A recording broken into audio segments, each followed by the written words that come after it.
Hello and welcome back to the semifinals of MLQ Championship 2022. We have a rematch here of a semifinals all the way back in 2019. The East Division champions, the Boston Forge, taking on the South Division runners-up, the San Antonio Soldados. I'm Ethan Sturm, going to be taking care of the call along with Noah Schwartz.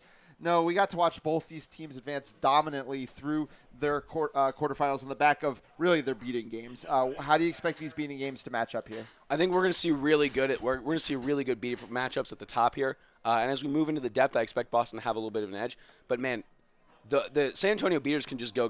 I don't think we saw De La Fuente and Williams sub for about 15 minutes into that second game in the quarterfinals. Yep.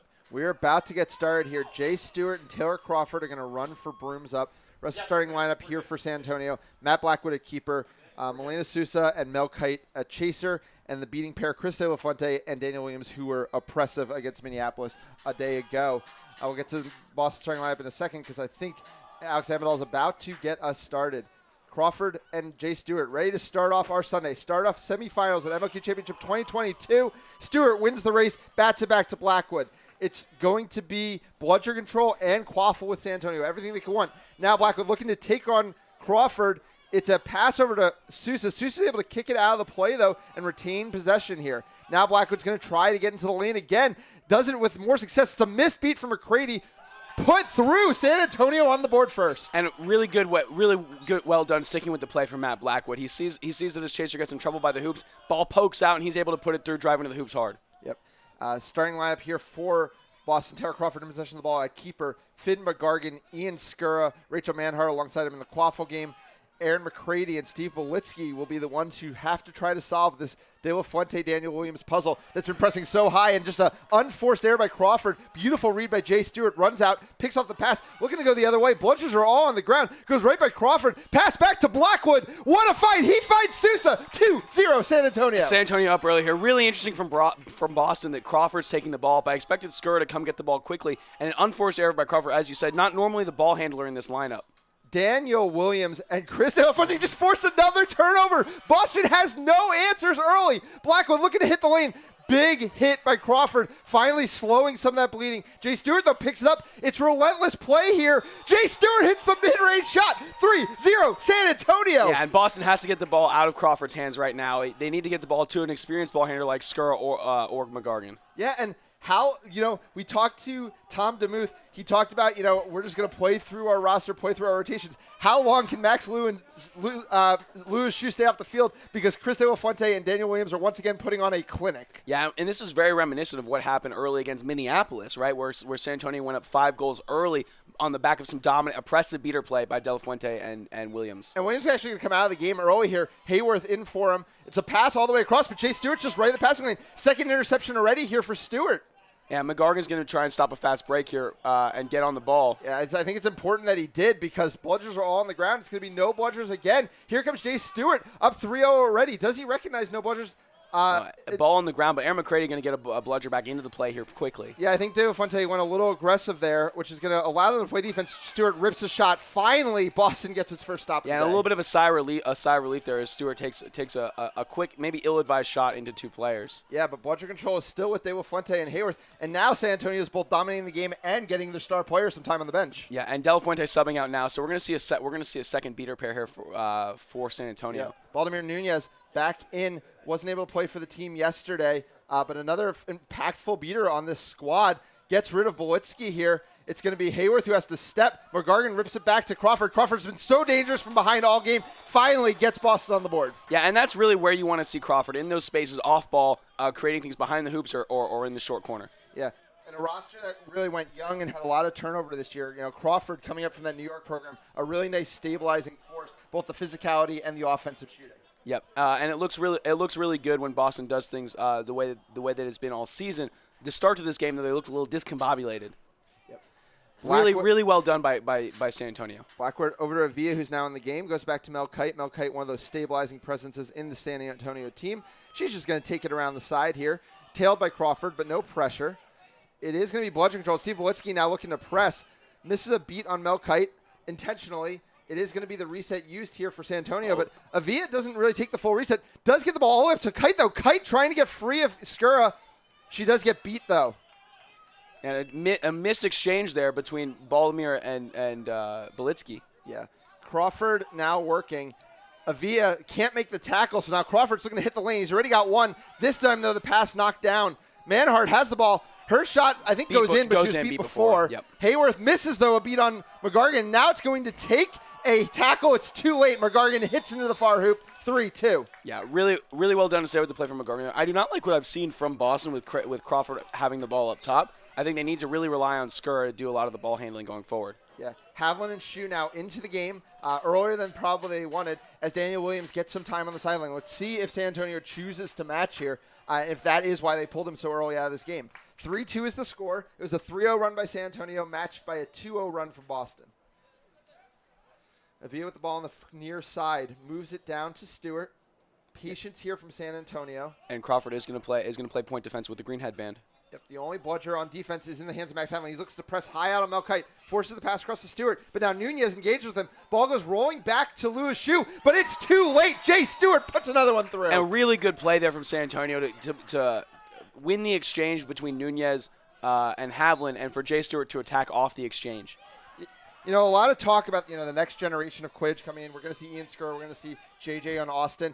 But Jay Stewart. And a high press there from Nunez is going to be a turnover for San Antonio. Yeah, I can't even find a chance to make a point because this is how high pressing this San Antonio team is. Jay Stewart's looking for another one. Harry Greenhouse shuts the door. Avia gets the ball. I think he was beat by Shu. He is, but it's another player there. It's Christian Cortez. Finally, Athena Mayer falls on the ball. Yeah, and that's a really, really good recovery there from Baiju to cover up a really bad mistake from Boston at the midway line. 4-2 the score. Harry Greenhouse, a player that Tom DeMuth highlighted as a stabilizing presence in the offense. They go to him early here alongside Ryan Fenning and Athena Mayer. Back behind is Andrew Steinberg, who had a really nice day yesterday. Yeah, finds Fenning. Fenning's got some room to drive. He does meet a beat, and his pass goes high. That was clearly a choice by San Antonio, as I think Harry Greenhouse wasn't able to stop that one from going out of play. A choice not to engage when there's no shooting lane. Fenning stepped forward, but even if the beater meets it late, it's enough to keep the drive out of the play. Yeah, came a little bit too flat from the hoop.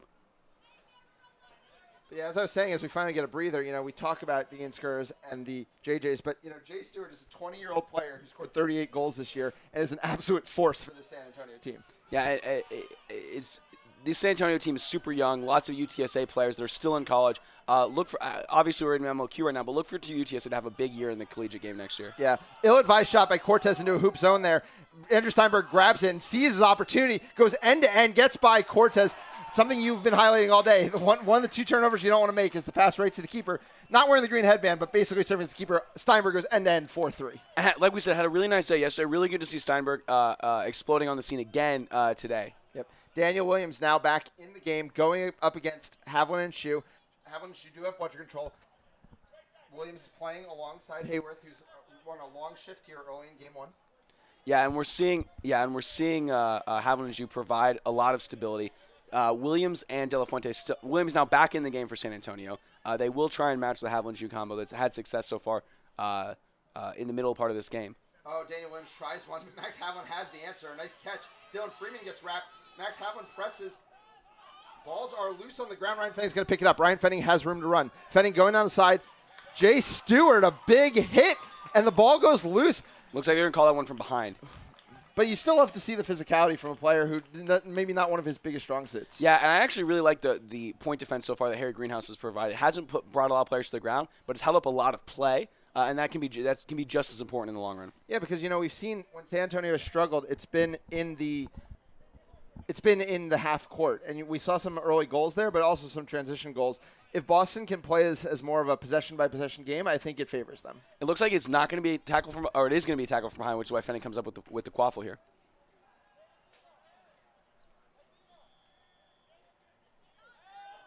We're looking to restart play.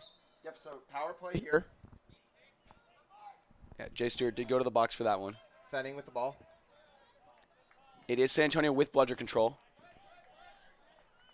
and it is Williams and Hayworth as the beater duo out there. Fenning bringing it down slowly.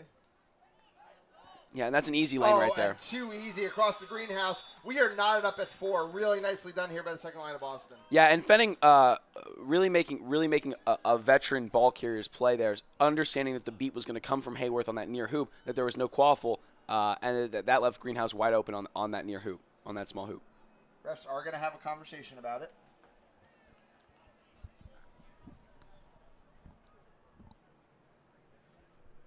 Yep.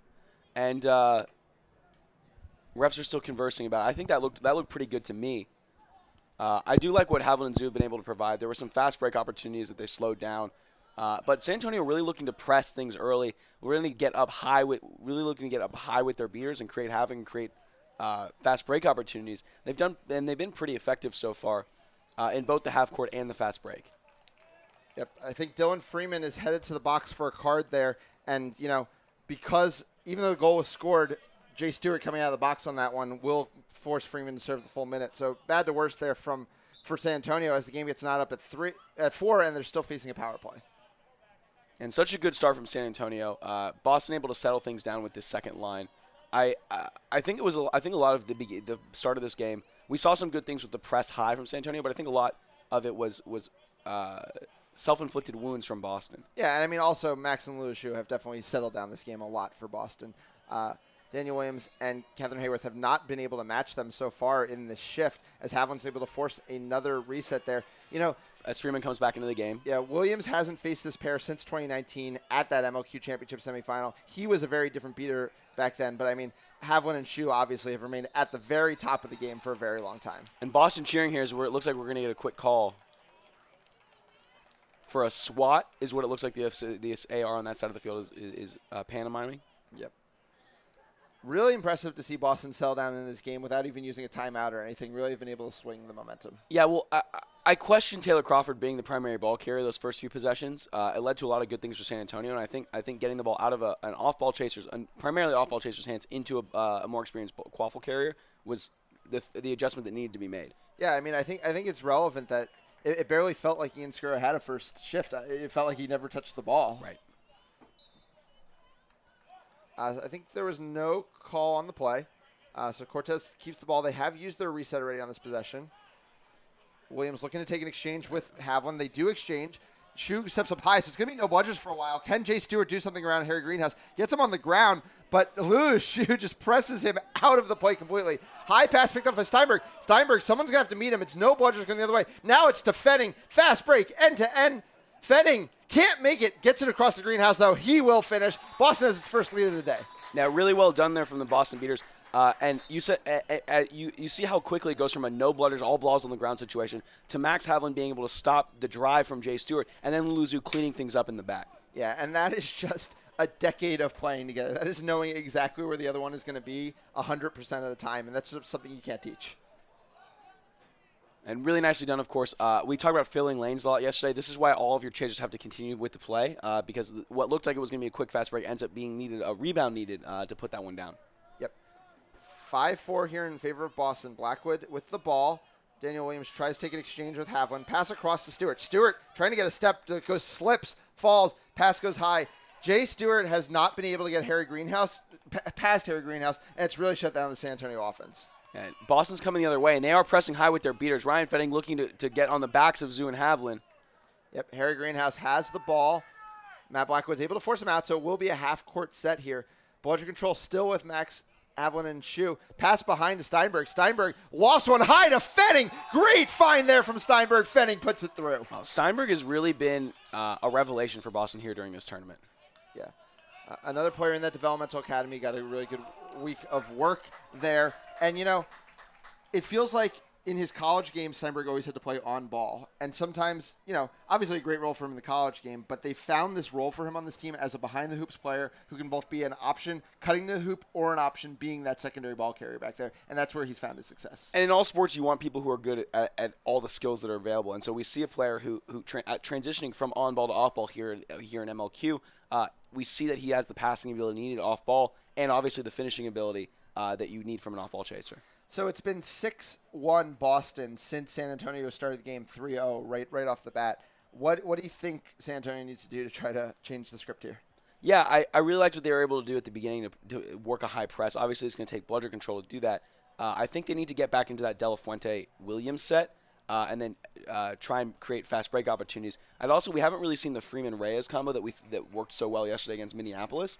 And so maybe they go to a Freeman-Reyes combo to try and counteract and give this Boston team a new look. Yeah, and I see Daniel Williams being quite animated in that huddle, and I'm curious whether what Williams is trying to say is the chasers right now, as they come down the field against Havlin and Shu, they're not changing any angles, right? They're coming down the middle of the field, so Daniel Williams has to engage directly into Havlin and Shu. You move the ball back, you force Shu and Havlin to turn their backs on Williams. Now Williams and Hayworth have a chance to make a play for bludger control. They have not been able to make it from in front. And in fact, that one goal that we have seen since that 3-0 start was when the engagement came from behind the hoops, and they changed the angle with Jay Stewart, who attacked a small hoop on this side, on the Boston side.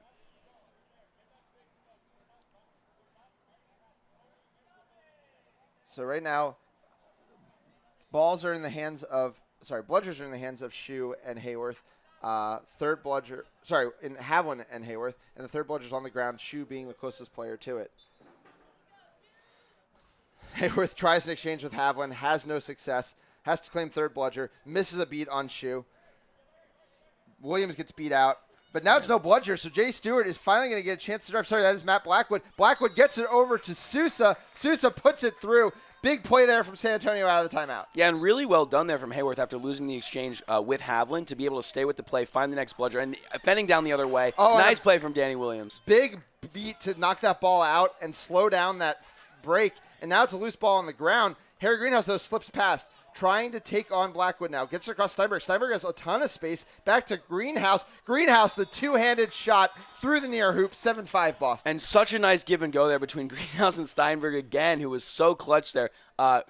Steinberg able to draw the defender and dish right back to Greenhouse for the score. Greenhouse, a hat trick already here today. A resurgent season for Greenhouse. A steadying presence on this team. Been absolutely huge. Daniel Williams, again, takes an exchange with now Serena Montero and Max Havlin to no success. It's a loose ball on the ground. Eric Reyes is going to pick it up. There's that stabilizing force you want to see for San Antonio. Gets the ball over to Villa. And Blackwood here trying to take on Greenhouse. Greenhouse obviously has been so good at point defense so far this game. Oh, and he's going to chase high. I don't think that's the right angle. But Serena Montero is going to clean up the problem. Really nicely done, as now Havlin does finally sub out of this game. Now we're going to see Peter Lawrence and Ian Skura back in the game. And Montero's beating partner, Kieran Collier, are going to come back in. Yep, and Chris Labuddy into the game as well. And like we said, a really quiet first shift for Ian Skura. Has not gotten on the scoreboard yet. We'll see if that can change here. Yeah, and Maya Hinbaugh in at beater for San Antonio. Collier and Montero ushering in Peter Lawrence. Yeah, Labuddy has had behind the hoops presence for this Boston team so far this series. And I'm not sure that's where he's most comfortable. Ian Skura has the ball, hits the lane, takes a shot. It also serves as a pass, though. Labuddy's going to field it cleanly. Gets tackled, though. Big play there by Blackwood. Still a loose and picked up by Lawrence. Lawrence gets across to Skura. Skura's all the way across alone on the far side. Skura does get on the board now, 8-5 Boston. Nice positioning there from Skura. We haven't seen Skura touch the ball as a ball handler yet, and that's where he's most dangerous. Yeah. And, you know, one of the things that we were seeing as kind of a downside from Boston sometimes yesterday, they weren't necessarily getting to the 50-50 balls. Real big 50-50 effort there on that play. Yep. 8-5 the score. David Villa bringing the ball down the near side. Reyes is his option behind. Cortez on the far side. Chris De La Fuente now back in the game. Daniel Williams, a pretty unsuccessful shift for him there. And we've seen Reyes be most comfortable behind the hoops here so far this championships for San Antonio. Serena Montero looking to press here. Gets the support of Kieran Collier as well. It's going to be a loose ball. Chris De La Fuente is going to prevent Labuddy, I think, from doing much of anything here. Does lose his bludger now, so now it's going to be no bludgers. Ian Skura was the first one to arrive. Has a passing option. Doesn't need it. Just clean. Flips one through the middle hoop. 9-5. It is now a 9-2 run for Boston since the original 3-0 start. Didn't attack the hoops as hard as you may like, but was really looking for his spot and finds the top hoop with ease. Yep. Collier and Montero having the exact same luck that Havlin and Shu have had. I can't remember the last time San Antonio had bludger control for more than even one possession.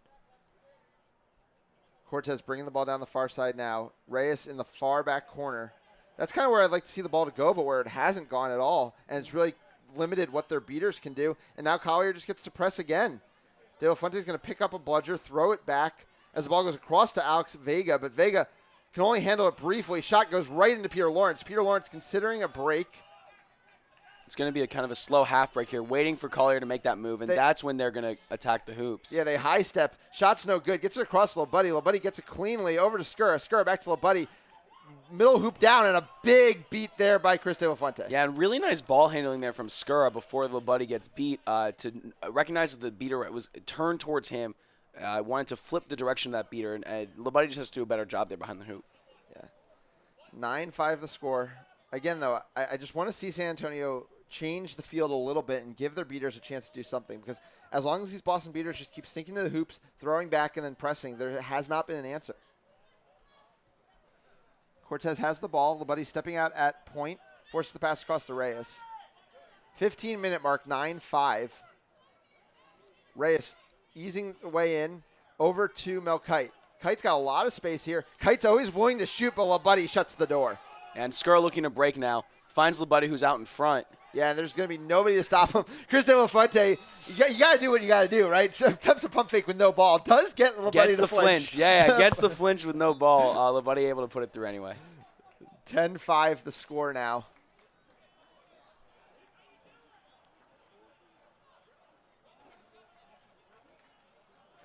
Steve Belitsky back in, as is Aaron McCready for Boston. Eric Reyes bringing it down slowly.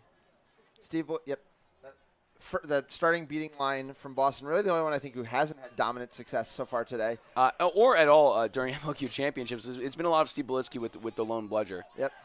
But they are able to force a turnover there, and I think we are going to get a call from Alex Amadal. And is Boston still with bludger control?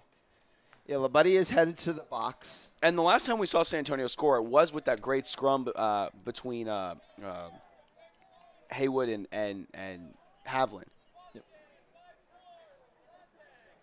So a power play, real opportunity to spread out this defense a little bit, make it a little bit more difficult for them to cover all the angles and maybe even make a play for bludger control in the process. Yeah, and San Antonio is by no means out of this game. I think they have a real advantage in the seeking game. And Boston hasn't caught a lot of cinches this season, as you've mentioned previously in yesterday's broadcast. And so if they can get a goal here, cut it to 4, they're going to give themselves a real chance to get back in this game as we approach the 20-minute mark. 16 minutes now. Boston 3 snitch catches in 14 games so far this season. Pass goes back to Mel Kite. Kite always composed, gets all the way across Cortez. Nice block. Makes an important block there. Not sure they had to use the reset once they made that block, though. There was no bludger for a while. Still no bludger. Cortez dodges a beat, but can't find Reyes. And that's a horrible place to make the turnover. Melkite not able to get there. Scourge is going to go in for an easy one. Yeah. Some questionable decision-making there from Cortez going to cost his team. And now Baltimore Nunez back in at beater for San Antonio. Going to try and press high. Might be able to get bludger control back for San Antonio. Chris De La Fuente going to look to clean it up. And it is going to be San Antonio getting bludger control back. We'll see what they can do with it. There was a turnover in quaffle play, but this might be more important. Yeah, it definitely is. And, it is going to be Nunez and De La Fuente. Maybe they can bring back some of that high press style we saw early in the game that really was the only moment of brightness for San Antonio, because it's been 11-2 since then. And quickly, it is Blackwood and Stewart back in this game. This Blackwood, Stewart, Melkite trio, I think, is really important so that San Antonio can go to the beater set of De La Fuente and either Williams or Nunez. McCready attempts a beat. Belitsky attempts a beat here on De La Fuente, but it's a fresh pass over to Carson Olazabu, who's able to finish through traffic. And Boston just keeps pouring it on. Yeah, nice composure there from Olazaba to attack the hoop with 3 players around and still find the way through. And you mentioned that we did talk to the head coach, Tom DeMuth of Boston, who was committed to going through the lines just like they had yesterday. And so far, it's really worked out for this team. Yeah, Blackwood bringing it down here. 12-2 run now for Boston. Blackwood looking to hit the lane. Across the bottom shot, though, knocked down by Skura. Yeah, nice hands there from Skura. Closing down, something we didn't see from Washington yesterday was the close on the near hoop where the shooter was going to be. Skur doing a really good job with keeper positioning there. Yep, Skur looking to hit the lane here. And this is really the first time we've seen Skur as a ball handler in a half-court set. In fairness, we haven't seen a ton of half-court sets in this game from Boston. It is going to be Manhart and Skura up top. Stewart stepping out here on Skura. Olazaba coming high. Yeah, Olazaba had a lot of space to work with. Chooses not to take it there. Goes back to Skura. They were waiting on Manhart to get back into the play.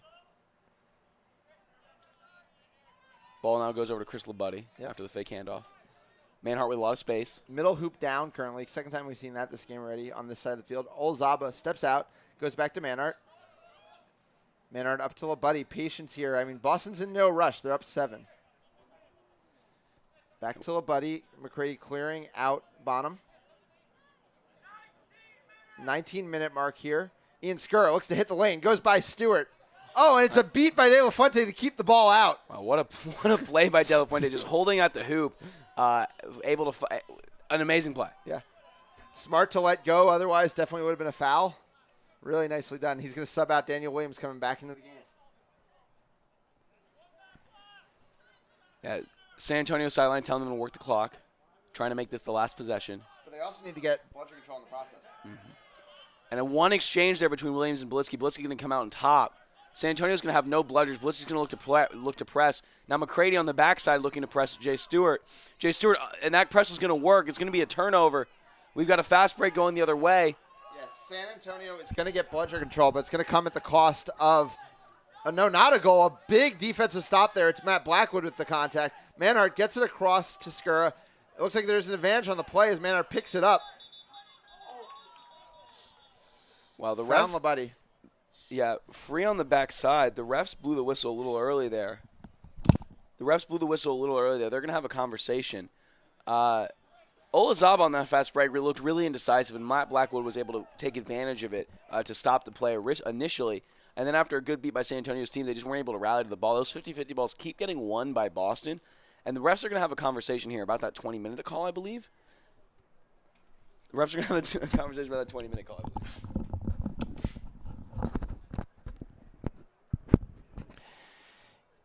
Yeah, obviously there's an advantage call on the play, but there's also the 20-minute mark. But also it was a question of, did the ball ever go to San Antonio at any point? Right now the ball is being handed to Carson Olazaba. And, yeah, it's been all Boston since that initial period of time. And, I mean, that's not only scary for this game where Boston's really gotten into commanding lead, but also kind of scary for San Antonio going forward because it's not that Boston found their edges. It's that outside of that 30-0 run, it's just been all Boston. Yeah, there hasn't been a whole lot of joy for San Antonio this game outside of that first few minutes. And, again, I think that those first few minutes had a lot to do with what Boston wasn't doing as opposed to what San Antonio was, which is never what you want, right? You always want to find ways to make the other team uncomfortable. And if they're making themselves uncomfortable, there's ways to clean that up much easier. So Blackwood is headed to the box here. Olazaba is going to reset to the midline. There is still going to be a possession to be completed before the 20-minute mark.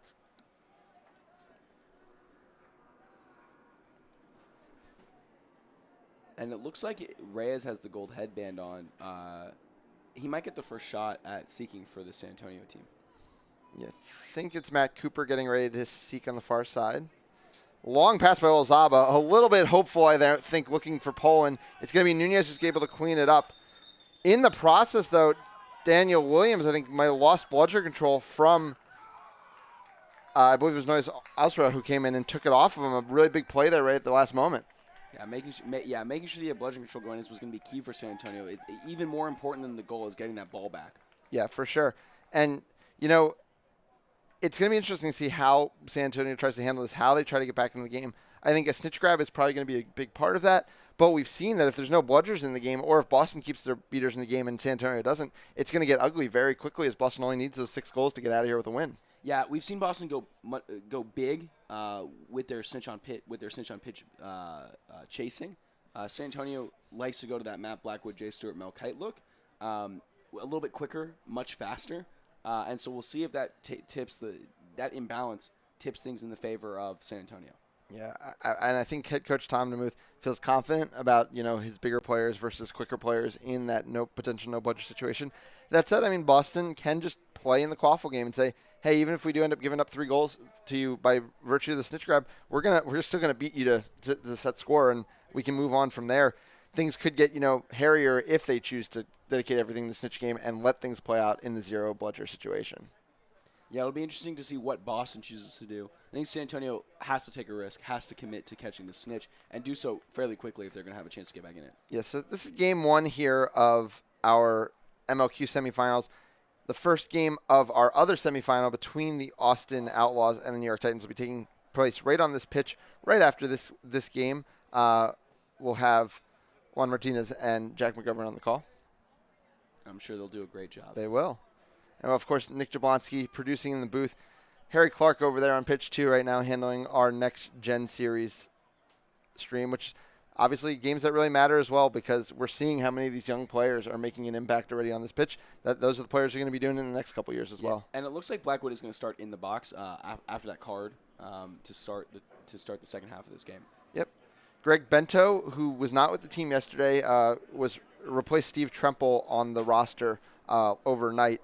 Will be getting the start at Seeker, and like we said, Eric Reyes will be getting the start at Seeker, which is also, Jay Stewart on the field, another reason he can't start with the yellow headband.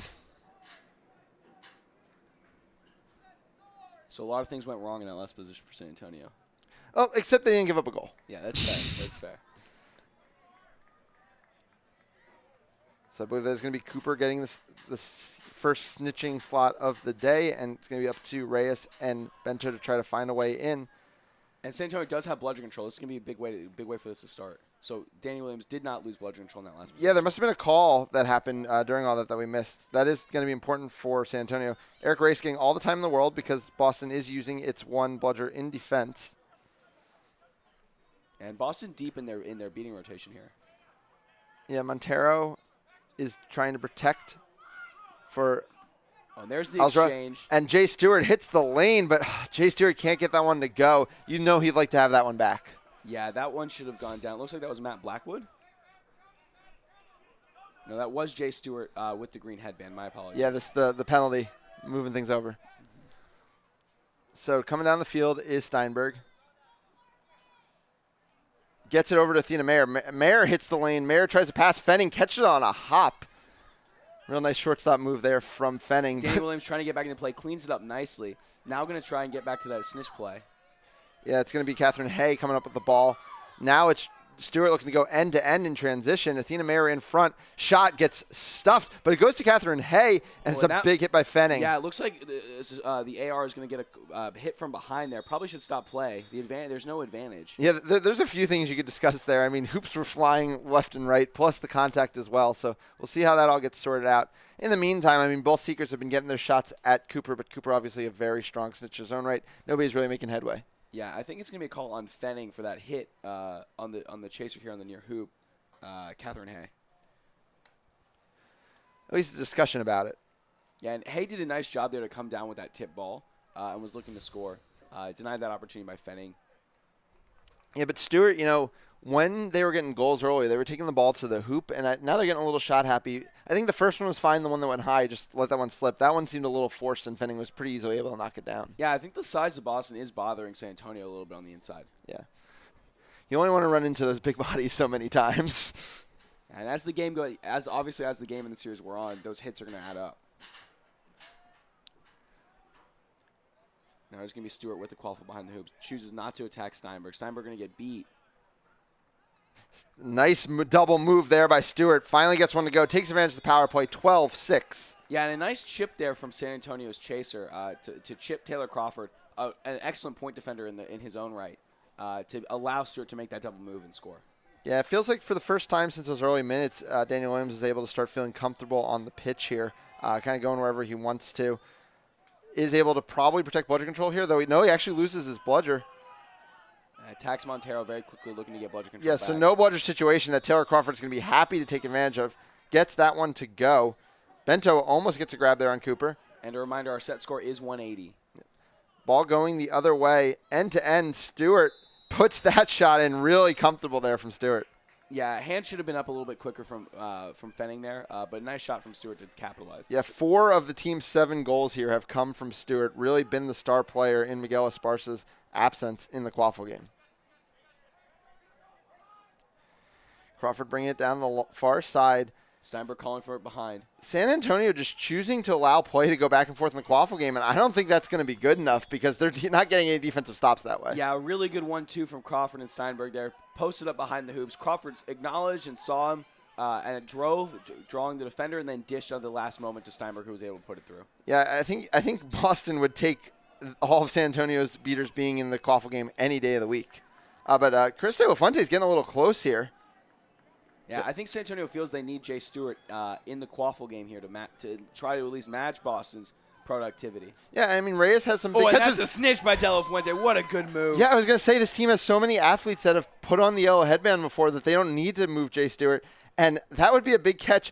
Wouldn't quite get San Antonio all the way back in this one. They will still be down 4 goals if the catch is good, but a big moment there for San Antonio, and, the catch is good, and I think it highlights something that is going to be a concern as Boston tries to chase this title, which is they do not catch snitches. They are now 3 for 15 on the season. Yeah, and a really good high-low there from De La Fuente. Went up high, drew the snitch's hands up high, and then came down hard low to grab the tail. Yep.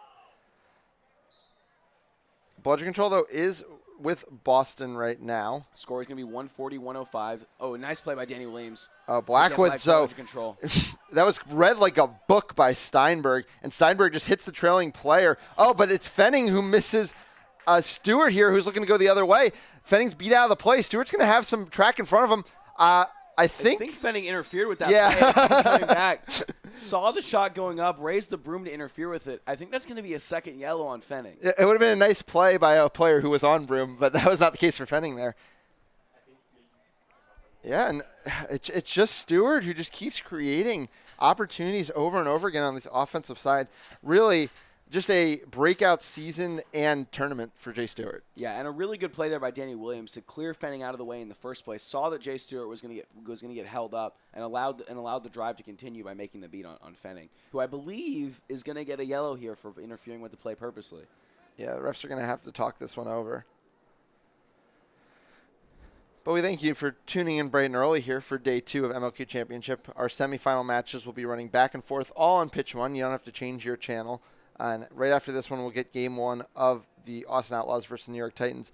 Austin losing a game yesterday to Washington looked definitely beatable, and we'll see if New York can take advantage of that at all. Because in fairness, New York looked beatable in their Rochester quarterfinal at times as well. No call. Well, the call is going to be back to hoops for Fenning, who was already on his way there. But importantly, Jay Stewart does get the ball back. Yeah. And can't get that shot to go. You feel like San Antonio really needed that one. Yeah, that's a really tough break there. 40-point swing if he was able to put it through. We've all been there. When you think about a shot for too long during a stoppage, it gets a little harder to make. And Steinberg back behind the hoops again. This time a little further. The angle's not quite as good. Back up to Taylor Crawford. Yeah, Crawford is met up top. Daniel Williams is going to win an exchange with Havlin there and look to press. Gets rid of Crawford. Yep. It's going to be Mel Kite who's on that ball first. Mel Kite looking to go. Oh, an overcommit there by Athena Mayer. Mel Kite is just taking it all the way in. Mel Kite, no shortage of confidence, puts it through. Yeah, what a good play by Kite there to pick up the ball at midcourt, take it all the way down, and finish clean.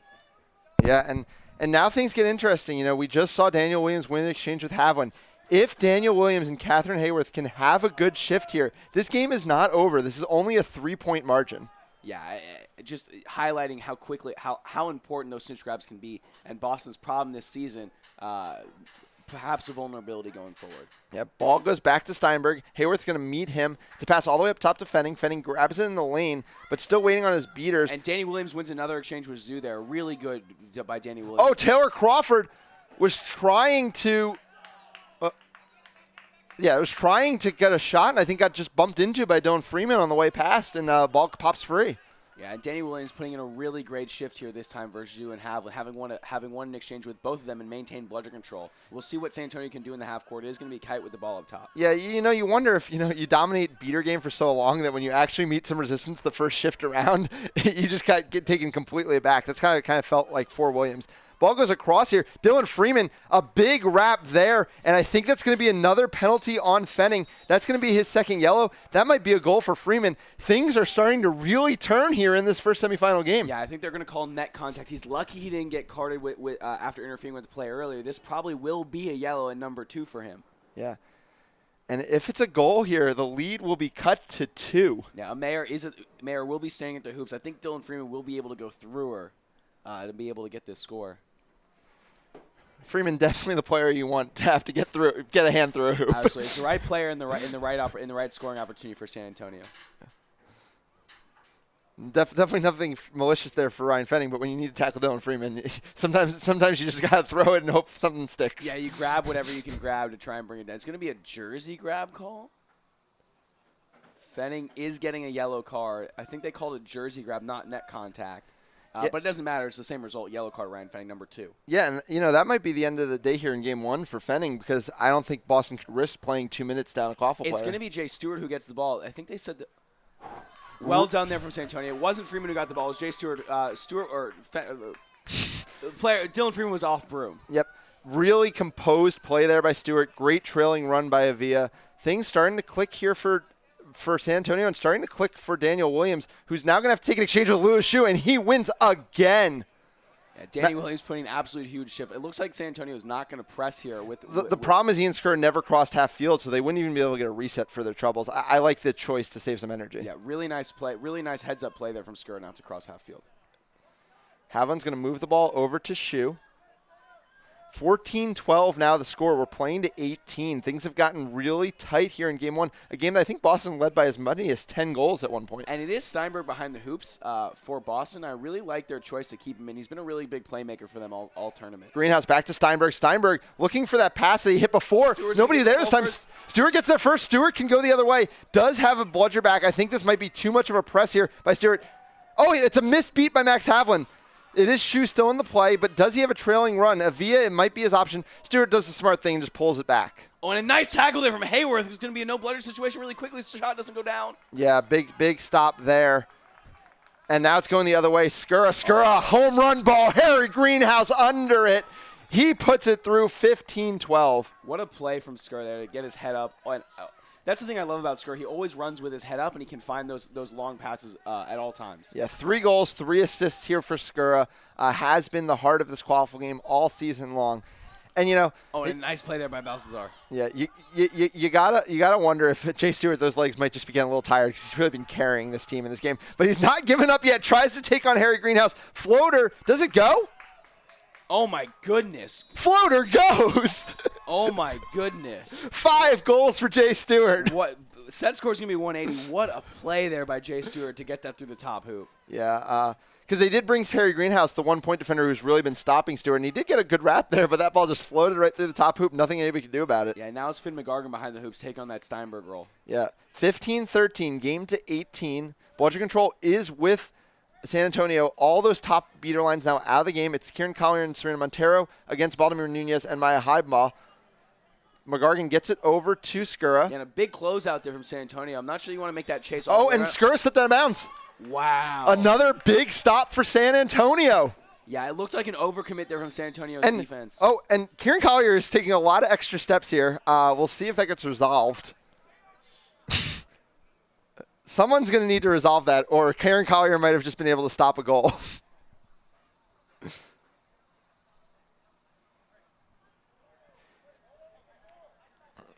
So they're just looking for the proper inbounding spot, I believe. Avia's going to bring the ball in.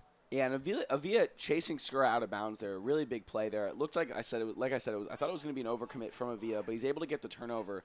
And that's a really big play here for San Antonio. They do fix the play, which means it's going to be a no-bludger situation, if only briefly. Kieran Collier has probably about 15 yards to run to that ball. With Baltimore Nunez is probably going to pick up the other one. Oh, no, now Kieran Collier has the ball. Ref's going to try and sort out exactly where everybody was before the stoppage in play. Yeah. The current state of things, I'm not sure it was how it was before the stoppage in play. But either way, worst case, San Antonio is going to walk it up with a half-court possession, down only 2 goals. Yeah, that home run ball from Ian Skura to Harry Greenhouse really looms large here. keeping Boston up comfortably by 2 so far. Yeah, but I mean the resiliency from San Antonio here, a young team, to not give up on a game that had really gotten away from them for a bit in the middle. Yeah, what was it? You said they went on that 12-2 run kind of in the middle there, and it seems like San Antonio's found some answers, and that answer actually has been phenomenal beater play from De La Fuente and Williams and Hayworth. And, I mean, Jay Stewart just playing out of his mind in this game so far. Yeah, it's been really good. Okay, they do, I think, finally figure out this is the state of beating play that I remember at the time of the stoppage, and that is going to be a no-budget opportunity here for Avila. Or if he can pass it up, Eric Reyes, I think, is the player you really want to hit to get going the other way with a head of steam. And Skur's going to be off broom. McGargan looks like quickly going to be hit by my Hinnenball. Avila's going to take it himself. It's basically going to catch up to Reyes, so basically same timing. Collier does get back into the play. Avila goes in the direction of Greenhouse. Oh, and a great play by Greenhouse to pop that ball out. Ball got popped out, so it is going to be San Antonio. Nice, a lucky break there for San Antonio. Yeah, ball goes all the way across to Cortez. Cortez, who's had a bit of a quiet game, they could really use something from him here. Bludgeon control with San Antonio with Nunez and handball. Yeah, Reyes patient here. I believe it's Bonham and Avila behind. Avila gets the pass. Stepping out is Poland. Back up to Cortez. Patience from San Antonio. Time obviously not a factor anymore. We're just playing to a score point, which is 180. Greenhouse, another wrap attempt. Again, strips it. Oh, a big kick there by Cortez, but it's not quite in the direction of Avila, and Finn McGargan's able to get there. Amber Bonham, a smart play here to make sure her beaters have time to recover, which they need because they're contesting with Kieran Collier for bludger control. Maya Heimball's kind of got stuck in a corner. Serena Montero's now coming back into play. Heimball makes the beat. Does she see Montero coming? It's going to be a long play, but Greenhouse isn't able to recognize. I think they would have had a chance for a no bludger. Oh, now Collier's won the race. And it's a missed beat on Skura. Skura's going to have a no-budget situation. Can they make the most of it? They get Cortez into the air. They go around. The backhanded flip puts it through. Clean from Skura. Yeah, and a really good play there by Kieran Collier to recognize that he had the edge on Heimball to get back to that bludger. It looked like it was going to be San Antonio bludger control. A superhuman effort from Collier to create a no-bludger situation. Yeah, De La Fuente back in the beating game. I think since the first time since delivering this team 3 points with a snitch grab. Yeah. Obviously been a big factor all day in multiple roles. Cortez and Avila working it down.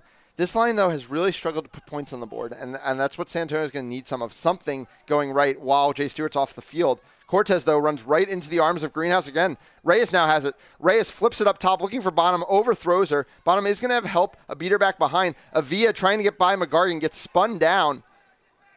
It looks like the AR is going to call a play after beat on Finn McGargan here, who got beat very quickly by De La Fuente and held on to the play, allowing the rest of the team to get back into it. I'm really interested to see. You said they've had problems scoring without the Blackwood-Stewart Kite combo. We haven't seen the Freeman and Reyes combo together on the pitch so far in Game 1. That might be a look that I would go to. Yeah, so just to give you the numbers, Stewart, Blackwood, Sousa, and Kite, the starting lineup for this team, have accounted for 9 of the 10 goals. Oh, Bonham misses a great opportunity there off the restart. Avila having the 10th goal on the day for San Antonio. Ball coming the other way. Boston just needs 2 goals now to put away Game 1. He's going to be Greenhouse with the ball up top. Yeah. Flanked by Scar. Goes back behind the hoops. Finn McGargan gets one through. McGargan goes high, puts it in over Avila. We have an AR on the near side calling no good. Yeah, I mean, that ball rolled along the edge of the hoops. Goal is good. Score is 170-130. Next goal wins situation for Boston. Yeah, and just a few too many easy missed opportunities at the hoops for San Antonio this game. Otherwise, I think we've got an even closer one. Yeah. It's going to be Reyes bringing it up. Jay Stewart going to put in one more shift here in this one, along with Blackwood. Obviously, a game in between their next time. Going to have plenty of time to rest. San Antonio still needs 5. Boston only needing 1 here. 7-point advantage in the quaffle game so far for Boston today. A big wrap there. McGargan, who's really been showing off their physicality all weekend long, but I think that one might go into the box. Yeah, speaking of yellow cards, we have not seen Fenning return after his second yellow. Yeah, I think that's the right call. Mm-hmm. Like I said, when you're ahead in the game, you really just need to look for how can I lose this game? What are the ways I can lose this game? One of them would have been Fenning picking up a third yellow card. So McGargan does head to the box. Good sportsmanship there from Stewart and McGargan.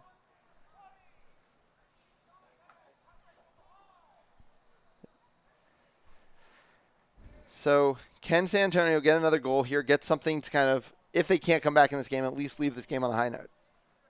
Which I think they have over the past probably 15 minutes of gameplay. Yeah, they have to feel really good about how things ended here. And they have some more answers now. They know what they're going to have to do going into game 2 if they're not able to come back in this one. Yeah, I think Blackwood's going to set a screen on Skura to open up that top hoop for Jay Stewart to score into. Really smart play here from the young pair. Stewart just fakes that middle hoop anyway, puts it past Poland on the near hoop. That is 6 here for Jay Stewart, and it's 170-145.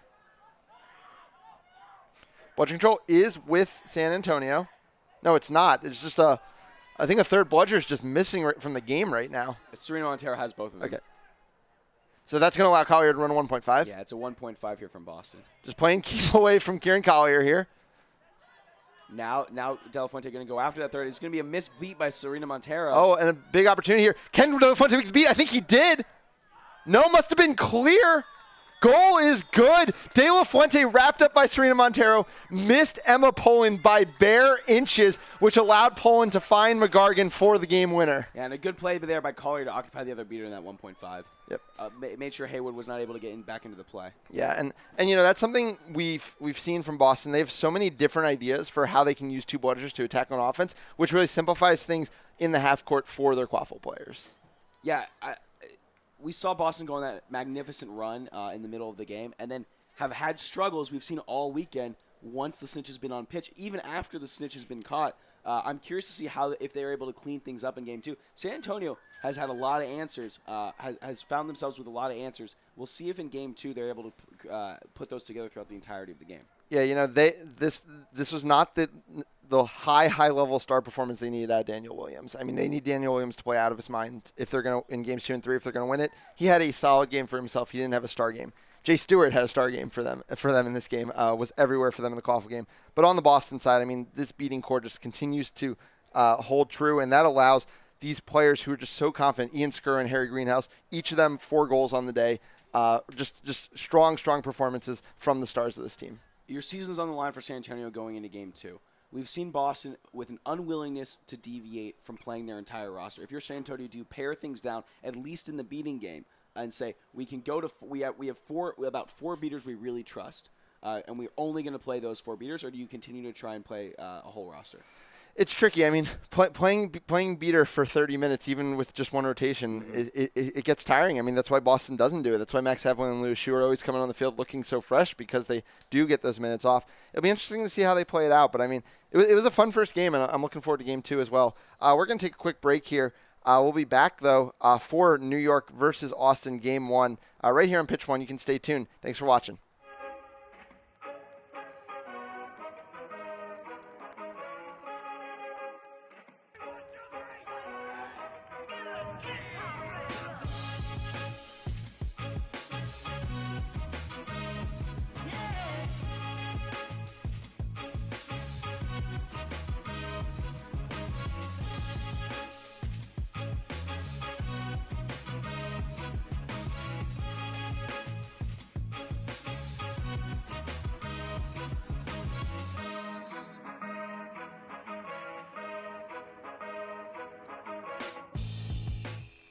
Quadball is a sport that integrates aspects from rugby, basketball, and dodgeball to create a fast-paced, mixed-gender game that features 7 players per side. Okay, so quadball is played on a grass or turf field with 3 hoops of varying heights on each team's half. There's 4 balls in quadball, 1 quaffle, and 3 bludgers, and the players run with brooms between their legs and must complete all the play while on broom. If a player comes off broom at any point, they have to tag the center hoop on their team's half before resuming play. Alright, so there's a lot of different positions. The first 2 are chasers and keepers, known together as quaffle players. They use the quaffle, a slightly deflated volleyball, to try to score through their opponent's hoops. There are 3 chasers per team, and they wear a white headband, and there's 1 keeper per team, and they wear a green headband. The keeper is only different in they can't be interfered with in their team's keeper zone, which is an area around the hoops when they possess the quaffle. On offense, all 4 players move the quaffle by running and passing and shooting to attempt to score. A good goal can be scored from either side of the hoop, and it's worth 10 points. On defense, players can tackle each other, and we're talking full contact to prevent the other team from scoring. Beaters, distinguished by black headbands, use the bludgers, dodgeballs, in attempts to knock out the opposing team's players. Each team has 2 beaters at any given time. A player of any position that is hit by a bludger thrown by the opposing team's beaters must dismount their broom, drop the ball they possess, and tag in on the center hoop before they can rejoin play. Beaters help their quaffle players on offense to clear paths to score, as well as work to stop opposing teams from scoring. Okay, so seekers, the ones with the yellow headband, pursue the snitch runner in an attempt to grab that snitch tail from their shorts, kind of like flag football, in order to earn 35 points for their team. They don't enter the game until after the 20-minute timeout, and they leave the game immediately after a good catch has been recorded. The snitch runner is an impartial official whose sole purpose is to prevent the seekers from catching their snitch tail. They can grab, push, wrap, or run away from the seekers to stop them from catching the snitch. The snitch runner comes onto the field after the 20-minute timeout and stays until they are caught. Quad ball is played in 2 halves. The first consists of a timed 20 minutes, and the second ends only when the set score gets reached.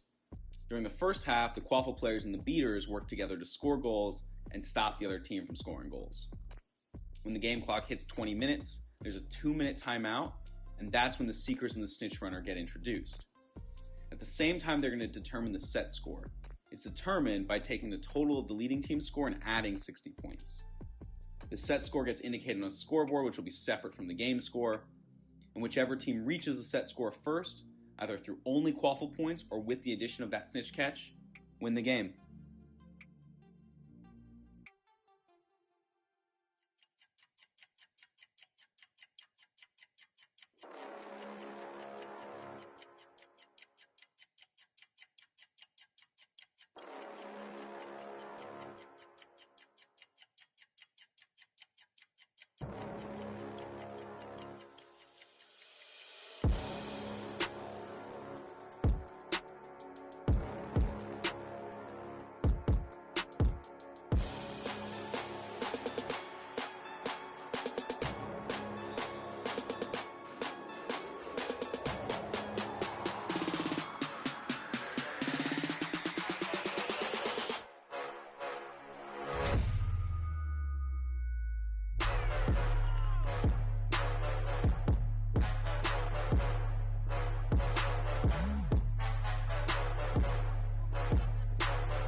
Quad ball is a sport that integrates aspects from rugby, basketball, and dodgeball to create a fast-paced, mixed-gender game that features 7 players per side.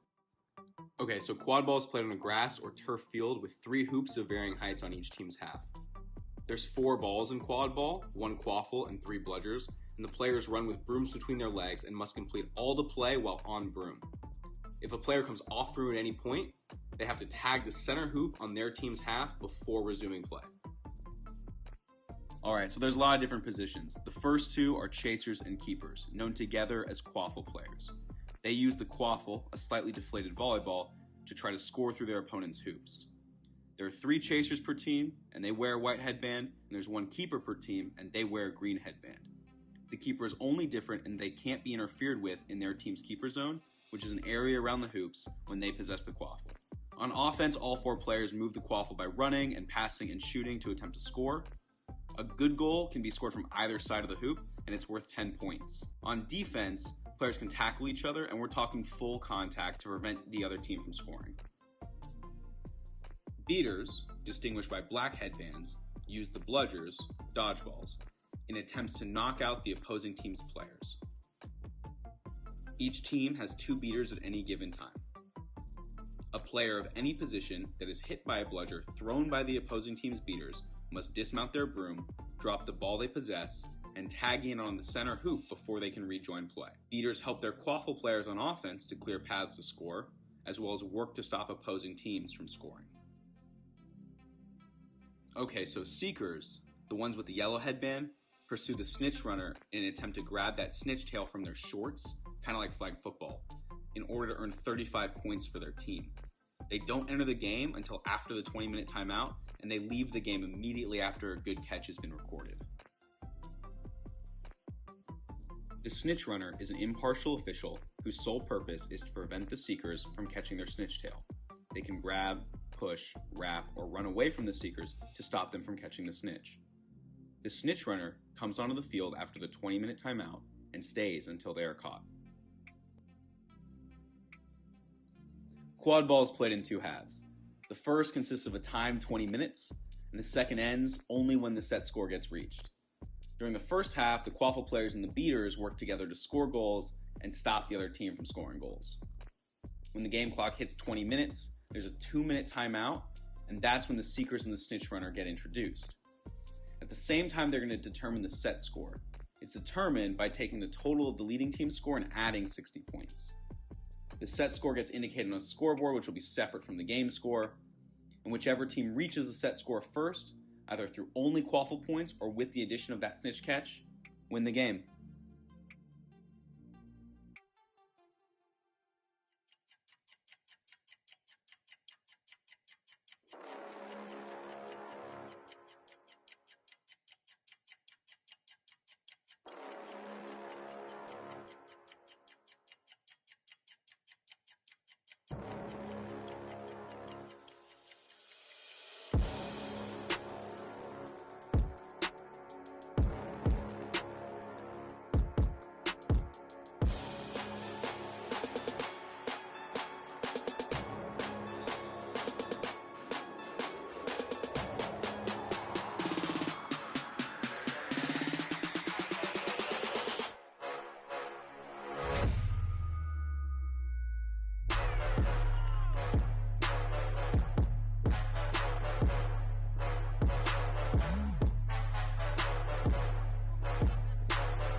Quad ball is a sport that integrates aspects from rugby, basketball, and dodgeball to create a fast-paced, mixed-gender game that features 7 players per side. Okay, so quad ball is played on a grass or turf field with 3 hoops of varying heights on each team's half. There's 4 balls in quad ball, 1 quaffle, and 3 bludgers, and the players run with brooms between their legs and must complete all the play while on broom. If a player comes off broom at any point, they have to tag the center hoop on their team's half before resuming play. Alright, so there's a lot of different positions. The first 2 are chasers and keepers, known together as quaffle players. They use the quaffle, a slightly deflated volleyball, to try to score through their opponent's hoops. There are 3 chasers per team, and they wear a white headband, and there's 1 keeper per team, and they wear a green headband. The keeper is only different in they can't be interfered with in their team's keeper zone, which is an area around the hoops when they possess the quaffle. On offense, all 4 players move the quaffle by running and passing and shooting to attempt to score. A good goal can be scored from either side of the hoop, and it's worth 10 points. On defense, players can tackle each other, and we're talking full contact to prevent the other team from scoring. Welcome back to the MLQ Championships. We've got Game 1 of the Austin Outlaws versus the New York City Titans. I've got here with me Jack McGovern. How you doing today, Jack? Good. How are you, Juan? Doing well. I'm excited. It's a former team of mine. I used to coach it last year, so this is going to be really interesting to see how this one plays out. This was actually the rematch of the finals that we had last year. Yeah, it's exciting, and I wasn't with the team for long, but I was a practice squad player for a bit with the Titans last year too. So we have some representation for both teams in the booth here for the semifinals. No bias in this booth. It evens out, Equal bias. There we go. Well, what are you looking for this one? We had a really close. It became a really close game for that last match between San Antonio and Boston. Do you think this will be close? Yeah, I do. I'm expecting a close match. I think Austin, coming off a tough series against the Washington Admirals last night, a series that went to 3 games, a series that pushed the Outlaws to their limits. They were figuring things out, putting things together in Game 3, certainly looked confident, certainly looked every bit of the defending champions that they are in the course of sealing the deal. But I think there's a lot of familiarity between these two teams. They not only played in the finals last year, they played in the semifinals in 2019. Many players have played with each other on Team USA. So these are two teams that know each other very well, and I think familiarity breeds close series in Quidditch. So I'm excited. I can't wait. Yeah, I'm excited too. We have one player who actually switched teams from that matchup last year, which is Tate K. So he's going to be playing beater for New York City. And he was a vital piece of that. He played a lot of minutes. We've had a lot of turnover on both sides, so the familiarity is there. But we're going to see how well the depth for each team has been brought up to level. I know you were mentioning we have some practice squad players from last year that are actually playing for New York City. The same thing's true. We have some beaters and other players for Austin that have been elevated and have been very impactful for each team. So I'm excited to see the growth of those players on full display in a matchup like this. Yeah, you're absolutely right. These are two teams that played before, but they're two teams that look very different than they looked last year. A lot of veterans of the sport have retired or switched teams, and some young players who've been practicing with them and trying to get better, working really hard, have now stepped into those roles. And they've just absolutely showed out this weekend for both teams. I've been so impressed with the young players on both sides. Stepping up where their teams need them. On the Outlaws side, I think Josh Johnson had one of the single best individual performances I can remember at a high-level Quidditch tournament yesterday against the Washington Admirals. On the New York side, it's players up and down the roster. It's Tessa Mullins in the beating game. It's Zach Armintrading subbing in at keeper. These were all players who just 1 year ago at this very facility were playing in the Next Gen Showcase that is happening on Pitch 2 right now. So just incredible to see the growth in one short year from so many players on both sides. Yeah, and if you're going to see growth, it's going to come from the leadership of those teams. So we should give a little bit of a shout-out to each of those. I know for the Austin Outlaws, the head coach is Augustine Monroe, but as a playing coach, he's giving a lot of responsibility over to both Katie Stewart and Claire Costanza, who are leading their different position groups for Austin. I don't know much about Frank Minson. What can you tell me about him? Yeah, Frank Minson, a first-year head coach for the New York Titans from the NYU program, stepped in for a longtime head coach Michael Parada. Under Parada, the Titans played a more methodical, patient offense, really waiting for the best opportunities in the half court. Under Minson, it's a different philosophy. It's a run-and-gun style. It's balls to the wall. It's a lot of fun. And I'm just excited to see whether they can hold up against a really talented Austin chasing core. Yeah, it's definitely going to be a challenge. We're going to go ahead and wrap this up, though.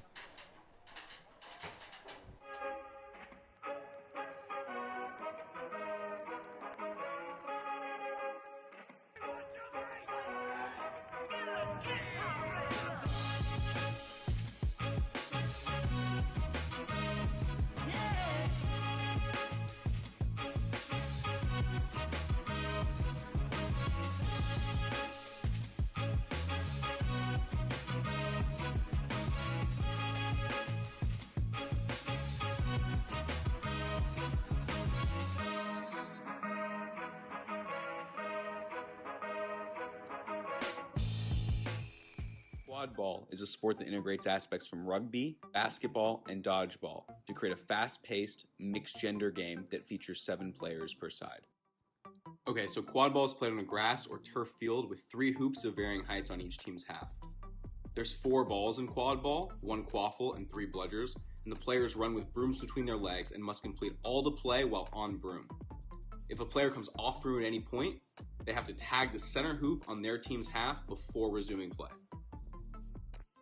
Alright, so there's a lot of different positions. The first 2 are chasers and keepers, known together as quaffle players. They use the quaffle, a slightly deflated volleyball, to try to score through their opponent's hoops. There are 3 chasers per team, and they wear a white headband, and there's 1 keeper per team, and they wear a green headband. The keeper is only different in they can't be interfered with in their team's keeper zone, which is an area around the hoops when they possess the quaffle. On offense, all 4 players move the quaffle by running and passing and shooting to attempt to score. A good goal can be scored from either side of the hoop, and it's worth 10 points. On defense, players can tackle each other, and we're talking full contact to prevent the other team from scoring. Beaters, distinguished by black headbands, use the bludgers, dodgeballs, in attempts to knock out the opposing team's players. Each team has 2 beaters at any given time. A player of any position that is hit by a bludger thrown by the opposing team's beaters must dismount their broom, drop the ball they possess, and tag in on the center hoop before they can rejoin play. Beaters help their quaffle players on offense to clear paths to score, as well as work to stop opposing teams from scoring. Okay, so seekers, the ones with the yellow headband, pursue the snitch runner in an attempt to grab that snitch tail from their shorts, kind of like flag football, in order to earn 35 points for their team. They don't enter the game until after the 20-minute timeout, and they leave the game immediately after a good catch has been recorded. The snitch runner is an impartial official whose sole purpose is to prevent the seekers from catching their snitch tail. They can grab, push, wrap, or run away from the seekers to stop them from catching the snitch. The snitch runner comes onto the field after the 20-minute timeout and stays until they are caught. Quad ball is played in 2 halves. The first consists of a timed 20 minutes, and the second ends only when the set score gets reached. During the first half, the quaffle players and the beaters work together to score goals and stop the other team from scoring goals. When the game clock hits 20 minutes, there's a 2-minute timeout, and that's when the seekers and the snitch runner get introduced. At the same time, they're going to determine the set score. It's determined by taking the total of the leading team's score and adding 60 points. The set score gets indicated on a scoreboard, which will be separate from the game score, and whichever team reaches the set score first, either through only quaffle points or with the addition of that snitch catch, win the game.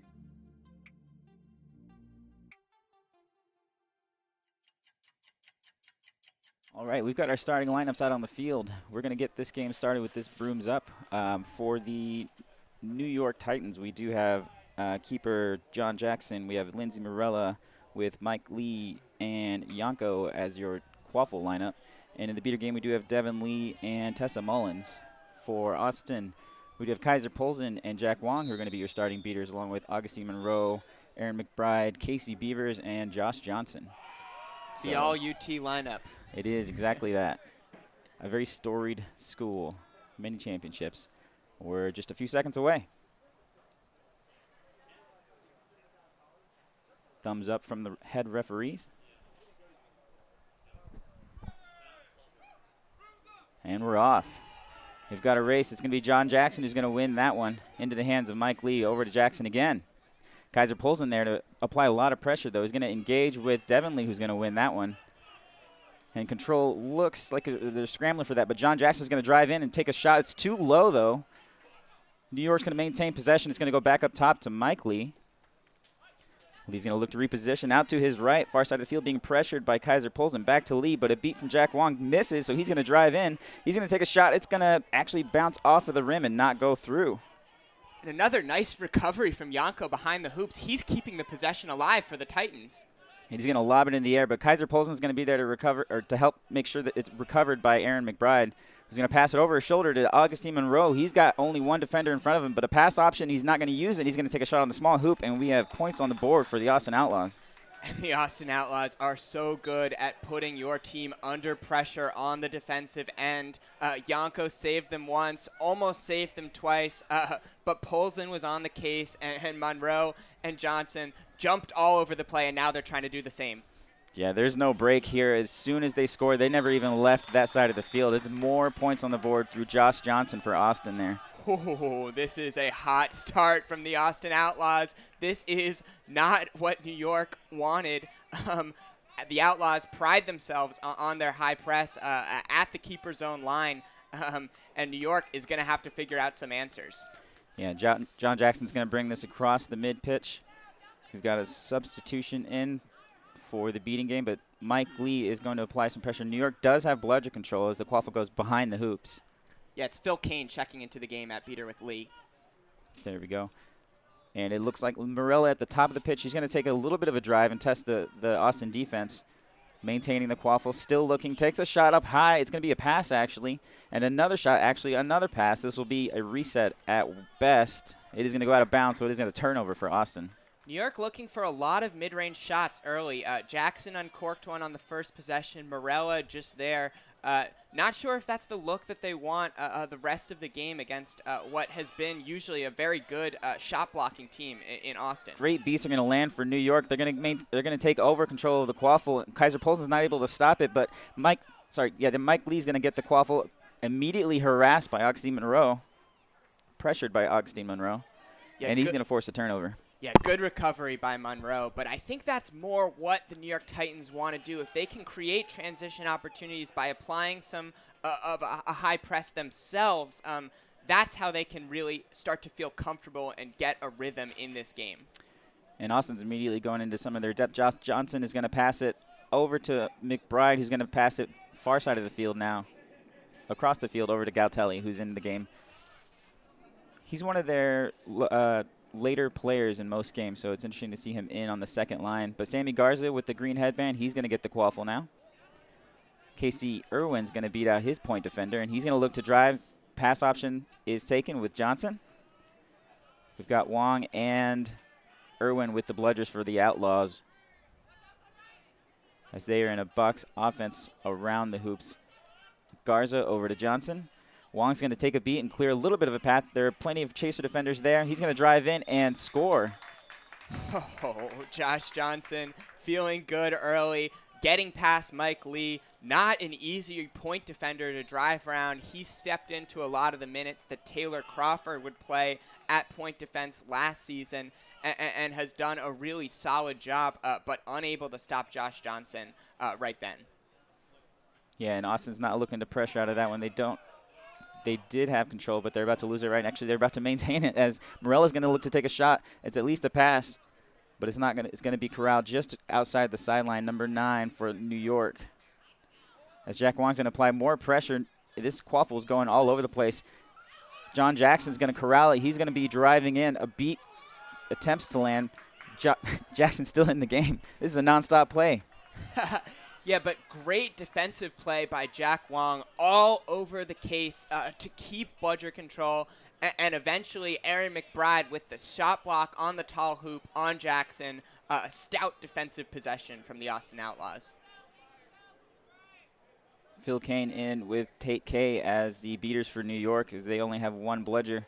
Sammy Garza brings this quaffle up, passes over to far side of the field. Arian Godesy passes to his wife, Missy Godesy. And they're going to trade that quaffle back and forth. Irwin's going to clear a little bit of a path. A shot or pass goes too high. John Jackson with the quaffle. He's going to be brought down. We're going to have a stoppage here as the ref makes a call. Well, Arian Godesy might get the card for the tackle, but that is a good play, a smart play. If Austin can get their bludger back, Casey Irwin able to take a couple steps back towards her own hoops with the bludger in hand, and is going to try to disrupt the fast break opportunity for Jackson. Yeah, and that's the first penalty for Austin so far. They had a pretty penalty-filled quarterfinals, so that's something we want to keep an eye on, where they're not going to be able to stay focused in this game. So we have New York bringing this quaffle across the pitch. That is Tessa Mullins. She's being flanked by Leo Freed to her right. Tate K is going to look to engage with his former teammate Jack Wong, but he's going to win that engagement. Leo Freed is going to block this bludger. Sammy Garza applying immediate pressure over the backside of him. Missy Godesy looking to apply a little bit of defensive pressure. A pass from New York City is not going to land, so we're going to get a stoppage. I think this was an advantage call of some kind. Yeah, it looks like it. Phil Kane has come up with an injury, it looks like, going down on one knee. They had just regained bludger control with Tate K. That's big for the Titans because I think they've been hesitant to run against two bludgers, very understandably. But the Titans definitely want to get out in transition to sort of get some of their mojo back here. And Leo Freed's got the quaffle behind. There was a little too much back contact on him from Sammy Garza. So he's going to drive in and shoot. He's actually going to pass it over. And that's going to be a goal for New York City as they get on the board now. It's 30-10 in favor of the Austin Outlaws. Well, and that works too. A very well-timed cut from Lindsay Morella. Leo Freed working behind the hoops. That's maybe how New York can start to break down the very compact half-court defense that the Austin Outlaws provide. Godesy on the close side. Back up top, we have Josh Andrews now with the green headband for Austin on the far side of the field. As Sammy Garza is still in the box with the white headband now.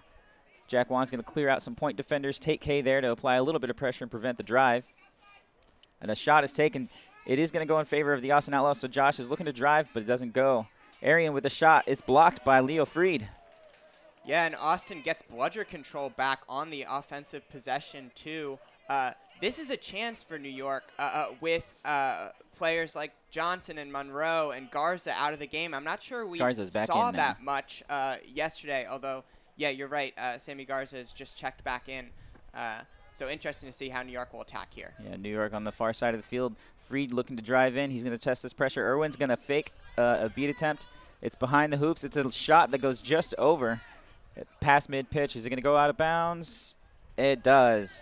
Not saved in time by Frank Minson, head coach for the Titans. Yeah, Minson, a very speedy player, but not able to track down the shot all the way across the pitch. Andrews with the quaffle. Godesy to his left. Garza to his right, who receives the quaffle. Morella's looking to apply a little bit of pressure with Frank Minson in this 2-2 zone defense as Tate K sits on the hoop. Austin's driving in. Andrews sees both a pass opportunity and a shot. Missy Godesy there just to make sure it goes in. Really nice work from Josh Andrews in the half court. He's had a really solid season as a quaffle player, working off ball, picking his chances to drive and shoot. No bludger pressing opportunity for the Outlaws, but Wong's going to miss his. He is going to force a pass that is intercepted by Godesy, who's going to go the other direction. Josh Andrews to his right, but we do have a stoppage, but Vincent Iannucci is going to be the one who applies the pressure and prevents the drive. Yeah, Iannucci might come away with the card, but did stop Godesy on the fast break, giving Godesy a taste of some of his own medicine, a play that Godesy made earlier on Jackson to stop the fast break in transition. We'll see how effective that was. You do stop the fast break and give everybody time to look around and take stock of where all your teammates are and sort of strategize at least a little bit here. But you are now down a player. So how does that trade-off work for you? Yeah, it's tough. Wouldn't necessarily recommend it, but sometimes it works out. Quidditch, a game of momentum, and certainly a cerebral game where a moment to stop and think always can do you good. Yep. And Minson on the hoops for New York, so he's going to be the last one to stop. Josh Johnson comes in for Arian Godesy. He's going to pass over to Andrews. Josh to Josh connection. He's going to drive through. Frank Minson's going to slow him down, but a beat attempt goes through. It's going to prevent the first shot going in, but Garza with the goal. Yeah, Garza in the spaces behind the hoops, not a place you always see him, but able to pick up the rebound from Andrews and slot home the goal. It's 50-10, Austin Outlaws. Yeah, that doesn't say a whole lot because we saw a couple of big leads from Austin over the course of this tournament that they've had results in closer games. But beaters are going to exchange over there. Frank Minson behind the hoops. He's going to have Vincent Iannucci to his right. Beats are going to land, though, and Iannucci's not able to prevent it from rolling out of bounds. So this is a turnover for the Outlaws.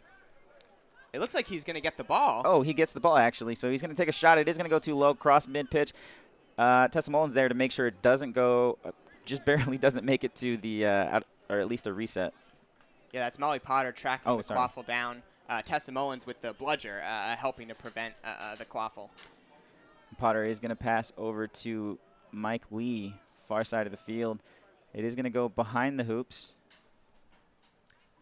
That is Iannucci over to Freed. Guarded by Godesy. Potter now with the quaffle, close side of the field. She's driving in. She's going to pass to Freed. He's going to try to dunk it through. A little volleyball pass does not go, so Garza hands it over to keeper Andrews. We're going to get a full reset. I love the little movement from Molly Potter, just drifting towards the middle of the hoop, pulling the defender with her, and knowing that Freed was going to make the cut, just not able to connect for the goal in the end. And Take K with a flying beat on the back of Irwin just to send her back hoops. New York has control as Garza's going to be pressured by K. He's going to use his reset over to Josh Johnson as Kaiser pulls in now into the game. Another product of the University of Texas Austin squaring off against Take K. And Potter's going to apply a lot of pressure to Monroe. He's going to drive in. He's going to miss. He's going to dodge that beat. Oh, they're going to call him beat, actually, so he's going to turn it over. Potter puts it in the hands of Mike Lee. Yeah, sorry. Freed's going to pass it to himself. He's not actually going to be able to corral it, so it is a turnover into Monroe's hands as we get some more substitutions. Casey Beaver's in now for Casey Irwin. Aaron McBride in for Missy Godesy. What a great long-range beat from Tate K to stop Monroe on the other end. Not often that you see Monroe just caught off guard by a bludger flying from 10 yards away. All right, Monroe looking to orchestrate this offense. Kaiser pulls in, engaging with, actually is going to beat out a point defender. He's going to miss, though, so this ball is going to actually be passed to Gatelli. He's not able to corral it. That's going to be Michael Johnson who's trying to get that quaffle.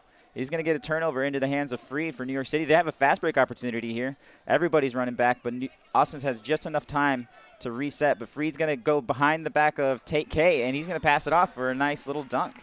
Yeah, and this is how the New York Titans want to play. Obviously aided by the fact that Polzin lost the third bludger out on the far corner of the field.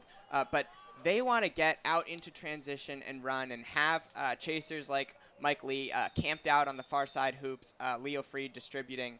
They have to look for more opportunities to dispossess the opposing beaters on the defensive end and create turnovers. We do have a stoppage here for, it looks like an equipment check on the bludgers. I feel like that's pretty rare to see that particular stop unless there's a hole. Got to make sure they have the right level of inflation. We can't have any deflate gate here at MLQ Championship. Well, that last goal was Mike Lee who's scoring that one for New York. The score is 50-20. We saw the same thing yesterday with a pretty significant lead for Austin that continually shrank over the course of the game. So we'll see if they're able to maintain that kind of lead here, or if New York City's going to make a great stand on their own.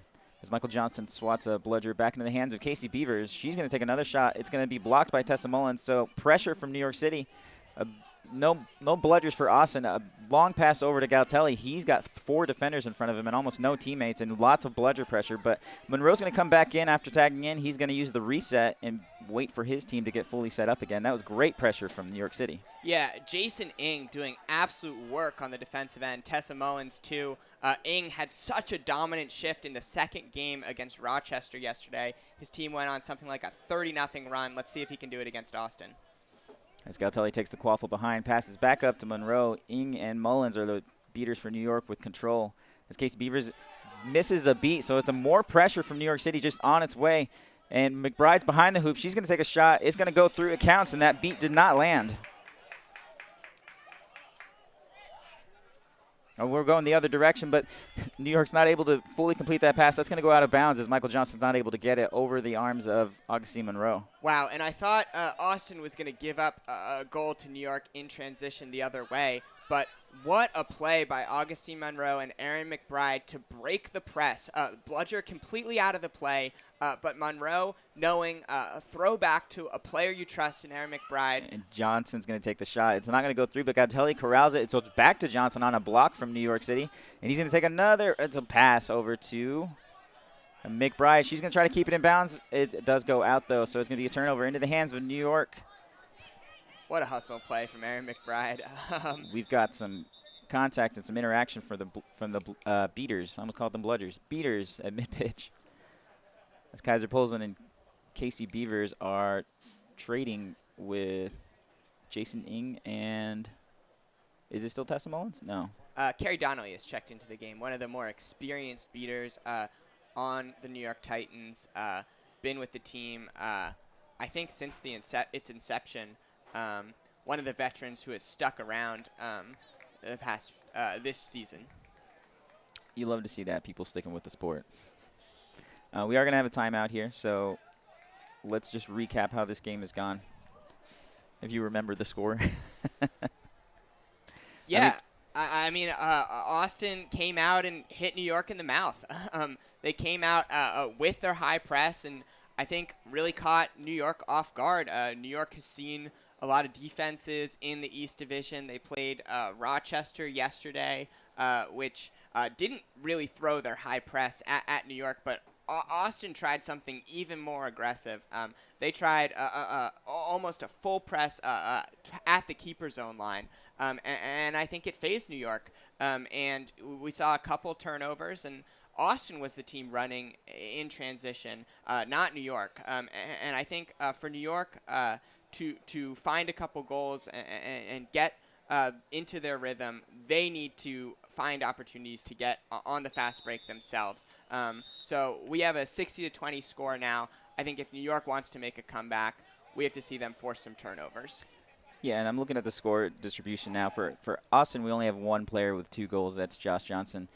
We've got Monroe, Johnson, Andrews, Garza, McBride, all with points. So they are spreading it around. It is concentrated in sort of their top 2 lines. We'll see if they get into their depth as this game continues to go.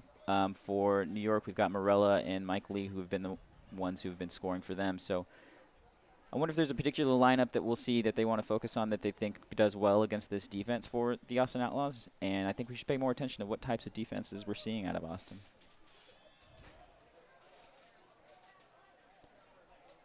As these refs are going to distribute the bludgers, we have 2 on the ground behind the hoops for the Austin Outlaws. The closest player to that will be Kaiser Polson. But Casey Beavers already has a bludger in her hand, as Jason Ng is going to be off broom. And Carrie Donnelly is in the box. So this is a very no bludger situation, as Galtelli is going to pass, drive in and pass. It's going to be passed again over to Josh Johnson, who's got McBride. Another shot attempt from her is going to go too high. Johnson's going to corral it. There's still no bludgers technically, so this is another opportunity for Josh Johnson to dance around Mike Johnson and pass over to Monroe, and he's going to dunk it through. He just sort of crouches down and sneaks in there. Yeah, Austin had to score with the third bludger so far out of the play, and Carrie Donnelly in the box, and they made no mistake about it. The Austin Outlaws not going to leave points on the board, 70-20 now. And John Jackson's going to take his time approaching as the beaters for New York need to get set and talk about what their strategy is. Kaiser Polson's going to beat out Jason Ng. Carrie Donnelly with the only bludger. She's going to beat out a defender as Michael Johnson's going to get around one defender and drive, but that shot does not go through as Josh Johnson's able to corral it.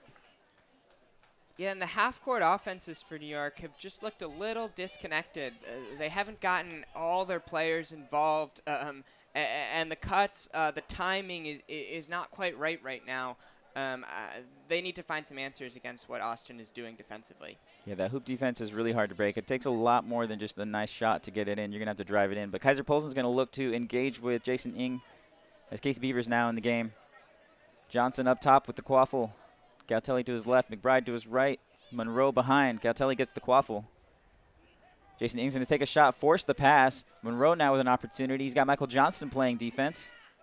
And that shot becomes a pass as Josh Johnson now on the other side is going to take a shot. He's going to take a jumping shot, and that one's going to go through. So stylish. I believe that's the hat trick from Josh Johnson, third goal of the day. Yeah, we talked about them distributing the ball, and then Monroe and Johnson both decided to be the ones scoring as Monroe takes a beat to force an interaction from Kaiser Polson and Jason Ng. A tackle attempt from Carrie Donnelly doesn't land as the quaffle gets passed behind to Frank Minson, but Casey Beavers is there to clean it up. Josh Johnson passes it to keeper Monroe to start the next possession. As Taylor Tracy gets substituted in for Kaiser Polson, and Casey Beavers switches with the other Casey Irwin. Yeah, one of the problems for New York is even if they want to get out in transition and play a chaotic beater game, Casey Beavers is so good at recovering on the back end, cleans it up there for Austin. All right, we got a lot of pressure. This quaffle's on the ground. Josh Johnson's going to be collecting it. Frank Minson stepping out to apply pressure, but beat out by both bludgers for Austin. As Carrie Donnelly's going to look to make sure Taylor Tracy can't get in there and cause any havoc. Monroe now with the quaffle at the top of the pitch. Back to Johnson. Casey Beavers beating out Taylor Tracy. Misses a beat. Jason Ng is going to go apply pressure. It is going to be a turnover. Yeah, as we get some subs for New York now, it's Phil Kane checking back into the game at beater along with Devin Lee. So the beating pair that started the game alongside in the chasing game, it's Yanko and Minson flanking Jackson and Morella. All right, this quaffle goes all the way to the far corner. That's Frank Minson. He's going to take a shot/pass. That's going to go to Morella. She's going to get beat out, but a nice kick pass gets intercepted. Oh, we do have a penalty. We'll see. It looks like 2 points of contact possibly for number 94. Just inadvertent possibly. As the AR is going to have a conversation with Oxy Monroe. Yeah, that is going to be a double touch kick. I don't actually know what that penalty is called. You never see it. Yeah, you're not allowed to kick the ball twice in a row. It was a nice use of the feet, first from Morella, and if McBride had been a soccer player, it would have been a nice control for her too, but can't do that in Quidditch. And here we go as Yanko is going to take this quaffle. Forces a misbeat, so he's actually off broom. So Frank Minson's almost alone. It is a nice block again, another shot on a hoop defender. Yeah, the hoop defense is so strong from the Austin Outlaws right now. They are swarming all over the shots that New York is firing. They're anticipating that New York would be shooting, and they're ready and making the plays on defense. Yeah, they have the size and they have the strength. I would like to see them drive in a little more and force those defenders to actually stop those dunks. As Arian Godesy forces a misbeat attempt. Garza now with the quaffle. He's going to try to dance around. A nice wrap-up and forces the bad pass from him. And it's going to be – actually, Irwin saves it. It's still going to be a turnover as John Jackson is going to corral that quaffle inside his keeper zone. But Austin's not leaving. Look at them. They're looking to apply pressure immediately. So we are going to get a stoppage. Yeah, Vinny Iannucci just checked into the game on defense. Definitely a player who will look to drive, I would think. Some other players on the bench for New York who can maybe bring some of what you're talking about. Maybe an Eric Paguada, maybe a Zach Armintrading. They're kind of those direct players who are going to drive to the hoops and look for their opportunities to score. So I think you're right that the shooting is just not working right now for New York in the half court with the defense that the Austin Outlaws are throwing on the field. Yeah, the shooting can work if your beating game is just actually not dominating necessarily, but forcing those chasers to step off those hoops and play a little bit Exactly. more with a little more space. So until that's happening, you are going to have to look for just the small windows of opportunities. And we do have Iannucci with 2 yellow cards now. So Yeah, that's a tough concern. That's tough for him. Just checked into the game, picked up the card on defense. Not going to be able to provide some of the offensive firepower that I was thinking he might be able to give New York. And Austin is going to get another chance to work here on offense. Yeah, the score 80-20 in favor of Austin as Johnson passes over to Garza, being guarded by Yanko. And Johnson is driving in. He sees there's an open hoop there. It is going to be too high. He likes that little floater shot, just sort of underhanded exchange there from Taylor Tracy in the beating game. He's going to take over both bludgers for Austin and throw the other one basically off pitch. So this is a slow approach now from New York as they are not quite yet to their keeper zone. Yeah, New York just can't get out into transition and run with how well the Austin Beaters are playing right now. They've had control almost the entire game. It's Casey Irwin and Taylor Tracy right now holding down the fort. Let's see if Phil Kane and Devin Lee can disrupt them a little bit here. We have Jackson, who slowly walked it all the way from behind his hoops to almost behind the Austin hoops as Morella takes over the quaffle at the top of the field. She's going to trade with him, but give him back the quaffle. So now she's in this far side of the field. And a long pass goes all the way behind. And a shot, actually another pass back up to John Jackson, over to Morella, close side of the field. A 3-hoop defense from the Austin Outlaws. I think a bludger exchange has happened in favor of New York. But a drive from Morella. She's testing out the defense. She sees an open hoop, and that's exactly what we're talking about. There was a beater exchange that happened that drew out those bludgers. When she drove in, I believe the tall hoop defender had to step out. Yeah, the hoop was there, and it left Aryan Gadasi, a smaller player, guarding the middle hoop. She just missed the shot. Oh, great work by Devin Lee. He's catching bludgers and forcing Austin to have no bludgers in support of the offense. And it's going to be a turnover now. John Jackson going the other direction. Back contact from Swathi Manam is going to end up going back 2 hoops on that one.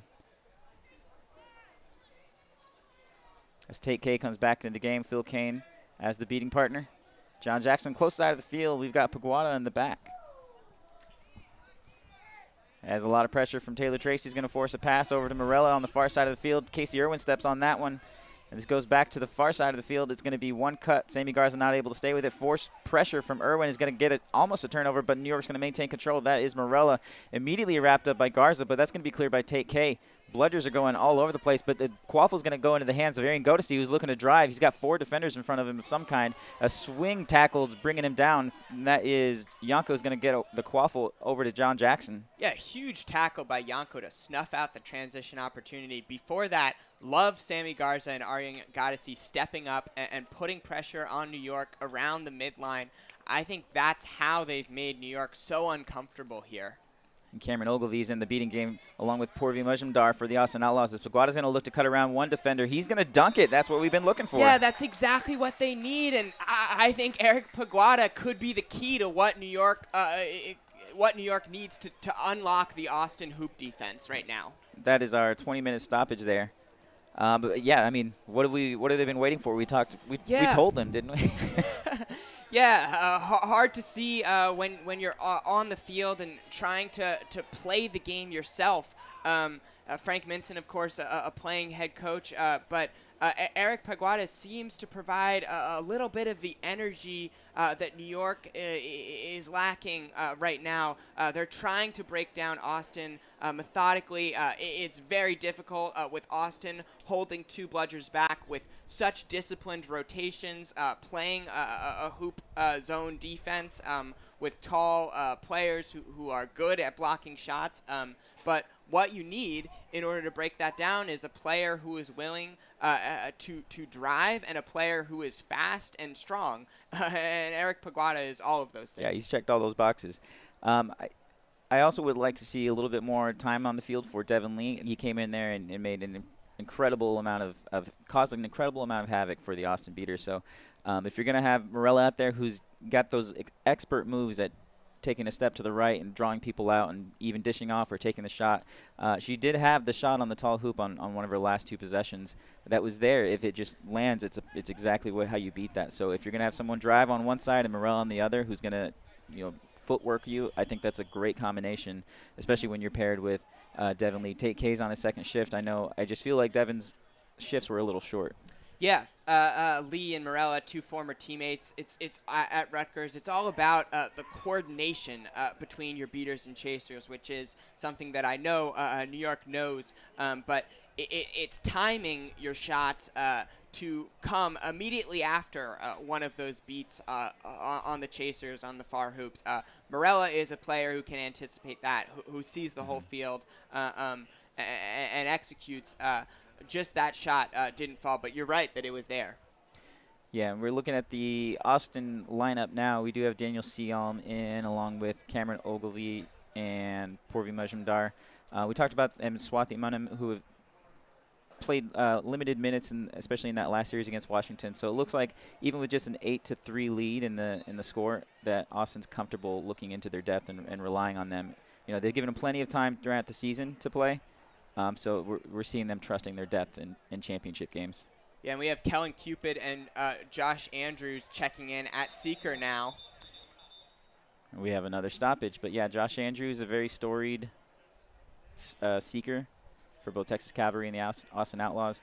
Kellen Cupid, though, an incredible name, well respected in the community for this particular position. Yeah, and I think he's going to go to the box for the false start. Oh, it's a false start, okay. Which is a tough penalty to pick up.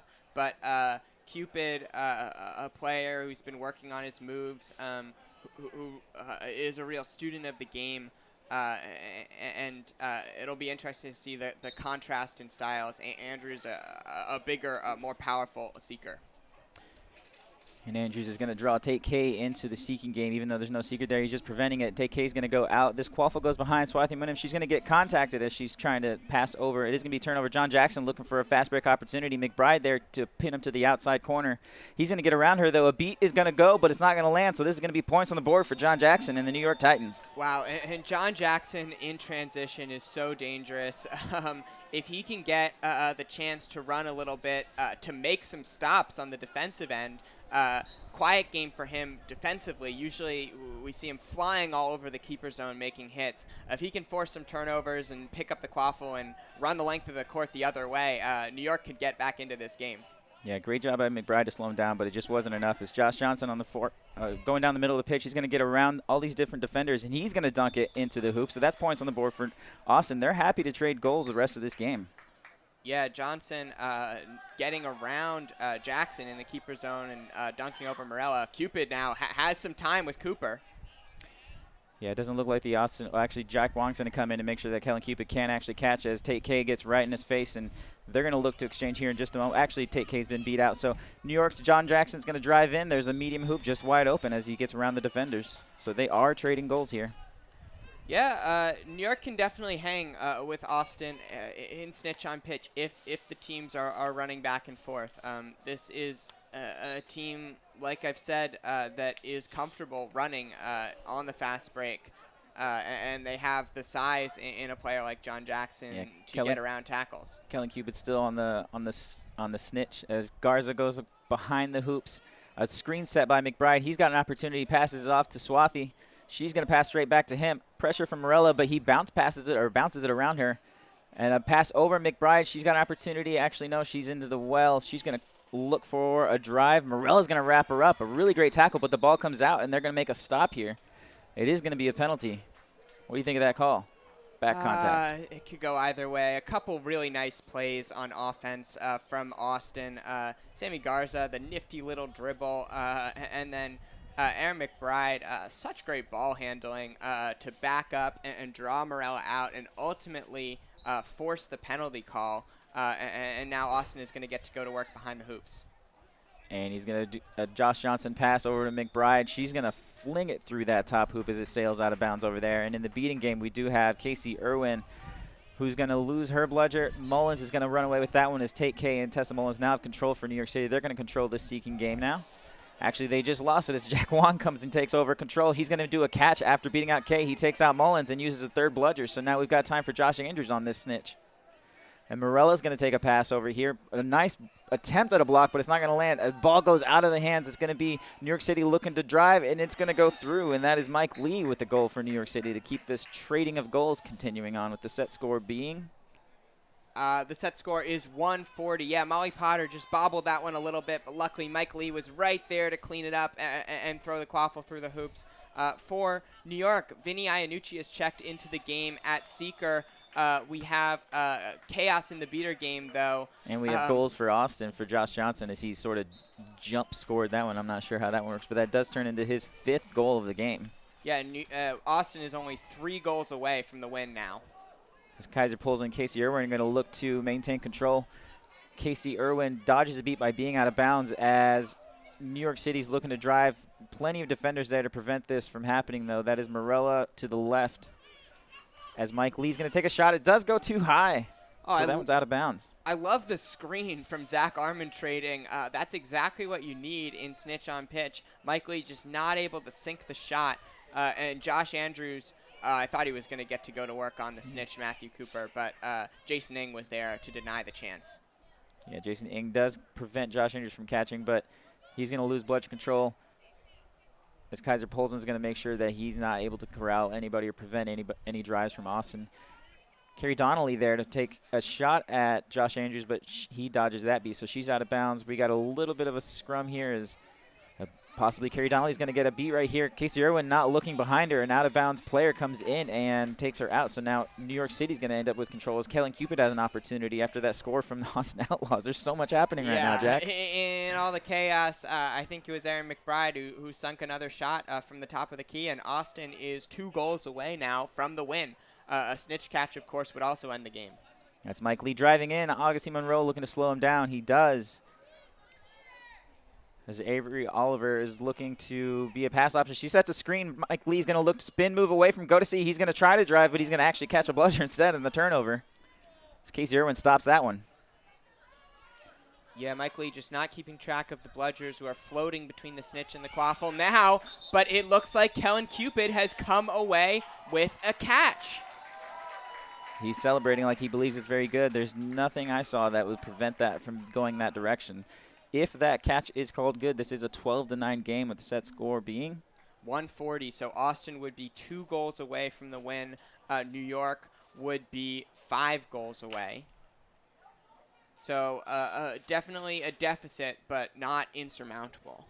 No, definitely not. I mean, these are both 2 teams that are capable. And there we see the Kellen Cupid shuffle. I love that.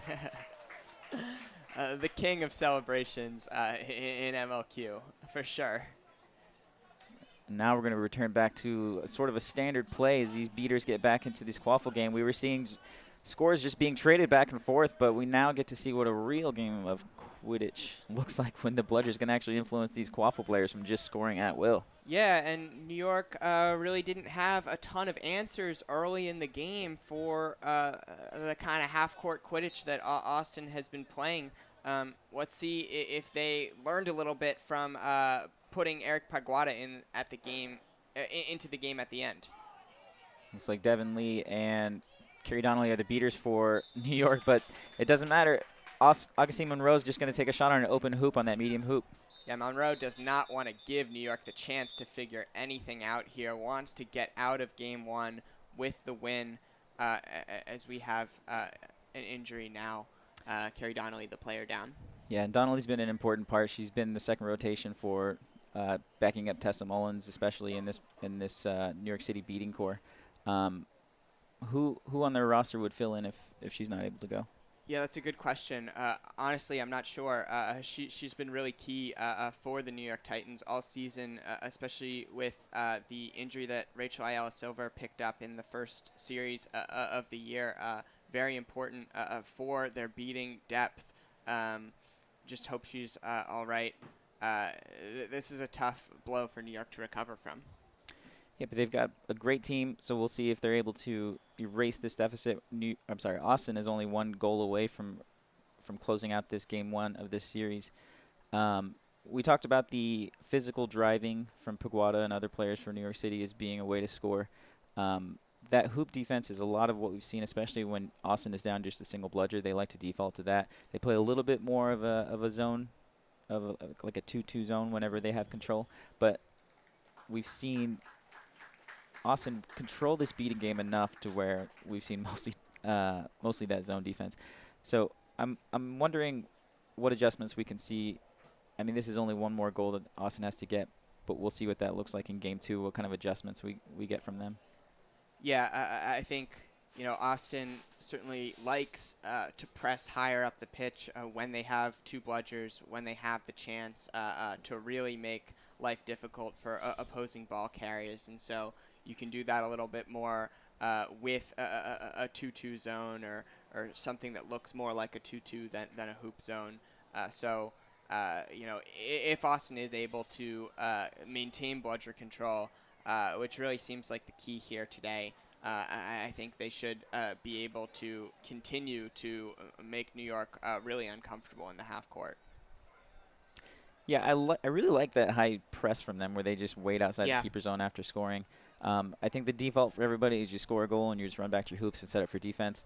It's like a weird offensive defense, but you didn't see a lot of that, especially for game 2. So we're returning back out to the field as we get these players back out. Do you want to call that New York lineup, what we have out there? Yeah, for New York right now, it's Avery Oliver, Lindsey Morella at Chaser, along with Mike Lee and Leo Freed. In the beating game, it's Phil Kane and Devin Lee, the starting beater pair for the Titans. Yeah, my apologies. Phil Kane has had plenty of minutes in this game. Been a very important part of this. So just picking up where they left off throughout this game, we'll see if Austin's able to close this out.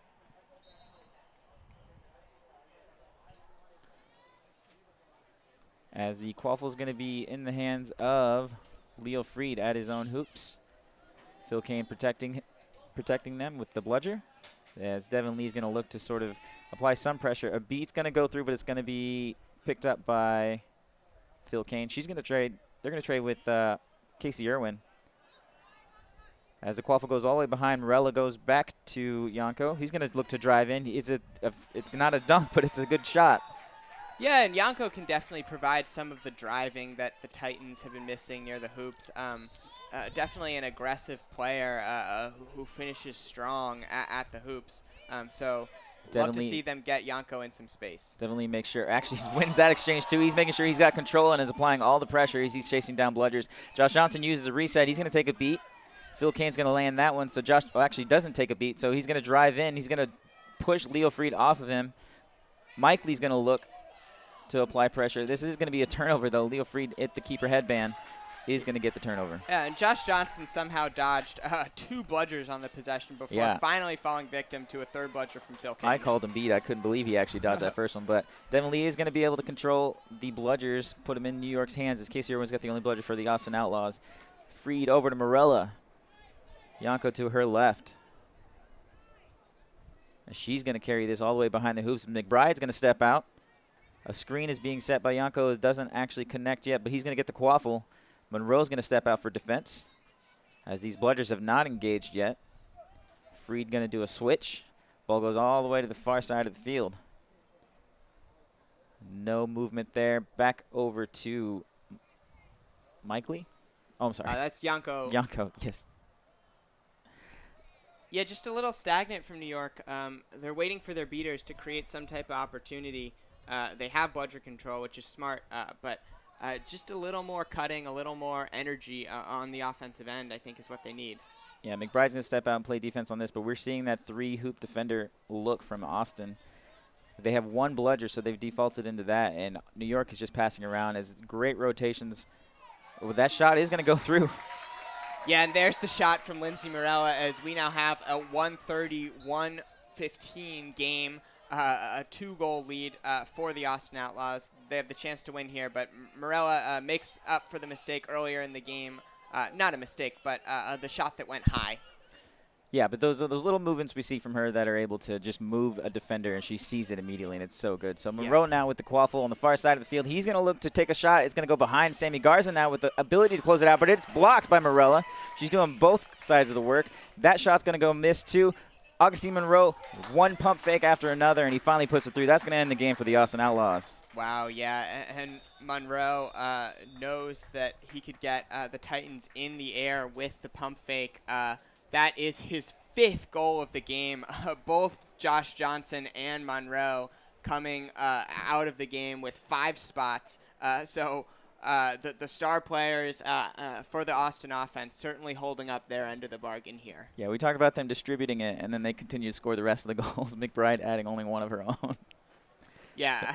A complete game from the Austin Outlaws. I mean, we saw beating game, not dominance, but they seemed to win more than their fair share of those exchanges. We saw great hoop defense that just was stopping nearly everything that wasn't shot by Lindsay Marilla. Great job at Paguada to get in there and score a few. John Jackson with a couple of those fast break opportunities. Mike Lee, I think those were more on dishes that seemed like coordinated offenses from New York. So between those different types of attacks, I'd like to see them really choose one strategy to try to capitalize on that they think works well against that 3 hoop zone defense. Yeah, certainly everything starting on the defensive end for the Austin Outlaws. Just such a confident performance, beginning with the bludger control and the hoop zone. So exciting to see from the Outlaws. Okay, so we're going to bring you back to the next game, which will be a matchup between. It'll be the Soldados, the San Antonio Soldados, and the Boston Forge, Game 2. Yeah, we're looking forward to it.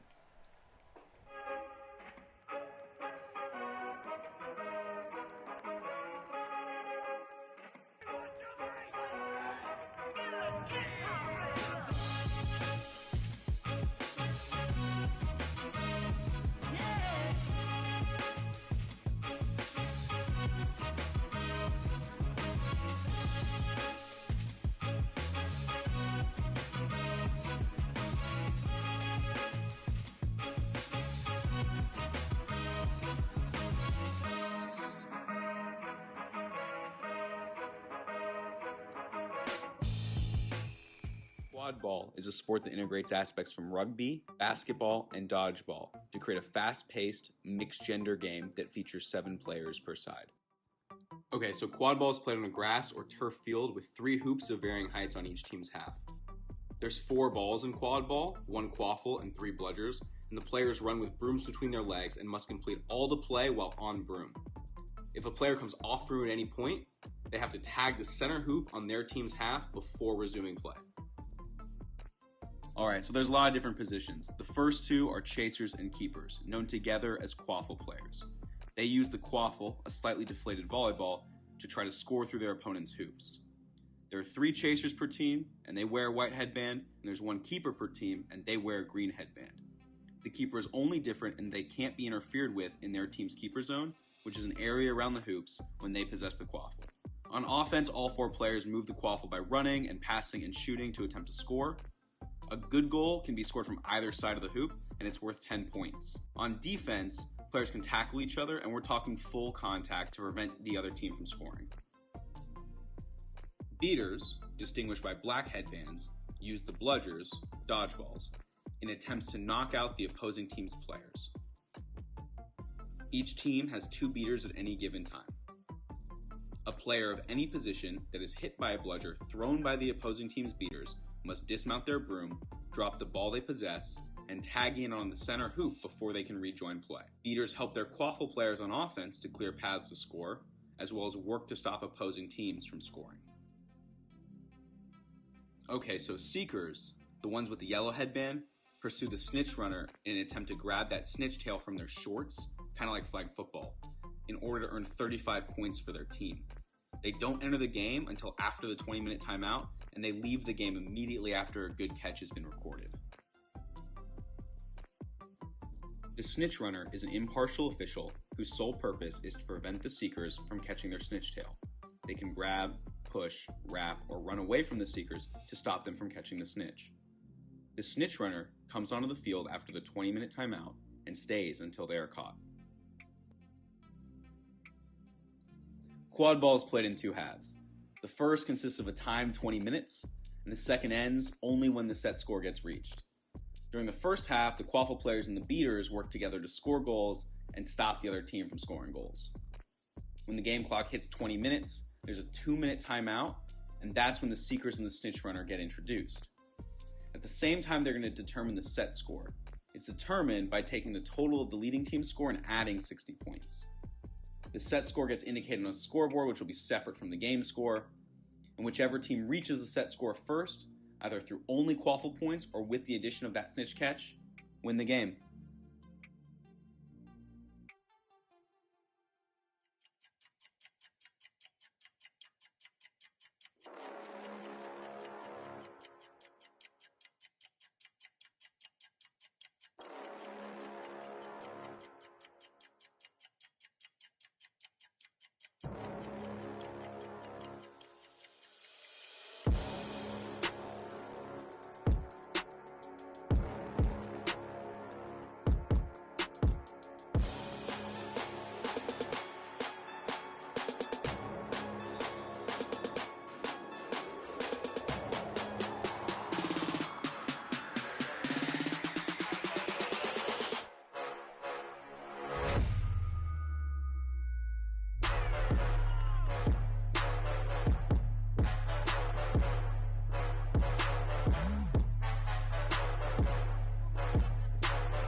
Quadball is a sport that integrates aspects from rugby, basketball, and dodgeball to create a fast-paced, mixed-gender game that features 7 players per side.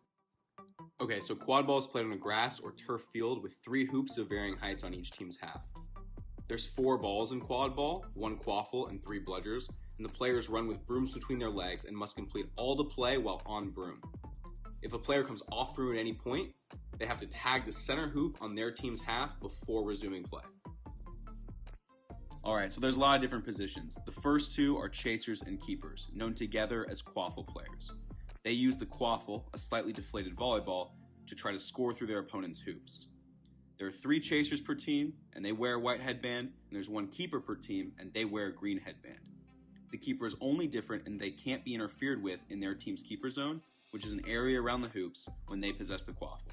On offense, all 4 players move the quaffle by running and passing and shooting to attempt to score.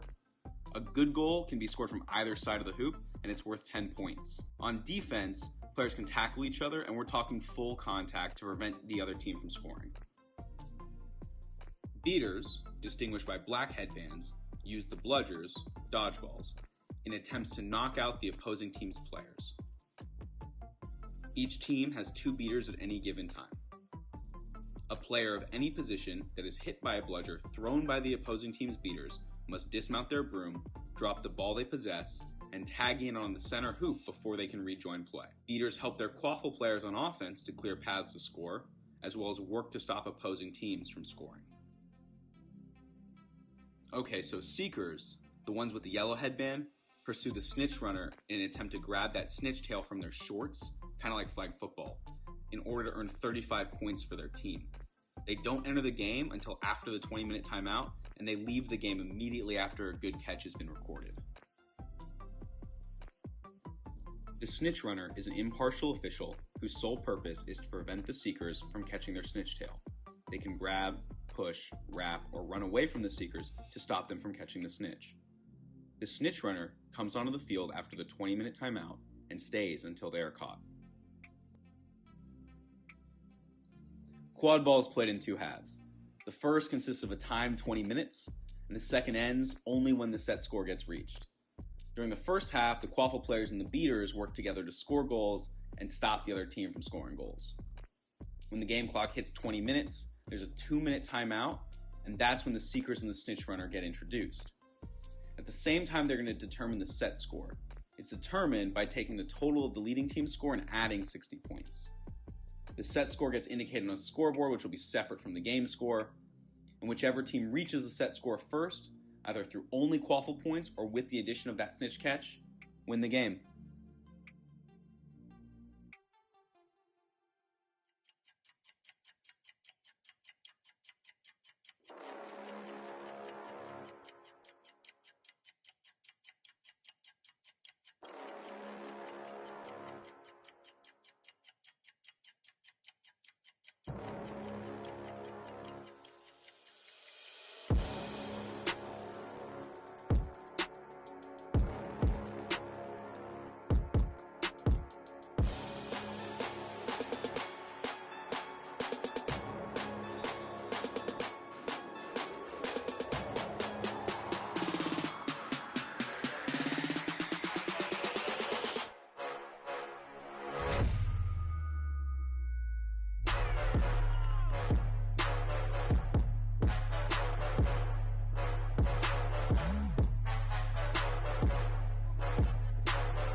Quad ball is a sport that integrates aspects from rugby, basketball, and dodgeball to create a fast-paced, mixed-gender game that features 7 players per side. Okay, so quad ball is played on a grass or turf field with 3 hoops of varying heights on each team's half. There's 4 balls in quad ball, 1 quaffle, and 3 bludgers, and the players run with brooms between their legs and must complete all the play while on broom. If a player comes off broom at any point, they have to tag the center hoop on their team's half before resuming play.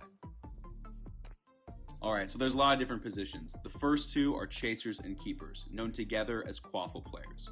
They use the quaffle, a slightly deflated volleyball, to try to score through their opponent's hoops. There are 3 chasers per team, and they wear a white headband, and there's 1 keeper per team, and they wear a green headband. The keeper is only different in they can't be interfered with in their team's keeper zone, which is an area around... Hello and welcome back to the MLQ Championship 2022 semifinals. Game ones are in the books now in both semifinals, and it will be Boston and it will be Austin looking to close out sweeps and make their way back to the finals. Here, first up is the Boston Forge taking on the San Antonio Soldados.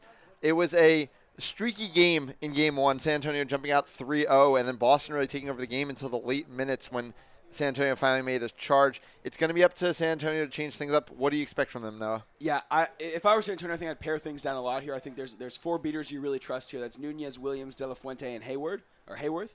And I think if you trust those and then and you pair that off with some really good chaser play from San Antonio, you're going to give yourself a chance. The hot start really came at expense of what Boston was doing wrong, I think, in those first few minutes. We'll see if Taylor Crawford, again, is the main ball handler to start the game for Boston, or if they go back to Ian Skura, who was so good so far this series. We're about to get started here in game 2. Jay Stewart and Taylor Crawford running off for the ball. Alex Amadal on the call. And we are live. Jay Stewart winning the race to the ball for a second straight game. Though we might have a false start. That might be the reason. Also have a player down on the field. So a few things to suss out. But as it stands, it is Matt Blackwood with the ball. And it is Daniel Williams down on the pitch. Yeah, and he was just testing out that ankle. Looks like he might have caught a little bit of a sprain here. Really big if he can't continue. I imagine he's going to try. Yeah, Daniel Williams is a fighter. Not the biggest player, but always scrapping on the ground in the beater game.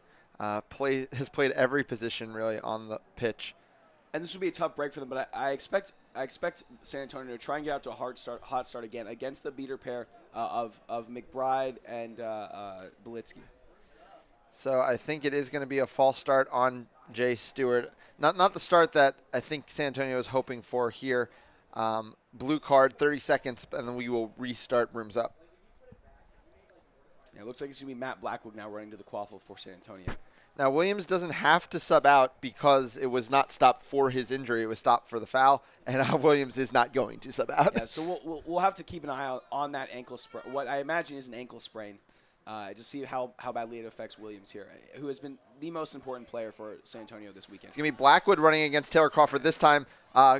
He does get the pushback, and it is going to be Daniel Williams on that ankle cleaning things up. Looked really quick off the get-off. I don't think he's hurting that badly, and if he is, he's not showing it. Yeah, so San Antonio indirectly gets everything there because they do get the quaffle stop immediately, and they get bludger control. De La Fuente and Daniel Williams got out to a hot start in game 1. We'll see if they can do more of the same. They are serving that blue card penalty, though. Daniel Williams does clear out the only bludger on that side, so it's no bludgers.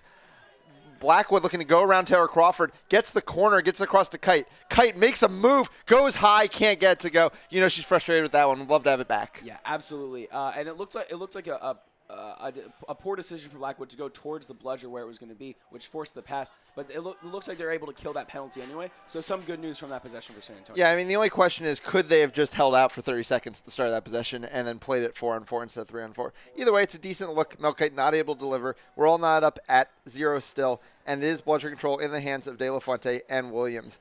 And this time it is Skura to start the game at ball handler for Boston. Crawford is going to be behind the hoops. I think that's a really good decision from Boston. Yeah, Daniel Williams, though, is going to close hard on that pass behind, forcing the pass back up top. Taylor Crawford is now beat out of the play. We'll see if Boston's patience is just going to be waiting for him to come all the way back here. Belitsky takes an exchange with Williams. Williams throws back cleanly. That allows De La Fuente to force something. Now it's Blackwood with the turnover. Blackwood looking to run. Ian Skura can't make the wrap. He runs into Taylor Crawford. San Antonio for a second straight game is on the board first. What a strong move from Blackwood to shrug off 2 defenders, switch hands with the quaffle, and get it around to that medium hoop. Yeah. And every game today, or all the weekend, we've seen that the Daniel Williams and Chris De La Fuente combo has been eating. We'd only usually see one shift of it, but I would imagine that in that shift, they're probably plus 120 on the weekend already. Yeah, so strong together. It's been one of the best beater pairings we've seen all weekend. Belitsky trying to engage here but it's McCready taking the exchange with Williams. But again, all the bludgers are on the ground, and again, it's Blackwood. Blackwood's getting another free one. Are we just watching game 1 all over again? No, because San Antonio is running over early. Yeah, and we'll see how San Antonio adjusts into the middle of this game. They're doing such a great job here with this beater pair. I imagine they're going to take a longer shift here, and I'm curious what they switch into. Without Blackwood and Stewart on the field, it's been hard for them to score a bit, so we'll see as the depth continues, but so far all San Antonio. And Daniel Williams is just not letting Taylor play the game, but this time the adjustments from Boston, Max Havlin and Lewis Shue are in early. Yeah, I think this is I think this is Boston being forced into this situation, so that's a big win for San Antonio. Yeah, but we'll see how these pairs match up. I don't think as pairs they have matched up so far in this series. It's going to be Finn McGargan with the ball all the way behind, gets up to Ian Skura. Skura looking to drive on Blackwood, goes for the middle hoop. Jay Stewart can't get a hand on it. You hate to see that one fall if you're San Antonio. Yeah, gets a piece, but not enough. And meanwhile, Max Havlin and Lewis Hsu with a little assist from an unfortunate bounce off a referee. I think we're able to get bludger control there. Blackwood, though, in the meantime, has a no bludger situation. Beautiful look. Sousa in the right place at the right time. Sosa gets on the board. Yeah, good recognition there from Blackwood to recognize that all the bludgers were away from the play. Havlin not able to get there in time, and a really quick release from Sosa. That's exactly what you want to see from an off-ball chaser. Yep, 3-1 in favor of San Antonio. And they were able to get bludger control when all was said and done. I think it was just a race to the ball that Lewis Hsu lost out on. Skura, already one goal. It's not the tallest hoop defense here from San Antonio, which Skura took advantage of on the last possession. We'll see if he can do it again. It's Manhart who has the ball, goes behind to McGargan. He gets closed down by Daniel Williams. Oh, and in a pile-up on the ground that Jay Stewart is going to come up with, though I think we might have a foul coming. Yeah, it might be a swat on McGargan here for the bludger on the beat, but we'll see. Yeah, but in the meantime, it was Max Havlin winning exchange with Chris De La Fuente. So we're going to have to see where all the chips lie, both in terms of whether there's a foul in the play and where the bludgers end up. But, hey, San Antonio is getting what they're wanting early, but we do see them now shifting a little bit into that second line. Christian Cortez coming onto the field. That is where they got stymied last time. That's where they need to find actual points this time around. Yeah, we're going to need more from Cortez in this shift. Hasn't had a great weekend, and certainly was particularly bad last game. But this will also be San Antonio trying to balance out their two lines. Jay Stewart's still on the field. Spread out those Blackwood and Stewart minutes a little bit more. Yeah, they seem to be able to create without the other. Yep. And so it's definitely an opportunity for this team to try and split them. Yeah, and obviously I believe it was Stewart. 6 goals in their first game. They're going to need another Herculean effort like that from him. So far, though, it's been Blackwood and then one from Sosa that's been doing the work. So it was actually a below-the-knees tackle, and this is going to be an easy one for Skura. It was a below-the-knees tackle on Cortez, and now he's going to come back into the game. Yeah, meanwhile, Daniel Williams is making a play for bludger control up the field. A couple beats on Havlin. Havlin, though, eventually does get rid of De La Fuente, so I think Daniel Williams is just going to have to slow it down. Good job there by Hsu and Havlin, the quick hands around the hoop. And I do like what I've seen from San Antonio to take this early 3-2 lead. We'll see. Oh, a nice play there from Sosa. Sosa's in a tough spot, though.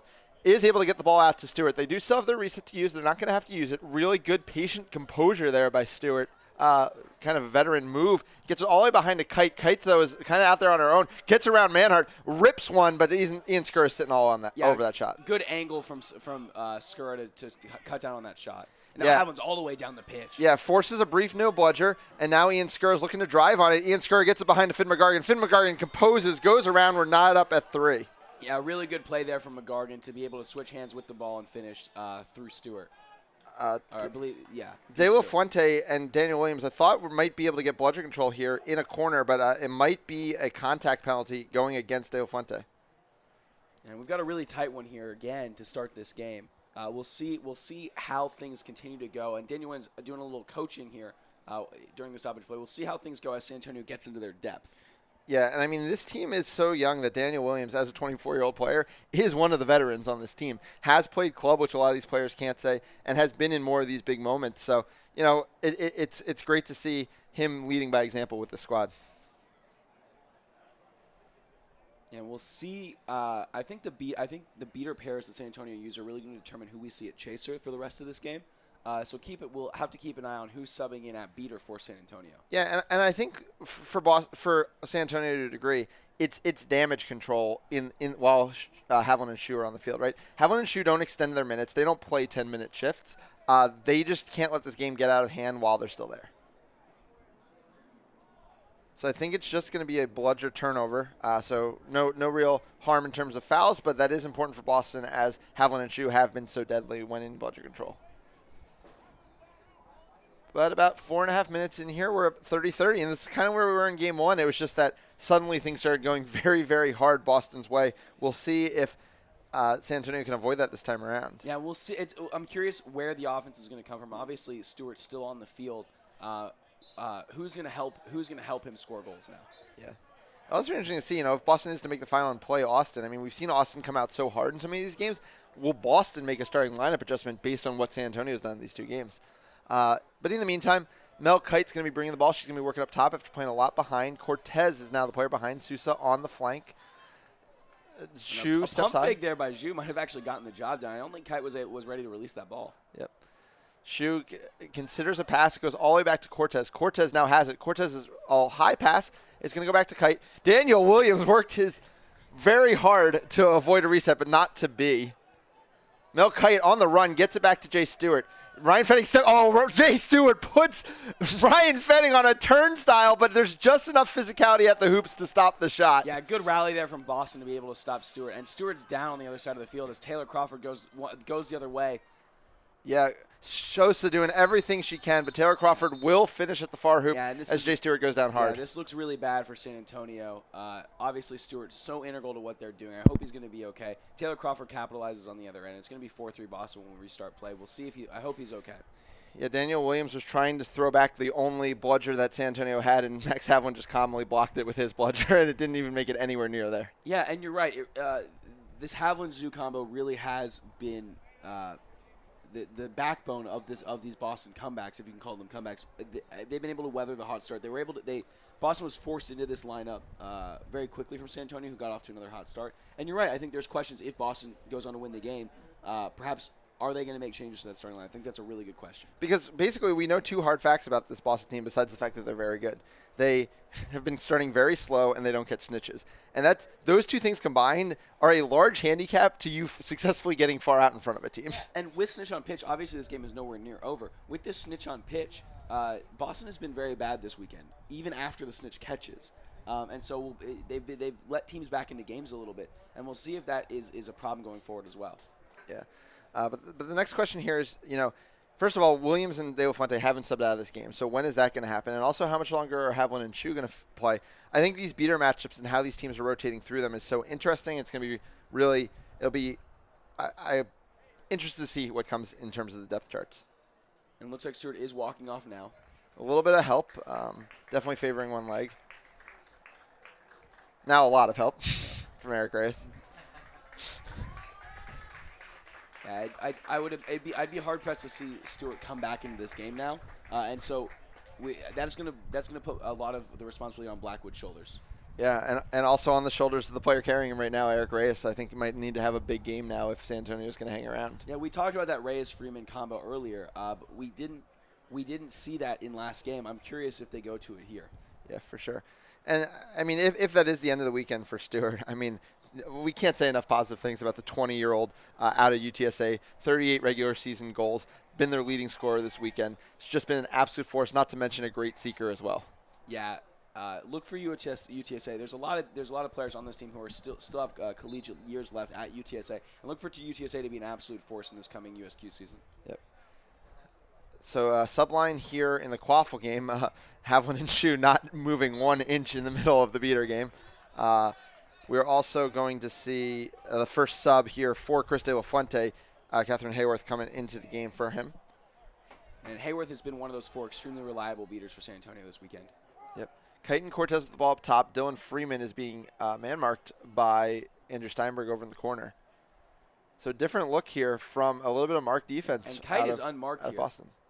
Going to be chased down by Zhu for ball forced out. Steinberg bounces right off of Freeman. Fenning, though, has the answer, but the ball gets off to Avia. Avia flips one up. Only player there is her Greenhouse. All the budgets on the ground. Greenhouse is looking to run. Cortez, the only player in front of him. Freeman makes a hit, but the Fenning is cruising down the field, puts it through 5-3 Boston. Yeah, the pass not perfectly placed, but Fenning able to corral it there. Really nice to continue to move forward and corral that pass and finish hard. 5-3 the score. And again, it's just inability to get bludger control from Havlin and Shu, and then the ability for the two of them to put all the bludgers on the ground on offense in every single possession, but still end up with 2 of them when the dust settles. Yeah, we can't say enough things about that beater pair. They've been so good for so long. Freeman with the ball on the wing. Melkite working up top over to Avia. Eric Reyes now in the game behind. Avia just goes end to end. Nobody steps up to him, but Athena Mayer is able to influence the shot just enough. There is a penalty on the play. Dylan Freeman now has it. Dylan Freeman trying to take on Steinberg. Steinberg gets the better this time. And I guess there is no call on the play. Havlin does make the beat to force the turnover. Yeah, we do finally see that Freeman-Reyes combo that worked so well against Minneapolis. Shu beats away Kite. Greenhouse, though, is slowed down by Reyes. It will be a rare half-court set here for Boston. We haven't seen a ton of them in the last few possessions. Athena Mayer gets the ball up top all the space in the world to work, goes over to Greenhouse. Greenhouse steps right into the keeper zone. You know he wants to shoot, and he does, finds the far hoop. Yeah, really patient, really good look there from Harry Greenhouse. Yep. Daniel Williams looks to push the pace to try to make a play for bludger control, but Max Havlin, it's a nice catch there. And Catherine Hayworth's going to have a chance. She can't make the catch, though. Daniel Williams, though, is going to be able to get bludger control back, I'm pretty sure. And it's going to be Shu alone in the defense. Wow, really nice play there by Daniel Williams to get bludger control back. Yep. And he is going to take a sub here. It is going to be Nunez coming in. Matt Blackwood back in the game. 2 goals and an assist on the team's 3 goals so far in this game. Baltimore Nunez, as you mentioned, coming in as they finally get bludger control. Does miss his first beat. Is going to have to go track it down. Pass goes all the way up top to Reyes. Reyes corrals it a little bit wide there from Avia. It's going to be Reyes matched up on by Harry Greenhouse. Gets it over to Blackwood. Blackwood slips under Steinberg. Blackwood puts it through. Blackwood picking up the mantle for Jay Stewart and carrying this offense early. Yeah, and that's 2 really strong goals we've seen from Blackwood. Extremely good body control and awareness of where the hoops are at all times. The early hat trick here for Blackwood, so desperately needed. Yeah, it's been a quiet day for a lot of these other San Antonio Chasers so far. We'll see if they can step up as we get to the middle portions of this game. And there was a foul on the pitch. I assume it was on the tackle. Steinberg, I think, came up over the neck of Blackwood. No time served. Sorry. Sorry, it's actually Athena Mayer.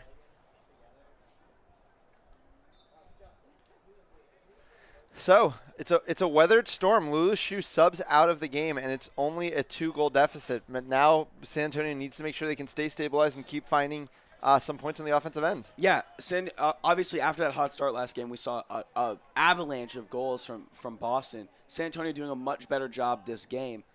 We wish all the best, obviously, to Jay Stewart, who was injured during that shift. Harry Greenhouse, the ball on the near side, goes back to Steinberg. Steinberg, a big contributor in game 1, back to Greenhouse. Greenhouse has a lane, always looking to shoot. Oh, he lobs one just over Blackwood. Athena Mayer hits the lane. She gets her shot knocked down. San Antonio considers running, isn't going to have to. They do have bludger control, and the tide's starting to turn a little bit back in the direction of San Antonio. Yeah, you feel like San Antonio's kind of getting a grip on this game. And Nunez and Hayworth are doing a really great job stabilizing things here without having to on the field. Blackwood with the ball now.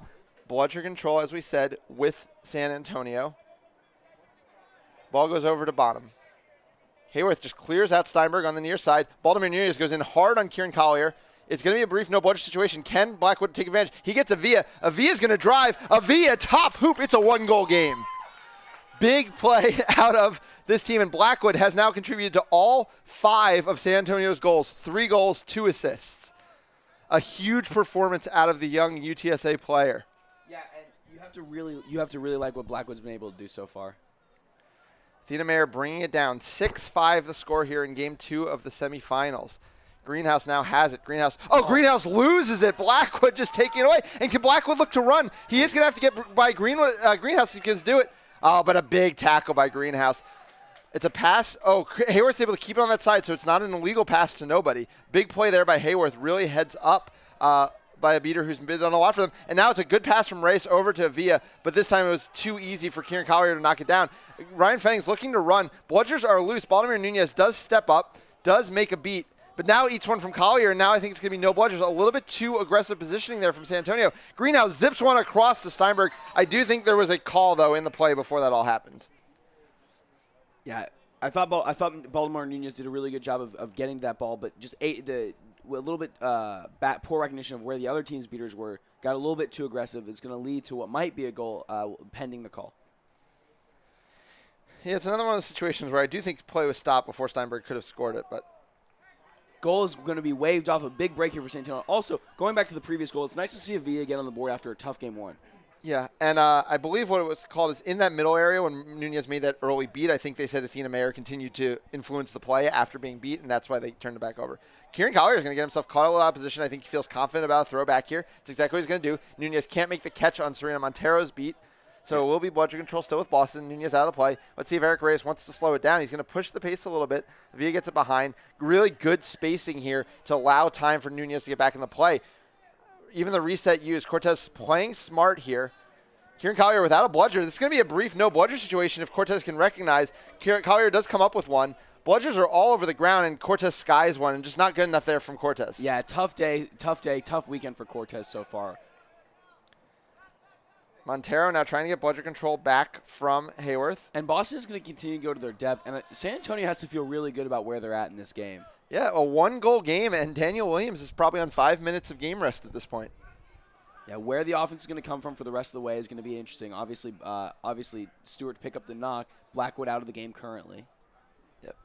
Blackwood obviously good, just getting a few minutes. And hey, if they can get minutes for him while the game not getting out of hand, that's exactly what the doctor ordered for this And team. it's going to be LaBuddy behind the hoops for Boston. Skura with the ball in his hand. Skura looking to make a move. Skura dodges a beat. Skura dodges 2 and goes through the middle hoop. So good from Ian Skura. He's such a dynamic ball carrier. Yeah, it's a hat trick already from Skura in limited minutes. Really that consistent scoring threat for this team. 7-5 now in favor of Boston. And it is going to be De La Fuente and Hines now. We didn't see Hines last game, I don't think. No, Heim's the head coach of this team. Sometimes you can make more of an influence from the bench. This time, Heim's going to get into the action with bludger control alongside De La Fuente. De La Fuente bringing in Dylan Freeman, who zips it over to Amber Bonham. Bonham just goes back to Freeman. Freeman might have a chance to drive. Just going to pull it back out. Goes around the screen of Cortez into the lane, and another, hopeful shot here out of San Antonio. Yeah, I think Freeman's had a little bit of tunnel vision this game. Has been much better as an off-ball chaser cutting. Now with the ball in his hands, has made a few poor decisions so far. Yep. So 7-5 the score here. It has been extended bludger control for San Antonio. But, on the last possession, Ian Skura didn't care one bit about those 2 bludgers, just knocked them both aside and hit a shot anyway. Yeah, and LaBuddy behind the hoops again. It's going to be Manhart, who's probably going to get the ball back to Skura very quickly. Sosa marking him high. Not really much of a match in a one-on-one. Hoops are going down. Ian Skura gets behind. I think dodges another beat there from Himes. A big hit, but a great pass, and Peter Lawrence is able to finish through the front of the hoop. 8-5 if it stands. Yeah, we'll see what the call is. Nice play by their LaBuddy to find Peter Lawrence near the hoops for an easy finish. Yeah, and Boston's, we've seen a lot of teams just completely, their offense turn off against 2 bludgers, but Boston hasn't been scared of these 2 bludger situations. They have been helped by, some errant beats from the San Antonio side, but still making the most of it. Looks like play is going to resume after, and the goal will stand. Yep. So Boston starting to open up a little bit of a lead here. Back-to-back possessions with a goal, 8-5. Like we said, Blackwood has been involved in every single goal for this team in this game. So, and similar in the first game, was that first line was basically the only place San Antonio got offense. So see how long that they can avoid bringing him back in. Freeman now has the ball up top. And is Collier with the lone bludger for Boston. Yep. De La Fuente gets rid of LaBuddy. Christian Cortez can now potentially drive. Nobody with the green headband marking him. Does get around Skura. LaBuddy, though, goes flying through the air. Cortez is going to come down with the pass. Yeah, nice read there from LaBuddy to make the block. Yep. No bludger situation. Can Cortez execute? He pushes Peter Lawrence through a hoop, but that's not going to be good enough. And then Ian Skura comes away with the ball. Yeah, Boston just too big right now. We're really seeing a size advantage here for the Forge. Yeah. And right now, worth mentioning, Jay Stewart has started stretching out on the sidelines. Yeah, if he can come back into this game, that would be huge for this team. The offense has dried up a little bit. Obviously, Blackwood carrying the load. Notice Alzra now in the game alongside Kieran Collier. Emma Poland has the ball over to Skura. Patience here against the 2-2 zone out of San Antonio with bludger control. De Fuente and Himes have held bludger control the entire time they've been in, but have given up 2 goals in that span. Pass goes back to Lawrence. Notice attempts a beat here. It's not going to result in bludger control. Oh, but Kieran Collier just takes it off of Bradley Himes. Shot is knocked down by Freeman. Oh, a nice play there by Freeman to win the ball. Yeah, important box out for sure, but we're going to have a call. And if this is in the beater game, it could be a real swing of fortunes because it would mean bludger control. It would mean Himes head to the box and, probably a very good goal-scoring opportunity here for Boston. And like we were saying, I think it is actually going to be important for Boston to go into the snitch play with a little bit of a lead here. They have been so bad this weekend once the snitch comes on pitch. San Antonio should still feel like they're very much in this game.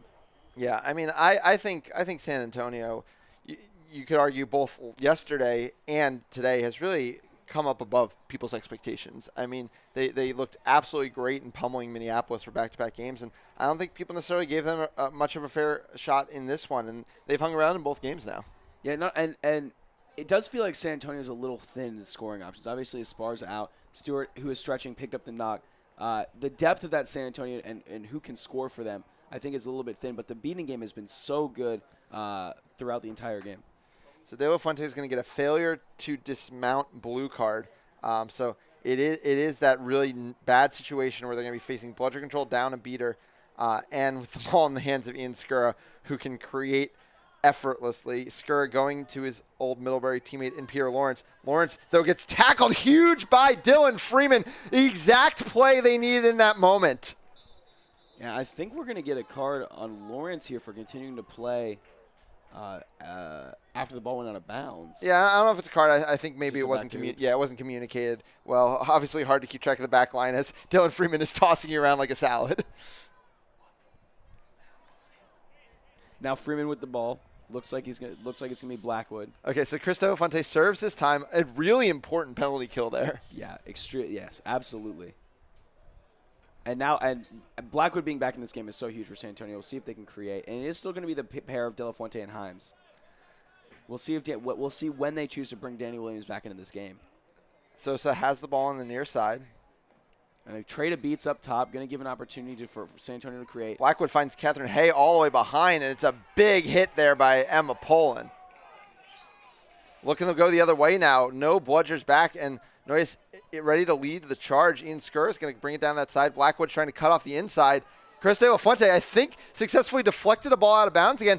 And because that's just off of a bludger, not off of a quaffle player's hand, that would still be off of Ian Skura. That's twice now De La Fuente has been able to stop a ball going through with the bludger. Really, really solid work there from De La Fuente. I think as much as we've talked and hyped, and reasonably so, Daniel Williams, I think Chris De La Fuente's had a fantastic day for this team. Really consistent, solid beating, and of course the snitch grab on top of it. Yeah, he's been as important as anybody on this team the entire weekend.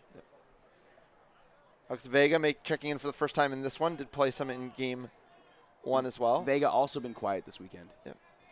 Sosa has the ball on the near side. De La Fuente looking to take an exchange with Noyes. It's just a throwback. And Himes is going to be able to catch a ball there. They might be able to get bludger control here, San Antonio. Yeah, Vega trying to get by LaBuddy. LaBuddy, though, shutting the door. Ball is loose.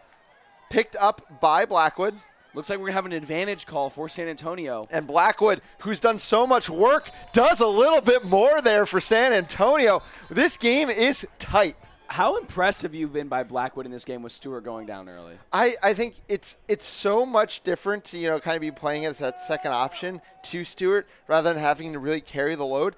And that's such a thing to step up to, and I think he's been so good at it. Yeah, it's so different playing off ball as opposed to on ball. And I think Blackwood's been so good and so strong in this game and has really good body awareness and hoops awareness. That's what I was going to point out, too. Controlling his body, taking contact, keeping arms free. Such an important and difficult thing to do in Quidditch. And it was San Antonio that was able to come away with bludger control. And it's going to be Nunez now subbing in for San Antonio. So it'll be Nunez and De La Fuente.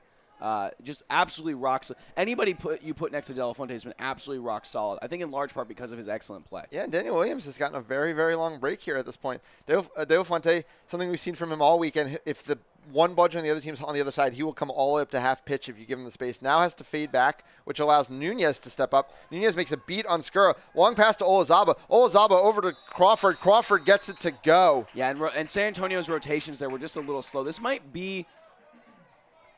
Okay, it is gonna. Oh, there's a really incredible beater scrum going on over here in San Antonio's half. Yeah, is Willie Andrews really not been beat? I guess he finally was. Yeah, we'll see. I think they might have been able to get De La Fuente with a tackle from behind. Well, what's incredible is De La Fuente and Will Andrews were on the ground, and Nunez went to clean up with a beat, and Will Andrews caught that attempt, then beat Nunez, but was still stuck on the ground. At which point, Nunez had to run back and tag up and finally make a beat on Andrews. See if there's a call on the play, and if so, which direction it's going.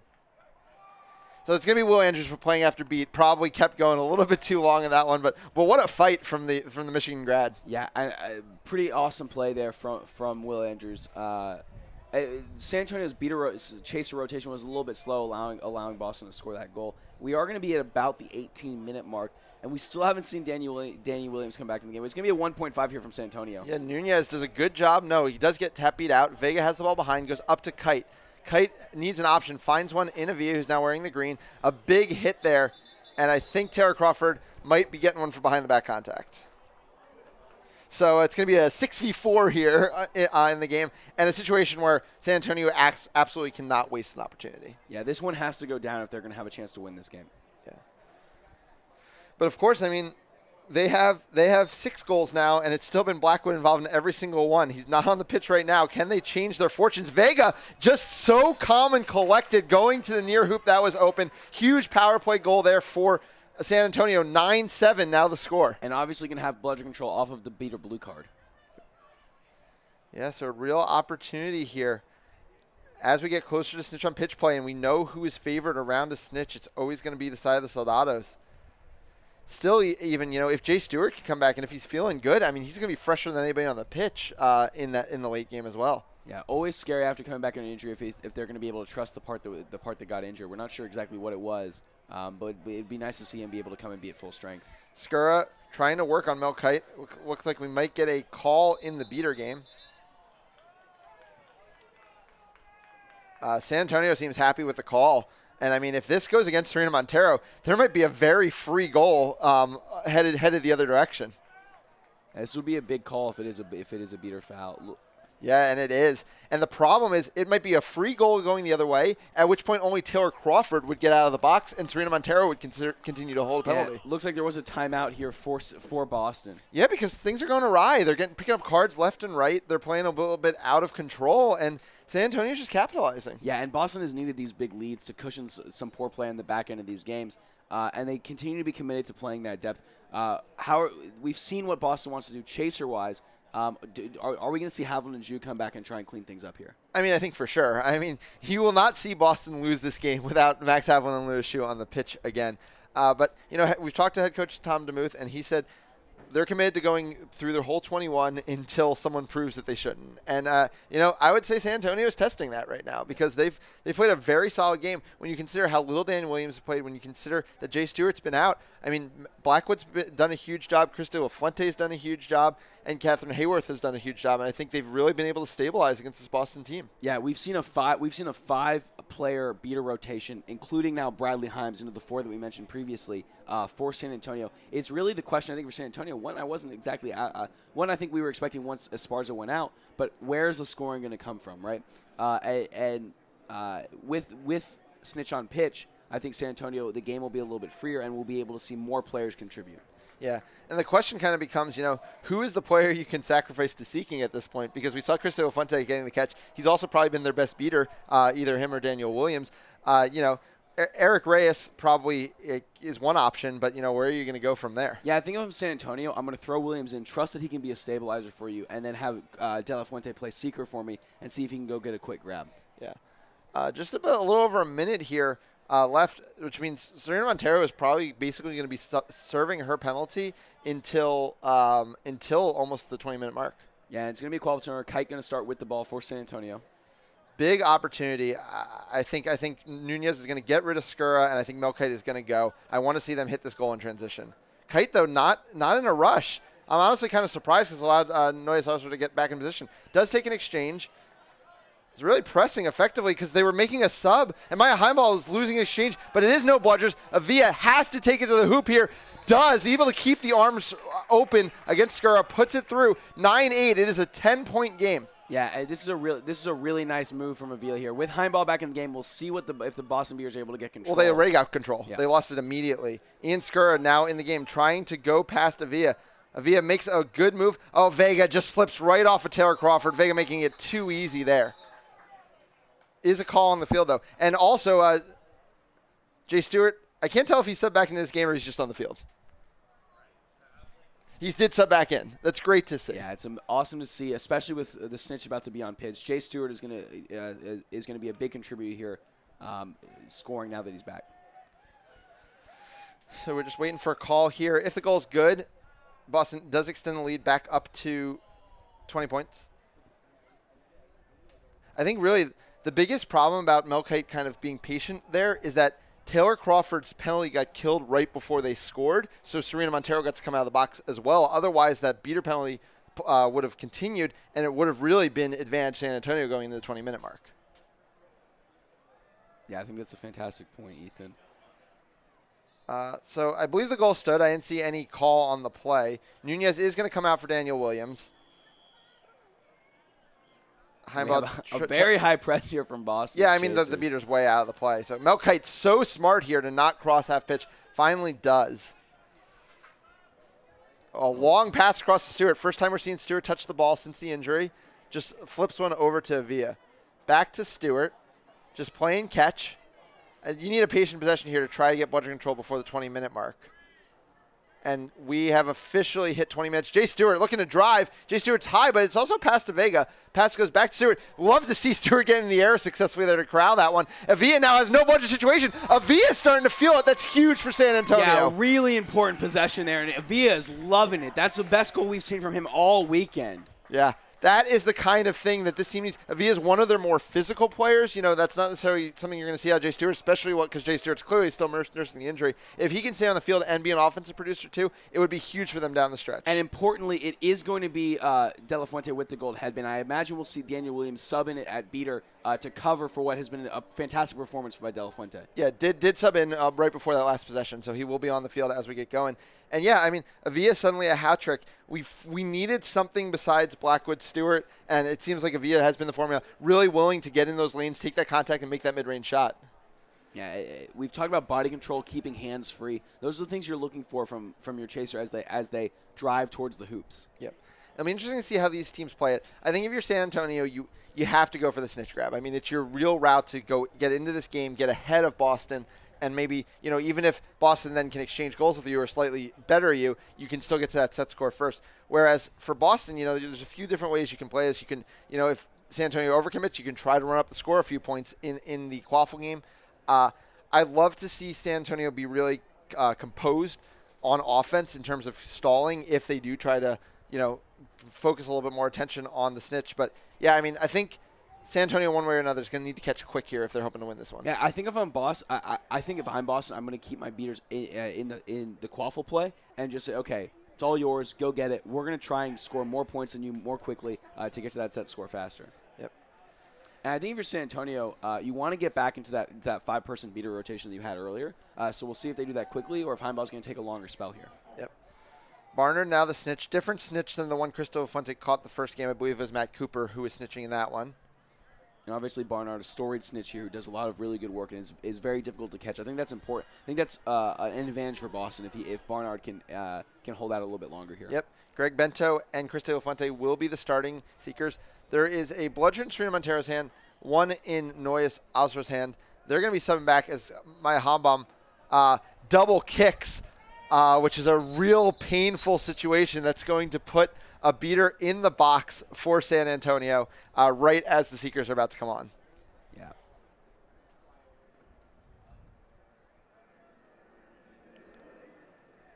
So it is going to be the double kick. Also credit to AR Josh Mansfield there for watching something happening really out of the scope of the play. But I think if you're San Antonio, again, even with the double kick, you have to feel really good about where you're at here. We'll see if De La Fuente can put in work early. And what San Antonio chooses to do now, they're at a beater disadvantage. Yeah. And the ball is the biggest problem is that bludger is now going to be on the other side of the pitch, and it's going to be a pretty free score here, I think, for Boston. Yeah. Then again, Boston does have to decide because, right, if you score immediately, you do just put that beater back in the game. You could take a slightly longer possession here and give your seeker maybe a chance to get something going. And it looks like they are in the middle of substitutions here, so maybe they do choose to slow things down a little bit. Yeah, Havlin and Shu are back in the game. I told you, Boston was not going to let this game be lost without Havlin and Shu making an appearance.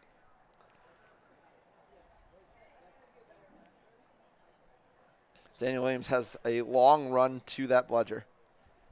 Emma Poland, the player in possession. It's a one-goal right now, Boston lead. I mean, great, just an incredible fight from San Antonio here in this game, too. I've been so impressed with this program all weekend. Yeah.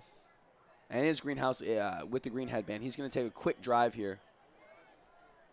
Yeah, and Greenhouse fighting through traffic. Jay Stewart really did his best, but Greenhouse does come down with the goal. And, Greenhouse being in the quaffle game really that means they're not even considering using him as a seeker, which makes sense because of how important he's been in the quaffle game. But also, is another point in the fact that this Boston team is just not super committed to the snitch game. Yeah, and Greenhouse has been a really stabilizing force for Boston. Like you said, he's had a resurgence season, and I really like what he's been able to accomplish both as a ball carrier and a point defender. Jay Stewart going right around Andrew Steinberg. That foot seems just fine right now. Though I will say he looks a little hobbled as he slows down a little bit. Gets it across to Kite. Max Havlin charges high. It's a pass back to Avia. Avia makes a nice move but does get beat. And, this is the risk that they're taking here because Boston will start to win that quaffle game. Chris De La Fuente does not have a ton of time to deliver a grab here. Yeah, and I'm curious when Matt Blackwood is going to be able to get back in this game for San Antonio. No, Kite trying to make a tackle on Greenhouse. Greenhouse goes right through and puts the shot through the far hoop. Already 2 of the 6 goals Boston needs to clinch a spot in the finals. Yeah, with Stewart hobbling a little bit, we'll see how long Blackwood's going to be able to stay out. And that is Heimball going to make the tap beat on Bento. So Chris De La Fuente is going to have a chance. A catch here with Nadas up at 12 and basically be first to 4. Pass goes over. Melkite's got some space. Melkite, though, I'm not sure she saw Shu coming. I think that shot was after the beat.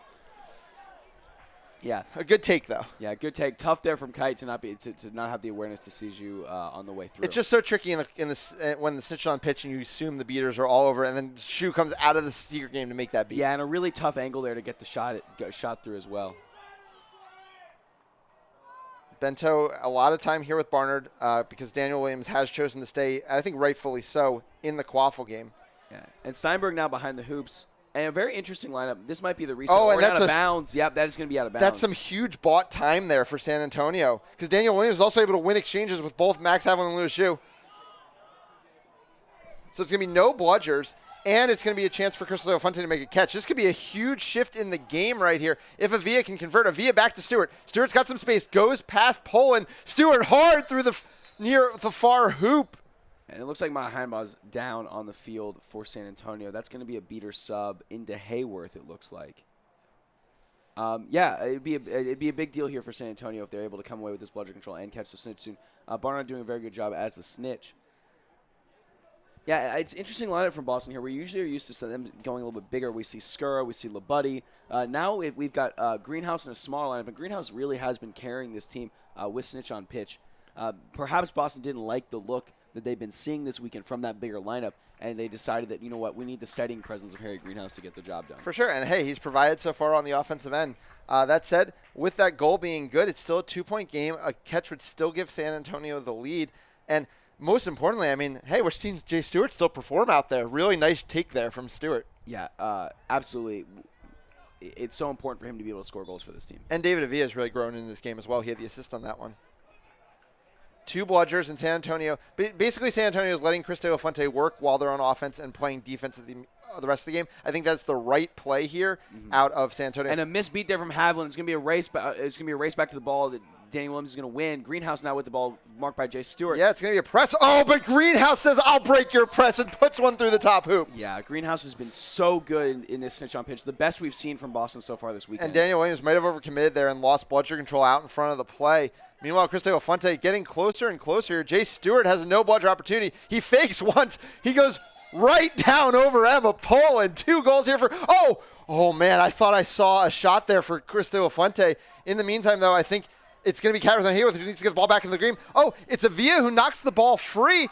And Andrew Steinberg somehow puts the ball through the far hoop. How is Boston scoring these goals? So composed there from Steinberg to keep his eyes up as he's going down and keep that arm free and be able to put it through. Now we are going to see McGargan come in for Steinberg. What a shift there for Steinberg, and really a shift here for Greenhouse. De La Fuente did take a sub. It is going to be Eric Reyes now at secret for San Antonio. Yep.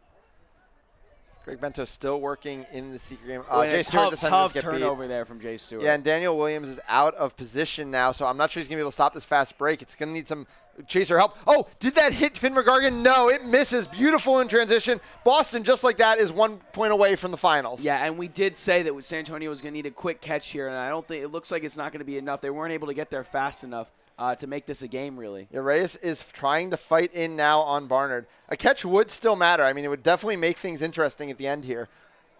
Yeah, San Antonio has been unable to stop Boston so far for the first time, really, in this snitch on pitch. Yeah, I think it's been just a bit of a physicality issue. As Matt Blackwood looking to hit the lane, tries though a pass, I think a little bit too passive. Finn McGargan looking to end the game, looking to send Boston to the finals, finds his old teammate in Athena Mayer, but the beat shuts things down. Yeah, and Matt Blackwood's kryptonite so far has been Harry Greenhouse, and Harry Greenhouse has really been the only player to stop Matt Blackwood on Boston all day. Yeah, Ray is now going to get another shot here as Jay Stewart has the ball. San Antonio needs a catch. It's the only way they're winning this game. Oh, there's a pass to Blackwood. Oh, Blackwood composed. I thought Jay Stewart missed a very long shot, but he just saw his teammate. Harry Greenhouse looking to run to end the game. No bludgers there. Nobody to step up. Greenhouse through the far hoop. And what a performance here from Harry Greenhouse. This is the kind of closing out we've been waiting to see for Boston all weekend. And finally they have somebody that they feel can convert in these situations. We'll see in the finals if this is the lineup they go with snitch on pitch. 5 goals and 2 assists for Greenhouse. Basically, he said, I don't need to catch a snitch. I'll just score that many goals in the quaffle game instead. Beautiful performance from him. Great performance there from Boston down the stretch. Again, it was they brought Max Havlin and Lewis Shue in when it counted, and that was the difference. But I mean, I don't think you can speak enough about the fight the San Antonio team gave this weekend. No, what a program, and I expect San Antonio to continue to grow, continue to play well, and like San Antonio's been my most exciting team this weekend. I'm excited to see where they're going to go in the future. Yeah. Well, that is going to do it for our first of our 2 semifinals. Boston taking the sweep to advance to the finals. We still have another finalist to decide. We've still got a great either 1 or 2 games to come in our Austin, New York series. We're going to take a quick break, but we will be right back for Game 2, Austin versus New York.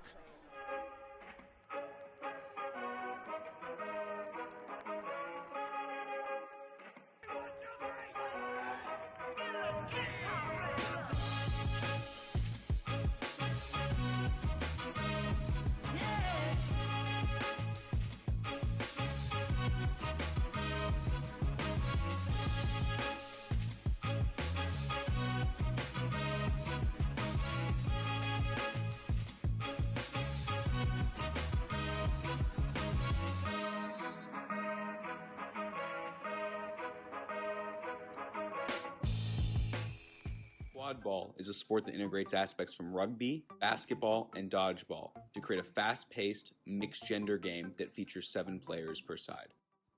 Okay, so quadball is played on a grass or turf field with 3 hoops of varying heights on each team's half.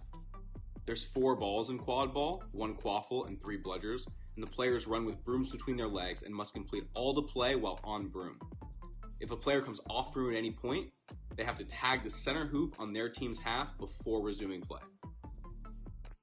Alright, so there's a lot of different positions. The first 2 are chasers and keepers, known together as quaffle players. They use the quaffle, a slightly deflated volleyball, to try to score through their opponent's hoops. There are 3 chasers per team, and they wear a white headband, and there's 1 keeper per team, and they wear a green headband. The keeper is only different in they can't be interfered with in their team's keeper zone, which is an area around the hoops when they possess the quaffle.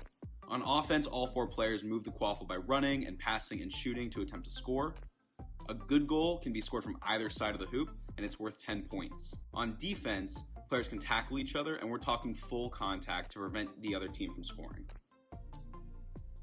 Beaters, distinguished by black headbands, use the bludgers, dodgeballs, in attempts to knock out the opposing team's players. Each team has 2 beaters at any given time. A player of any position that is hit by a bludger thrown by the opposing team's beaters must dismount their broom, drop the ball they possess, and tag in on the center hoop before they can rejoin play. Beaters help their quaffle players on offense to clear paths to score, as well as work to stop opposing teams from scoring. Okay, so seekers, the ones with the yellow headband, pursue the snitch runner in an attempt to grab that snitch tail from their shorts, kind of like flag football, in order to earn 35 points for their team. They don't enter the game until after the 20-minute timeout, and they leave the game immediately after a good catch has been recorded. The snitch runner is an impartial official whose sole purpose is to prevent the seekers from catching their snitch tail. They can grab, push, wrap, or run away from the seekers to stop them from catching the snitch.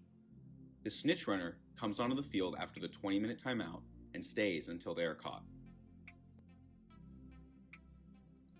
Quad ball is played in 2 halves. The first consists of a timed 20 minutes, and the second ends only when the set score gets reached. During the first half, the quaffle players and the beaters work together to score goals and stop the other team from scoring goals. When the game clock hits 20 minutes, there's a 2-minute timeout, and that's when the seekers and the snitch runner get introduced. At the same time, they're going to determine the set score. It's determined by taking the total of the leading team's score and adding 60 points. The set score gets indicated on a scoreboard, which will be separate from the game score, and whichever team reaches the set score first, either through only quaffle points or with the addition of that snitch catch, win the game.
Quadball is a sport that integrates aspects from rugby, basketball, and dodgeball to create a fast-paced, mixed-gender game that features 7 players per side.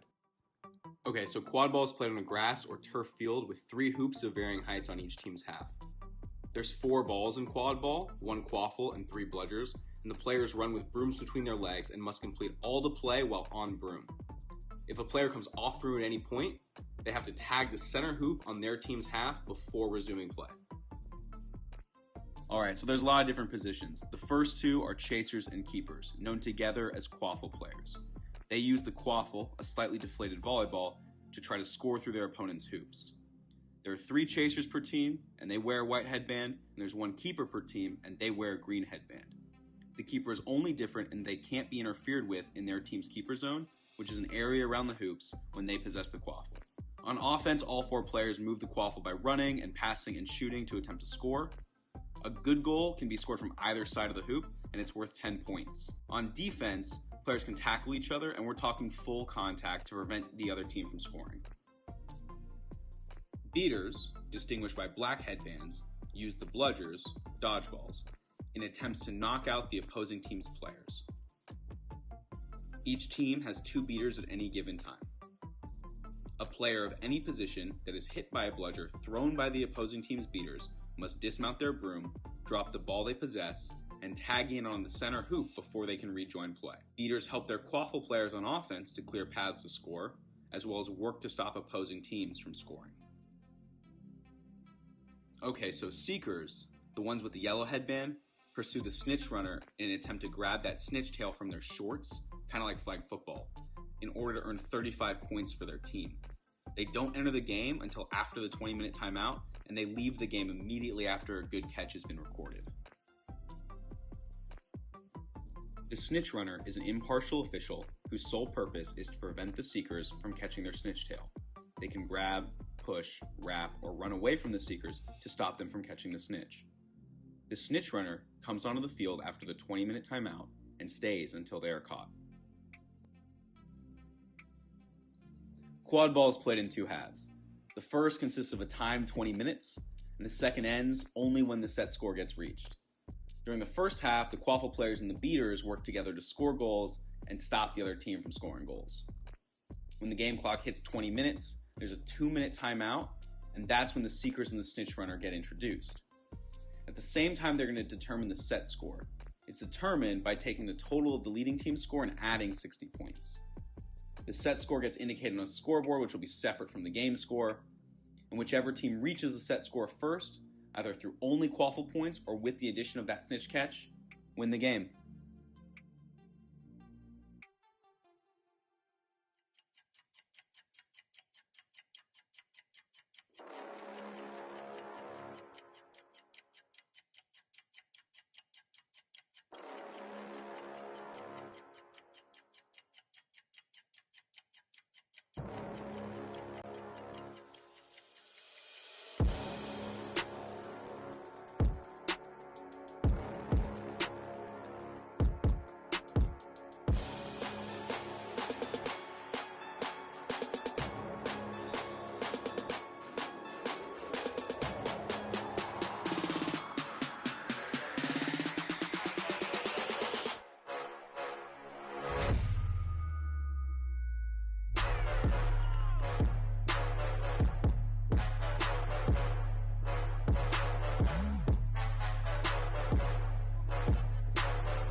Quad ball is a sport that integrates aspects from rugby, basketball, and dodgeball to create a fast-paced, mixed-gender game that features 7 players per side. Okay, so quad ball is played on a grass or turf field with 3 hoops of varying heights on each team's half. There's 4 balls in quad ball, 1 quaffle, and 3 bludgers, and the players run with brooms between their legs and must complete all the play while on broom. If a player comes off broom at any point, they have to tag the center hoop on their team's half before resuming play.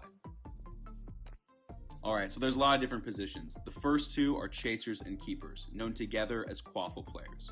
They use the quaffle, a slightly deflated volleyball, to try to score through their opponent's hoops. There are 3 chasers per team, and they wear a white headband, and there's 1 keeper per team, and they wear a green headband. The keeper is only different in they can't be interfered with in their team's keeper zone, which is an area around the hoops when they possess the quaffle. On offense, all 4 players move the quaffle by running and passing and shooting to attempt to score. A good goal can be scored from either side of the hoop, and it's worth 10 points. On defense, players can tackle each other, and we're talking full contact to prevent the other team from scoring. Beaters, distinguished by black headbands, use the bludgers, dodgeballs, in attempts to knock out the opposing team's players. Each team has 2 beaters at any given time. A player of any position that is hit by a bludger thrown by the opposing team's beaters must dismount their broom, drop the ball they possess, and tag in on the center hoop before they can rejoin play. Beaters help their quaffle players on offense to clear paths to score, as well as work to stop opposing teams from scoring. Okay, so seekers, the ones with the yellow headband, pursue the snitch runner in an attempt to grab that snitch tail from their shorts, kind of like flag football, in order to earn 35 points for their team. They don't enter the game until after the 20-minute timeout, and they leave the game immediately after a good catch has been recorded. The snitch runner is an impartial official whose sole purpose is to prevent the seekers from catching their snitch tail. They can grab, push, wrap, or run away from the seekers to stop them from catching the snitch. The snitch runner comes onto the field after the 20-minute timeout and stays until they are caught. Quad ball is played in 2 halves. The first consists of a timed 20 minutes, and the second ends only when the set score gets reached. During the first half, the quaffle players and the beaters work together to score goals and stop the other team from scoring goals. When the game clock hits 20 minutes, there's a 2-minute timeout, and that's when the seekers and the snitch runner get introduced. At the same time, they're going to determine the set score. It's determined by taking the total of the leading team's score and adding 60 points. The set score gets indicated on a scoreboard, which will be separate from the game score, and whichever team reaches the set score first, either through only quaffle points or with the addition of that snitch catch, win the game.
Weekend, we have Game 2 of the Austin Outlaws and the New York Titans.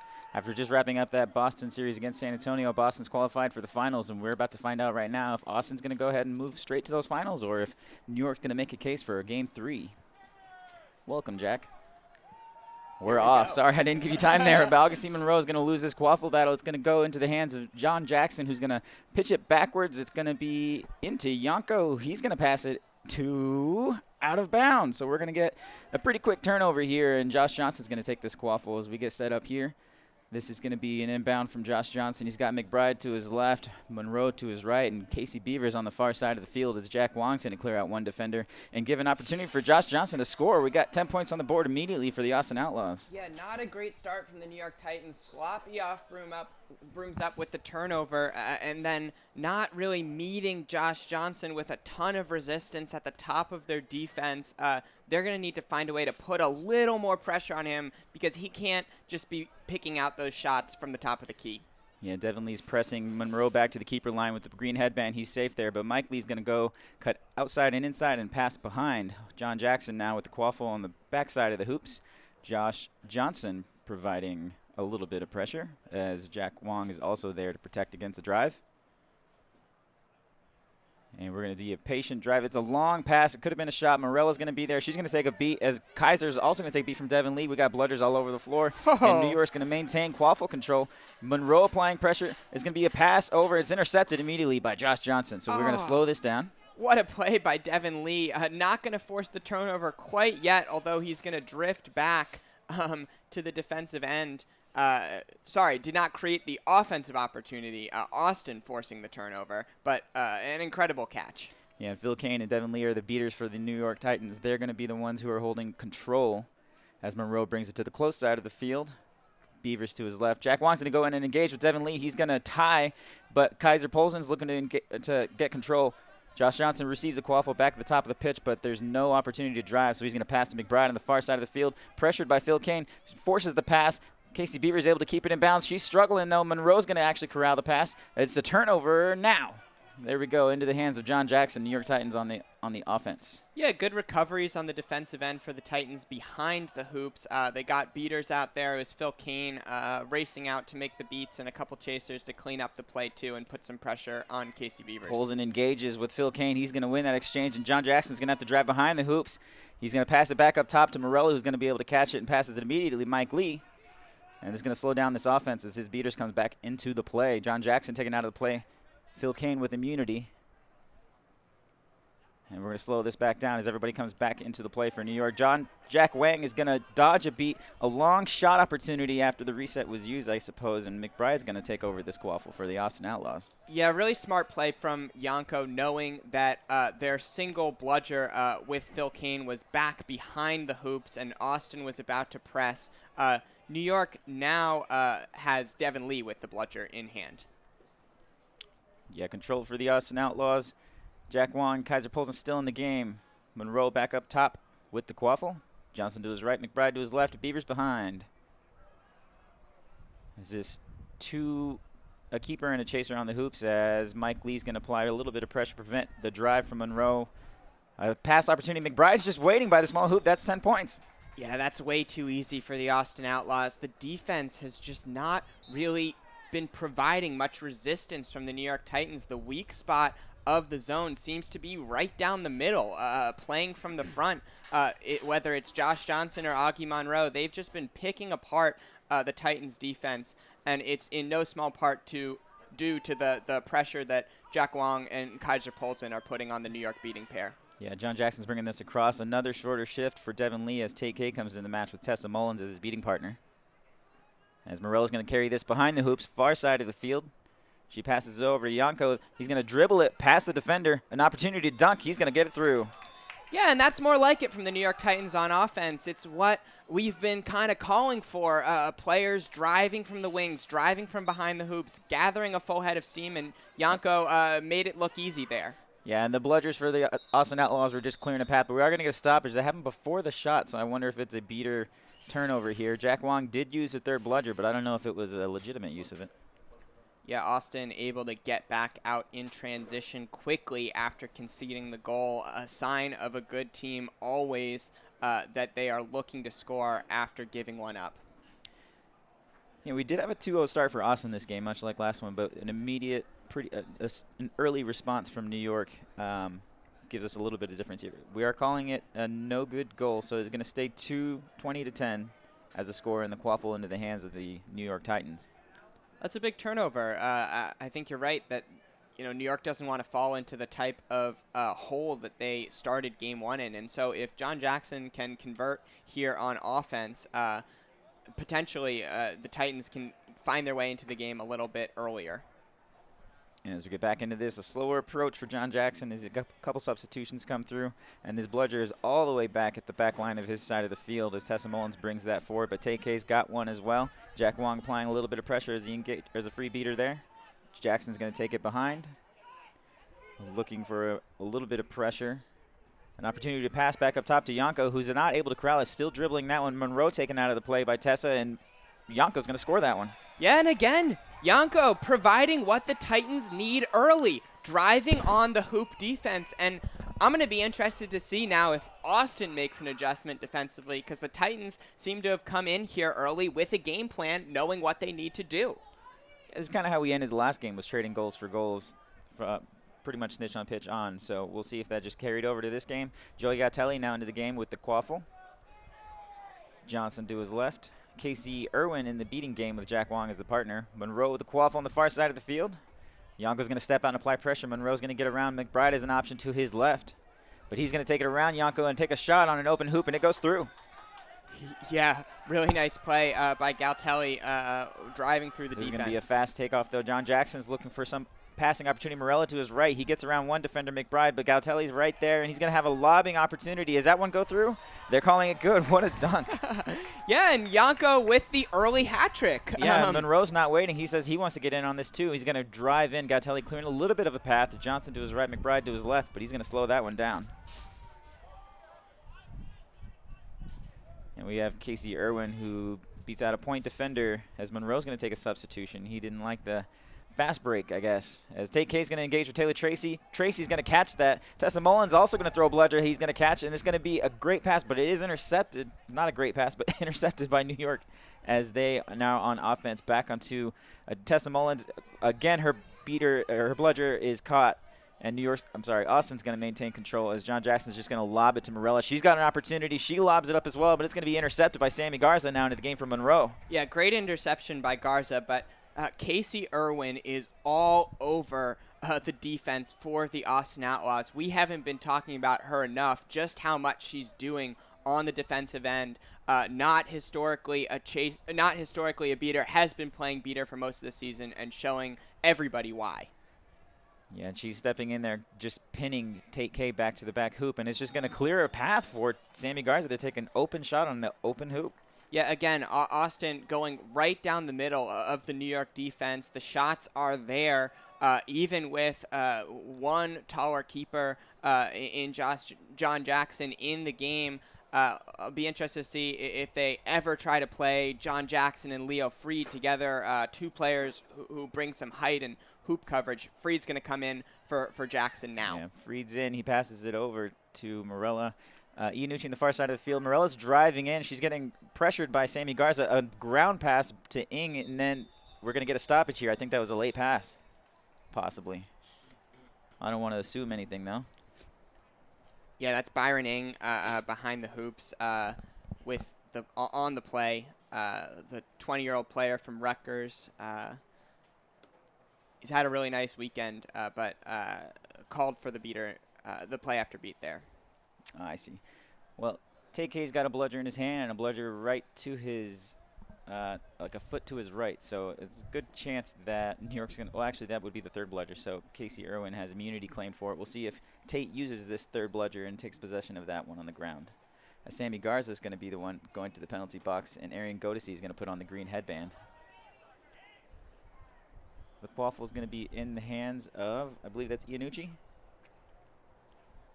My view is obstructed, but yes, that is Vini Iannucci. And he's going to have a chance to drive through Arian Godesy. No easy task. Absolutely not. He's going to windmill around one defender, and he's going to go over Godesy. Wow, that's pretty impressive. He got through not only Godesy, but first Josh Andrews, two very big players, physical defenders, and Vini Iannucci, no problem for him. Gets the goal, brings the score to 50-40. And a great bludger interaction over by the New York City sideline. This is Casey Irwin and Taylor Tracy. As Tate K maintains possession with Tessa Mullins. Garza over there on the far side of the field. Godesy bringing it down the center. Pass behind to Josh Andrews. He's going to look to drive. A pass back up to Godesy. He's going to drive and not take a shot until the far hoop gets to him, and he's going to score. Yeah, Godesy again shooting through the middle. New York having real trouble with the mid-range shots in the center of the zone. Yeah, and through all of that chaos, Austin's going to come away with control along with those points. So Tracy and Irwin now have bludgers as they play a stacked bludger defense. And number 23, that's Avery Olivar, is going to carry this this quaffle behind the hoop. She's going to get closer and closer and take a nice pass. That was a fantastic cut. Oh, that was so pretty. Olivar to Ing with the perfectly timed cut, perfectly placed pass. Two very young players with the New York Titans program. stepping up and absolutely putting together a perfectly timed offensive possession for the Titans. Yeah, it's that great footwork we're seeing out of Morello. We're seeing all over this New York team now as Godessy's going to drive in on the medium side of the hoop. He's going to pass back to Josh Andrews, who's going to take a beat, but the pass gets off, and Sammy Garza's going to dunk it on the small hoop. We are going to get a stoppage, though. It looks to be an injury, and I believe that's Taylor Tracy who's down right now as assistant coach Claire Costanza comes out to take care of him. An important beater for the Outlaws, but a very well-timed beat from Tate K on the previous play to stop Josh Andrews. I think they're going to rule that he was beat before his shot. Tate K, obviously coming over from the Austin Outlaws program to the New York Titans, made his debut only a couple weeks ago against the Boston Forge, now playing at MLQ Championship and making a real difference in his minutes on the pitch. He's a big reason why New York is hanging tight here in Game 2. Yeah, he's a fantastic beater, someone that I coached, and I'll take most of the credit for his success. No, he's been a championship beater for a long time, so really well respected in the South region, and it's a loss to the Austin program to see him go somewhere, and especially a rival like this that has met multiple times in the semis and finals of the MLQ Championship. So a lot of respect from the Austin side for that position. But looks like we're going to be okay here. Everybody's walking. A little bit of help for Taylor Tracy as he comes off the field. Looks like Kaiser Polzen's going to come on as a substitution, who himself is also a champion from the University of Texas. Yeah, and a real luxury when you can sub in Kaiser Polzen for Taylor Tracy. The Outlaws going back to their first choice beating pair. All right, let's take stock here. We have for the Austin Outlaws, Arian Godessy, Sammy Garza, Missy Godessy, Casey Irwin, and Kaiser Polzen are your beaters, along with Josh Andrews as a chaser. Yeah, and the Titans, it's Leo Freed at keeper, Avery Olivar at chaser, along with Byron Ing at chaser, and I can't tell who the fourth chaser is. Right? Oh, that's Molly Potter. And then in the beating game, we have Tate K and Tessa Mullins. All right, we're about to return back to play. I'd like to note that we do have 3 female identifying players for New York City. This is a 3 max gender rule for them. As Leo Freed's being pressured by Kaiser Polzen, he's going to dump it off over to Molly Potter. She's going to maintain control as Sammy Garza is applying pressure. Kaiser Polzen applying even more pressure as it goes across mid-pitch. That is New York with an opportunity to score. As Casey Irwin's going to prevent them from driving in. A long pass behind prevents it from being a reset. That's Leo Freed is going to try to. It's a good pass over to Morella. She's going to score it. That's Olivar. That's Avery Olivar with the goal. And 2 really nice plays from the young Syracuse player. Olivar first with the assist, now with the goal. And this is such a young lineup for the New York Titans. Molly Potter, an experienced veteran, but it was Byron Ing and Leo Freed saving the possession. Freed jumping across the half-court line to prevent the reset being used and keep the possession alive. So impressive from the Titans' young players moving the ball. Yeah, Byron Ing with that really powerful pass back. If Freed wasn't there to stop it, it would have gone out, but you get it there so much quicker and you can just move on with the play. So great job by everybody on that team. As Sammy Garza is bringing this across mid-pitch, Andrews to his left, Monroe to his right, and Godessy behind. Kaiser Polzen looking to cause some havoc, but Cupid is going to pressure immediately. Josh Andrews looking for a reset opportunity, possibly. It's pressured by Potter. Right about mid-pitch, they're going to pass it behind and use that reset. Yeah, nice play by Potter to force the reset by applying the wrap on Monroe. As Cupid takes out Godessy as an option on this offensive rep. Irwin now supporting Kaiser Polzen as he tap beats out defenders. Byron Ing looking to apply pressure.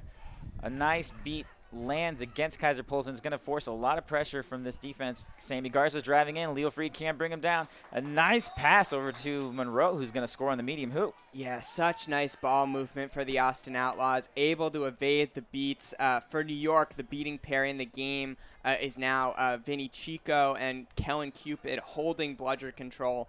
Caused a lot of chaos defensively, but Austin able to scramble and attack through the 2 bludger defense. And this game is 80-60 as the score. We have Jackson now with the quaffle. Paguada to his left, Potter to his right. As Cupid's going to engage with the beaters at the hoops.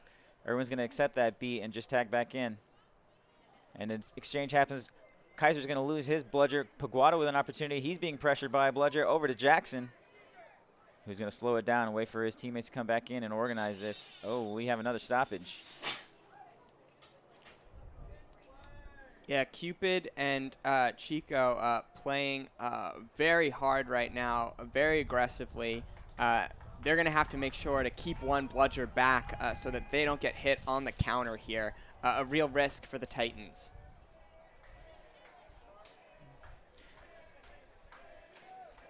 All right, as we get this play started again, this is Chico's first appearance in this series as Jackson's going to be driving in, carries the ball around the hoops. Monroe playing defense as bludgers are exchanged right on the hoops. Number 2, Irwin, is going to miss the shot as Jackson drives in, scores behind the defender, loops around their back. Yeah, a really nice play by John Jackson, and Cupid and Chico able to retain control. Oh, Cupid just lost it. Or no, he's making a beat. Cupid made the play happen here. We were giving Austin credit for their high pressure on the last game, but this one is right out of their playbook as New York's applying the pressure. Something they've done earlier in the season, and we're seeing it play out in this series. Yeah, I saw bludgers flying every direction, and I thought he had lost it, but actually he was getting ready to pounce on Austin just as they were coming across the keeper line as he was recovering back into the play from behind the hoops. Now New York is going to get a chance to score. Yeah, Paguada with an opportunity. He's got 2 defenders there, and he's not able to bring it through as 2 different quaffle players for Austin are blocking that one, and then Paguada's beat out by Kaiser Polson. Yeah, really strong recovery from the Austin Outlaws in transition to get numbers back and stuff Eric Paguada at the hoops. No easy task. And it feels like Austin hasn't had control in a while. Kellen Cupid's there, going to retain possession or retain control for the New York Titans. As Monroe is being pressured now by Paguada. He's going to take that reset. Dodge a beat from Kellen Cupid. Oh, no, the ref's not going to call. He's going to call it clear. So Paguada's there still in front of Monroe. He has McBride to his left as a passing opportunity, and Chico is there with the bludger on the hoops for New York as he's going to drive in a nice pass opportunity to Gautelli. And it's not going to go through. It is a great defense picked up by Paguada. Is this a fast break? Well, they cross mid-pitch as Chico's going to beat out Kaiser Polson, it looks like. And he's going to drive in Paguada. Pressured out by Johnson. A pass over to Olivar. She's got an opportunity. A lobbing pass over to Jackson on the front side. He's going to score another looping behind their back. Indefensible goal. Wow, and on both ends of the field, you just saw what makes John Jackson so great. On the defensive end, absolutely swallows a player at the hoops. Haven't seen much of it this weekend, but he's been doing it all season, and it's what makes a difference for any team. It's why he's such a high-level player, and then comes back on the offensive end, and after Eric Paguada and Avery Olivar circle the ball around, he's the one that's able to finish through the hoop defense. You know, we've been talking about Eric Paguada and Vinny Iannucci as players who can drive through a hoops defense. But, of course, John Jackson is also one of those players who can break it down and is extremely difficult to stop at the hoops. So exciting to see for the New York Titans, them starting to cook. Yeah, it's an effective way to break that 3-hoop defense that Austin likes to run in those situations. As you rotate around the field and as you start drawing out those beaters into different situations and different places on the field, that the shifting just has to be so coordinated that you just can't maintain that for that long. So great job by them carrying it around with their feet, moving it all over their half of the field, and then just having Jackson open. You know, not necessarily open, but you've got defenders on the backside of the hoop, and now it's flipped on the other side of the field, and now you're trying to get around a hoop, and then Jackson takes it around the other side anyway, so you're just running circles around hoops, and it's a great job by New York to find a way to get past that defense. Yeah, it's a great point. The rotations, you don't have 2 players point defending like you would in a 2-2, whether you're attacking from the front or the back, so you have fewer floaters who are not attached to those hoops that can provide some resistance a little bit ahead of the hoops. So it's easier for a player like Jackson to gather a full head of steam and get around the opposing hoop defender. Well executed by the New York keeper. Yeah, and we're at 12 minutes and some change into this game, and we've got a tie game, which is a different story than the first series. So Something about Austin in game 2s, apparently. We'll see how this one plays out for them this time. Yeah, and it's a high-scoring game, which is, I think, how New York would want to play. Austin obviously is going to trust their offense too, but I think they especially pride themselves on their defense. Ooh, Kaiser Polson takes a big tackle from Chico. Casey Beaver is going to look to maintain control as Kellen Cupid's also. It looks like they're going to call him back to hoops. As this quaffle is being driven in, Aaron McBride is going to pass over to Monroe after corralling it off the ground. Josh Johnson with an opportunity. Only 2 hoops are still standing, and he's going to underhand pass it to Monroe, who kicks it himself. He's got to chase that down just at the boundary of the backside. Kellen Cupid into the game. He's going to pass. He's going to take a shot, actually, and it goes through. So a lot of passes, a lot of havoc, and we got points for Austin to take a lead again. Yeah, and he did lose bludger control to Kellen Cupid, but it was Kaiser Polson deep in the deep in the New York half, beating out the point defender on Monroe that allowed him, and distracting Kellen Cupid for a moment, that allowed Monroe to take a step forward and find the shot. Very well done by Kaiser Polson all over the field where his team needs him to be. Yeah, and great recognition by Monroe to realize Cupid was there beating out defenders and that there wasn't a lot of time. So at this point, there's only 2 hoops standing. Take your shot and let's move on and see what's going on. So he gets points for Austin in that situation. Again, 90-80 as a score, so Austin's back in the lead. We will see what this ref call is. In the meantime, we've got Kaiser Polson on the New York Titans back line nearly. Joey Gattelli with Aaron McBride, Monroe in the chasing game with Josh Johnson, Casey Beavers, and, yeah, Kaiser Polson as the beaters. And for New York, in the beating game right now, it's still Vinny Chico with Kellen Cupid, a pair that run a pretty long shift now. New York likes what they've brought. And then in the chasing game, it's Frank Minson, still Avery Olivar, another long shift, Michael Johnson, and Molly Potter. Yeah, this is turning out to be a fantastic game. I love when these game 2s take us to game 3. Yeah. More free Quidditch, right? Austin, less so. Yes. Well, we look like we're going to get – well, sorry, I saw Polson moving. I thought he was giving himself up to the box, but his broom staying there. So no goal. Oh, wow. I was about to say Monroe had scored the hat trick there, but they're going to take that last goal away from him. Oh, wait, no, they called – let's let the ref finish calling this before we relay it. There's definitely a penalty. Kelly Cupid's not necessarily happy with it.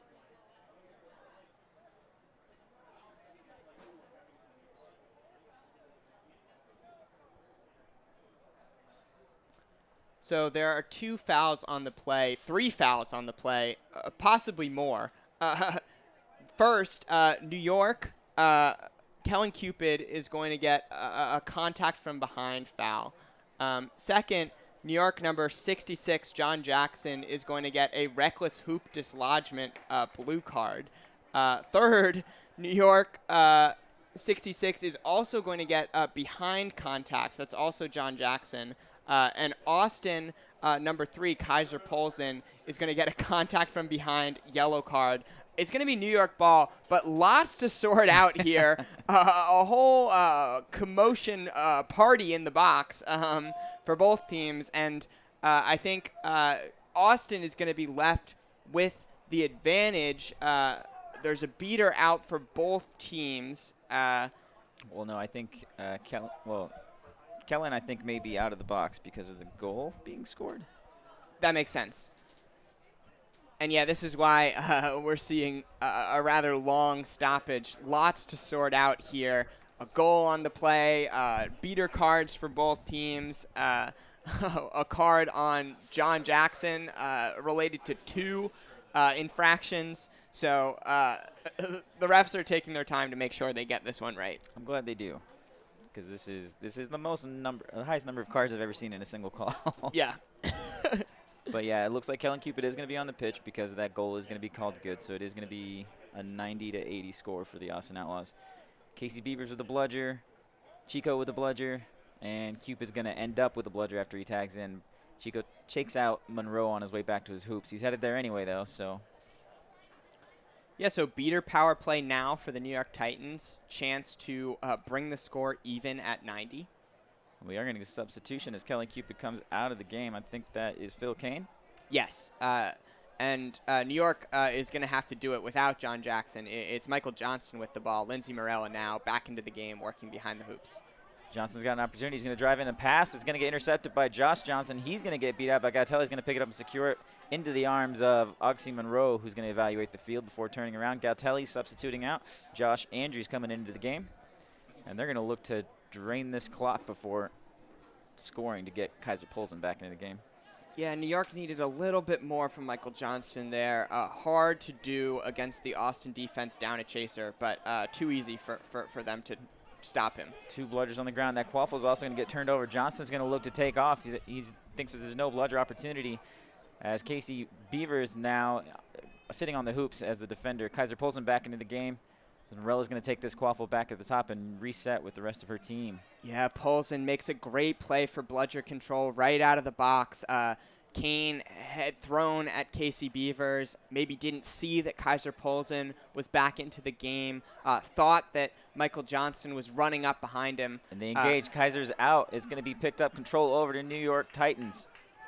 Great job by Phil. Actually, yeah, I think that was Phil Kane's interaction. Oh, no, that was a Chico's interaction. As New York's going to get closer and closer, creeping into the keeper zone. Mike Lee passes over to John Jackson now with the white headband.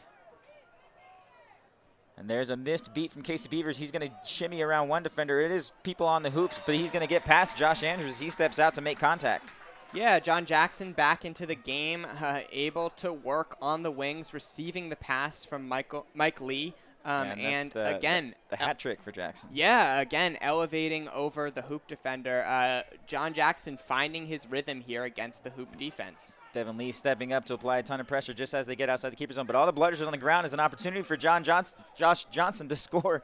He's going to do an underhanded flip pass over to McBride. It's not going to land. She is going to corral it back into Johnson. He's going to take a beat as he gets a pass, and it's a great pass over to Monroe, but a great wrap-up from New York.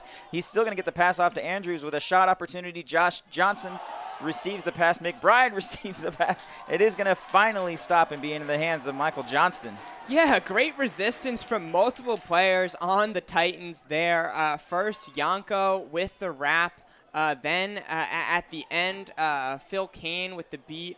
Had missed a beat earlier in the play. Starting to look a little tired. They've been on the field for a while now, but able to finish off Aaron McBride, I think it was, in the Austin offense. Yeah, we are tied at 90 for each team as this Quaffle goes behind the hoops over to Morella on the close side of the hoops. She's getting closer with those quick feet. It draws out defenders. A nice drive, but a better tackle from the Austin defenders as Yanko's going to get that pass, the leading scorer for the team. Over to Johnston now, who had a good game last game as well. And he's going to slow this down. He's got 2 Chaser teammates who have been beat out of the game, so they're coming back in as bludger control remains with New York. Wow, yeah, what a tackle by Josh Andrews there on the small hoop. He had slid over to defend the near side hoop momentarily. Now he's back on the middle hoop. Morella now with the Quaffle. She passes to Johnson as it gets around one defender, but there's everybody on the hoop, so that pass goes over the hoops. Morella now behind. Yanko to her right. Oh, I'm sorry, that's Mike Lee to her right. Johnston now with the Quaffle back at the top of the field. New York still with control as Casey Beavers and Jack Wong are not able to get it back. Johnston's going to carry it behind the hoops. Mike Lee now with an opportunity to survey the field. Monroe trying to play defense. A pass over to Johnson, far side. He's going to creep in, take a shot. It is no good. All the refs are waving it off. So that's going to go out of bounds and over to the Austin Outlaws. Yeah, Mike Lee throws his hands up, wanted it, but I think everyone here saw over the hoops was the shot from Yanko. But the Titans are holding even here at 90. Yeah, we're 17 minutes in, so just a few before that snitch on pitch play or that end game is going to come into effect. As we get some substitutions, Sammy Garza, one of the better players for the Austin Outlaws, comes in, wipes off and cleans off that ball. Jack Wong looking to engage with Phil Kane. Bludger's on the ground. Devin Lee's going to use that third bludger. They're going to throw a hand up. That was not a good use of that third bludger. As this Quaffle gets sent backwards, Joey Gatelli going to use a reset, and we're going to get a stoppage here. We'll see what that call is. Yeah, New York having 3 bludgers on the play, Phil Kane fighting for possession outside of his own defensive half. And we're going to get a third bludger interference call here. It's that dream situation as a beater when you have control and the opposing beater taps out a defender and that ball rolls right at your feet. You just want to use it and get it out of the play. But that beat was not reasonable. It just sailed through the air. And so it is going to be a bludger turnover. And Mike Lee's going to lose that argument with the refs. And Sammy Garza is going to twirl that quaffle. We do have McBride in along with Gautelli and Sammy Garza. Aaron Godesy on the far side of the field. Irwin now off broom in the beating game with Jack Wang. Yeah, and as the game has progressed, New York has tightened up defensively. They've been making more hits around the hoops. They've been offering more resistance higher up the pitch. Interesting to see whether they can continue stopping the Austin offense with Sammy Garza in the game at keeper.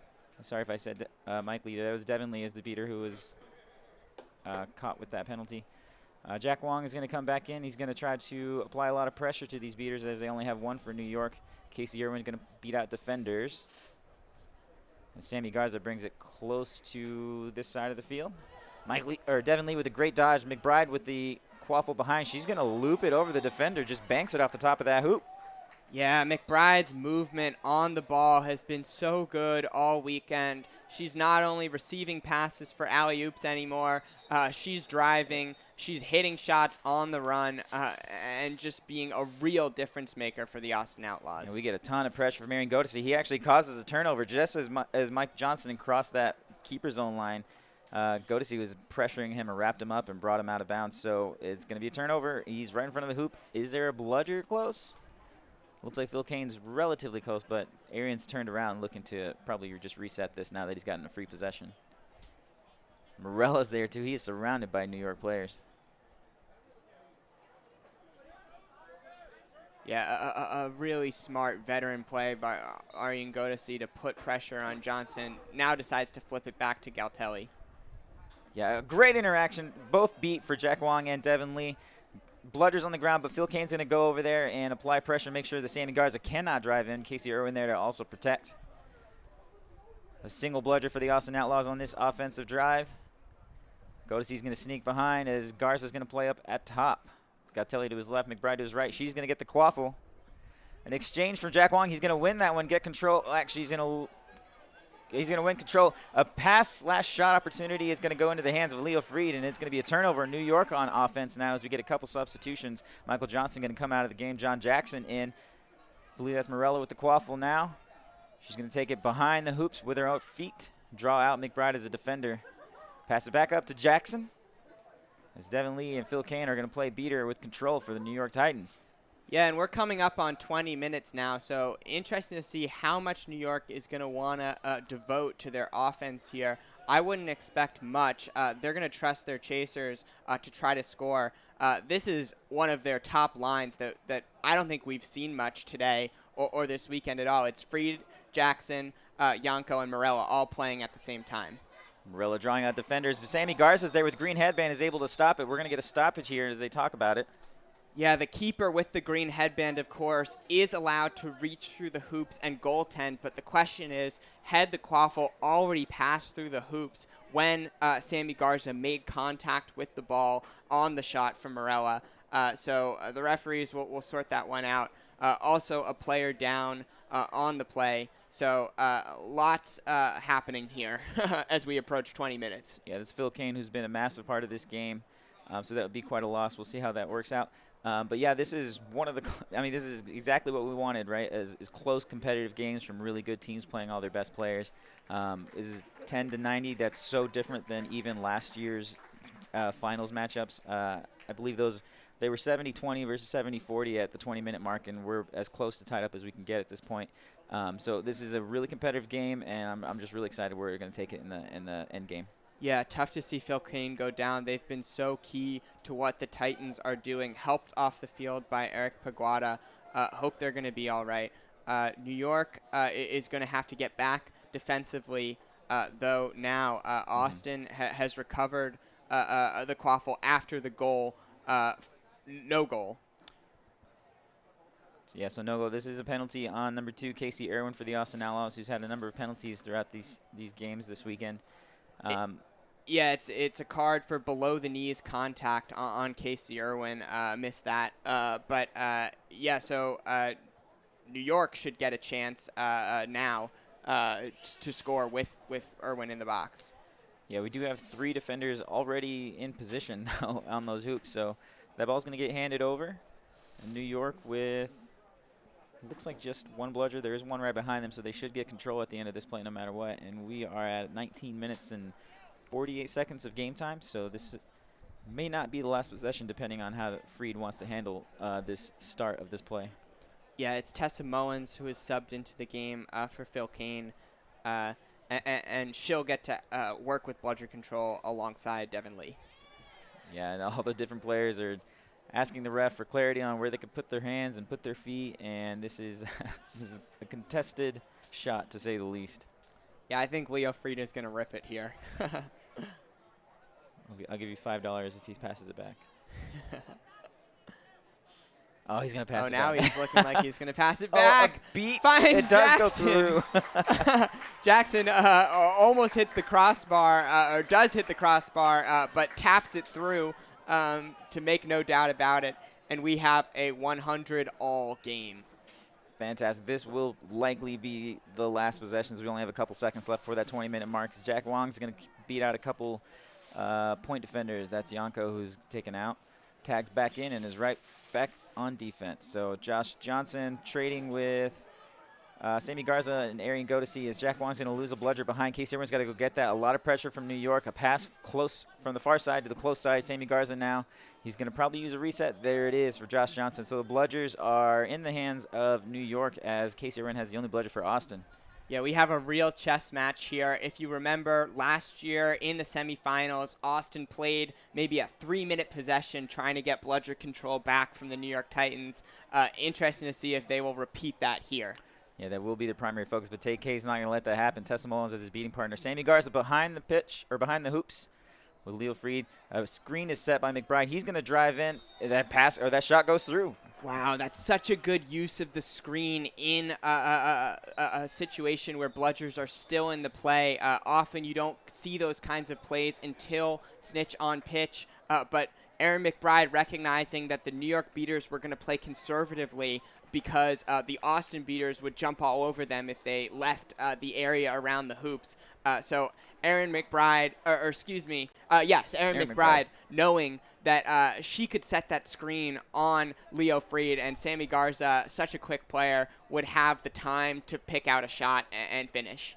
Yeah, and it's a good recognition of the opportunity to take that shot. I know Austin would want to have the bludger control in this situation going into snitch on pitch, but trusting in your beaters that they're going to be able to get that back once you're in that end game. That's the confidence that Austin has in their entire beating core. Yeah, and the goal is nice too, especially with a more even seeking matchup than we saw in the Boston-San Antonio series where the Soldados were really favored. Both of these teams have very good seekers. For Austin, Josh Andrews, the veteran who's caught snitches at every level of the sport. And for New York, the combination of Kellen Cupid and Vinny Iannucci, who offer such different styles and can really challenge a snitch in many different ways. We do have Matthew Cooper in yellow as our snitch here in Game 2. So I think we're in for a very exciting ending here as Tate K, the beater for the New York Titans, checks some of the bludger inflations with Kaiser Polsen. Yeah, having that discussion with Claire Costanza there is the beater coach for the Austin Outlaws. So everybody who wants to be involved is over there talking about them. Our points distribution we have here is, for the Austin Outlaws, concentrated largely with Monroe and Garza as the two scorers. Johnson less of an impact this game on the score sheet, but a very vital piece of the offense overall.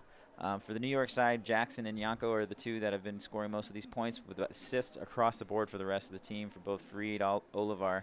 Iannucci and Ing are both on the scoreboard as well with credit. So a pretty robust roster there.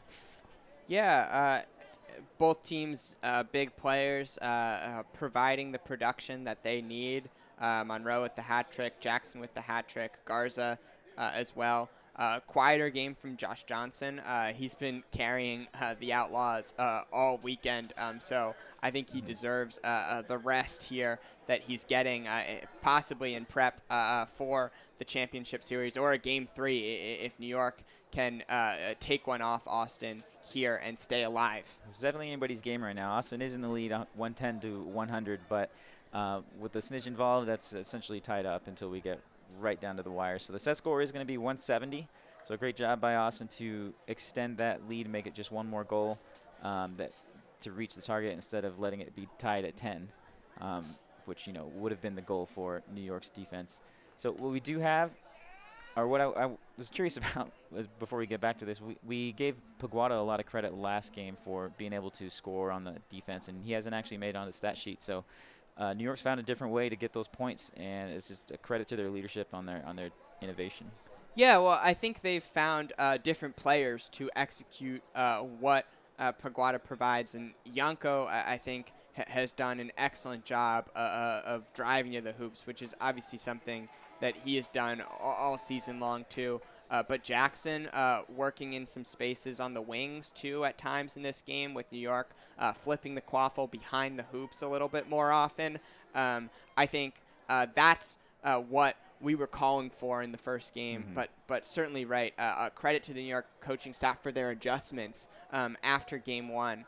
They've really figured out a way to make the Austin Outlaws play a tougher game here in the second game of the series. Yeah, we are off now. So the quaffle in the hands of Jackson as Yanko's going to take a substitution as well. Tessa Mullins with Tate K with control of the bludgers for New York as Irwin's going to go. Oh, actually, Tate K's going to maintain control, but this quaffle's going to drive in. Jackson now being guarded by Sammy Garza. A good screen from Molly Potter over to Morella, over to Potter. That was a fantastic triangle passing situation. We have a catch, it looks like. We're going to the ref is immediately calling it off, so it's not going to be even, we're not even going to stop play for that one. Vinny Iannucci is getting chances, though, here. This is exciting. New York tying up the game and getting time with the snitch. Yeah, 11-11. Jack Wong's going to make sure that close of a catch is not possible again as he protects Josh Andrews with an opportunity, and that tail falls off this time. I don't know how close Josh was. A great engage by Tate K and Jack Wong as Josh Johnson's going to drive in a small hoop. Morella tries to block it. A great pass over to McBride. She's going to just power that through the top hoop.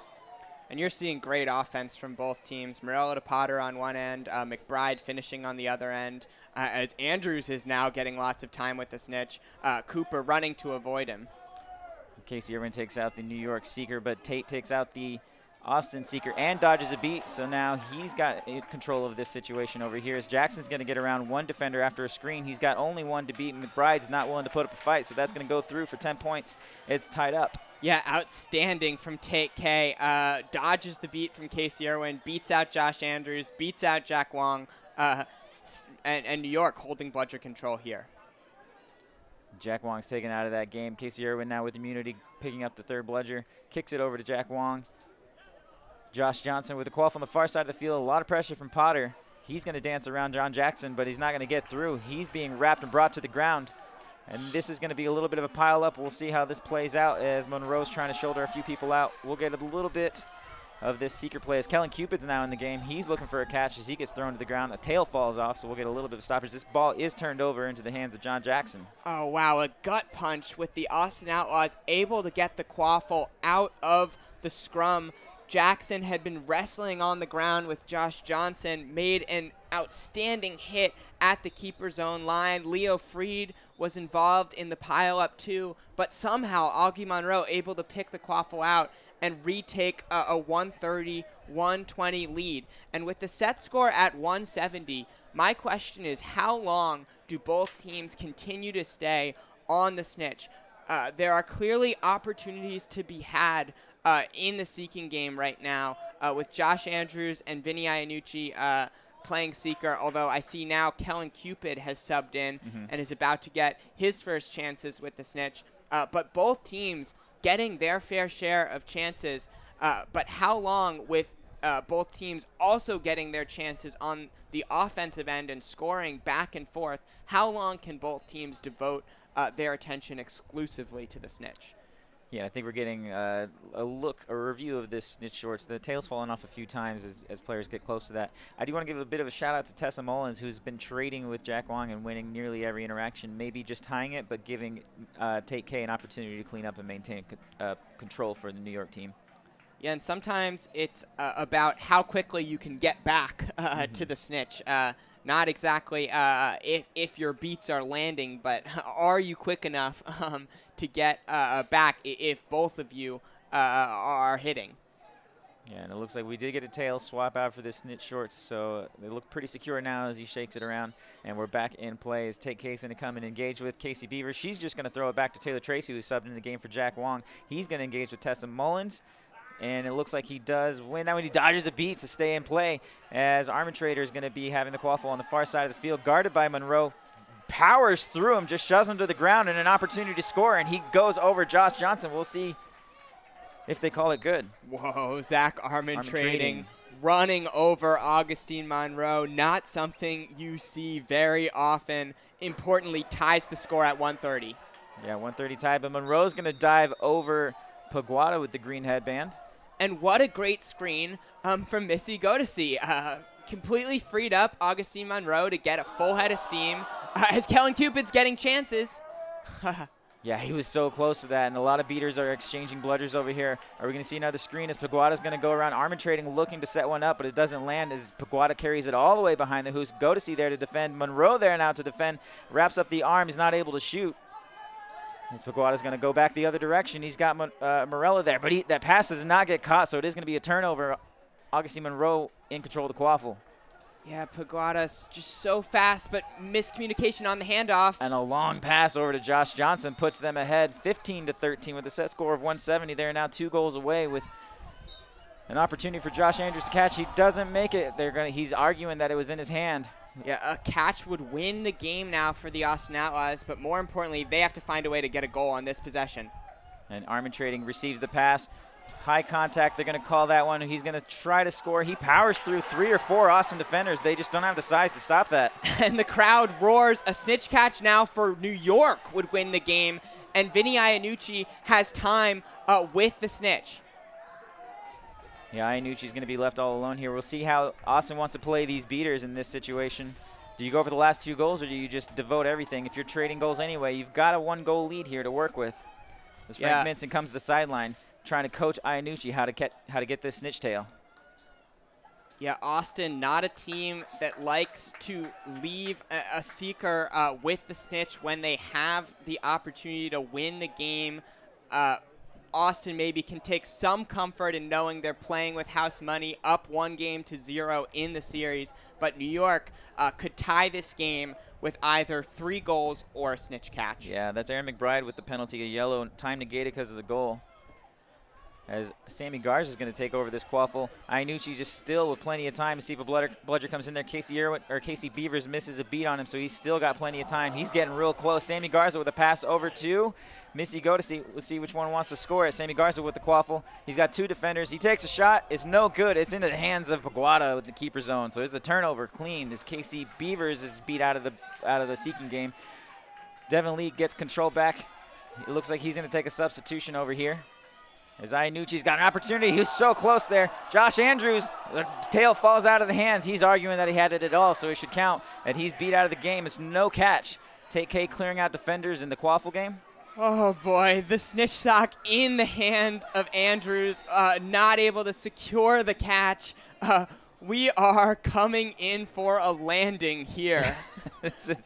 They're very close. I can see, New York's fighting for their championship lives here. And Austin's making the case that they don't need to play any more Game 3s before they make it to the finals. Yeah, what a story that would be. Austin forced to play 2 Game 3s if New York can get a snitch catch or score 3 goals. Very nice contact from Avery Olivar to prevent the goal from Sammy Garza on the opposite end, and Eric Paguada jumped on the loose ball. Now they're looking to tie the score. Yeah, New York has the quaffle arbitrating to her right. Jackson to her right. He's going to receive the pass. He's looking for a screen. He points it out. Josh Johnson screened out. This is going to be a dunk on the medium hoop. It's a good goal. We are tied up now, 150 to 150. Set score. Oh, what do we have? There's no tail on the ground? Oh, and we saw a slight change of strategy from the Austin Outlaws. Temporarily, Josh Andrews was defensive seeking, but then reached around and thought he had the grab, but he was judged to be beat before the grab. Yeah, and Kaiser Polson is going to beat out the New York Seekers, so at least nobody's on it right now. Josh Andrews has an opportunity. Josh Johnson blocks a beat attempt. We get a stoppage here. Are they going to call him out of bounds? Or are they call him beat? Either way, that ball's going over to New York. Closest player is basically uncontested. We have Kaiser Polson, who's close, or at least on that side of the field. But this may be the lead for New York City. Oh, he's going to pass it back. John Jackson now with an opportunity to drive in. Aaron McBride trying to slow him down, but it looks uncontested. He scores. There it is. That's a lead for New York. And New York is 1 goal away from the win. 1 goal or a snitch catch. Austin needing 2 goals or the snitch catch. And Josh Andrews is running on snitch Matthew Cooper now. Yeah, it's going to come down to whether that catch is going to be made. He's going to get support. Kellen Cupid coming in as well. Kaiser Polson going to clear that out. He beats out Cupid. There's an opportunity for Josh Andrews as the slow approach from Sammy Garza is making sure that at least he gets every opportunity he can. A beat lands against Garza. He's going to go back to hoop, but that bludger is out of the play as Josh Andrews has an opportunity now. A missed beat. Phil Kane's going to actually lose that bludger, so the missed beat doesn't matter. Kaiser Polson now with the bludger. He's going to be pressured by Tate K. He's going to beat out Kellen Cupid. And Josh Andrews getting time alone now.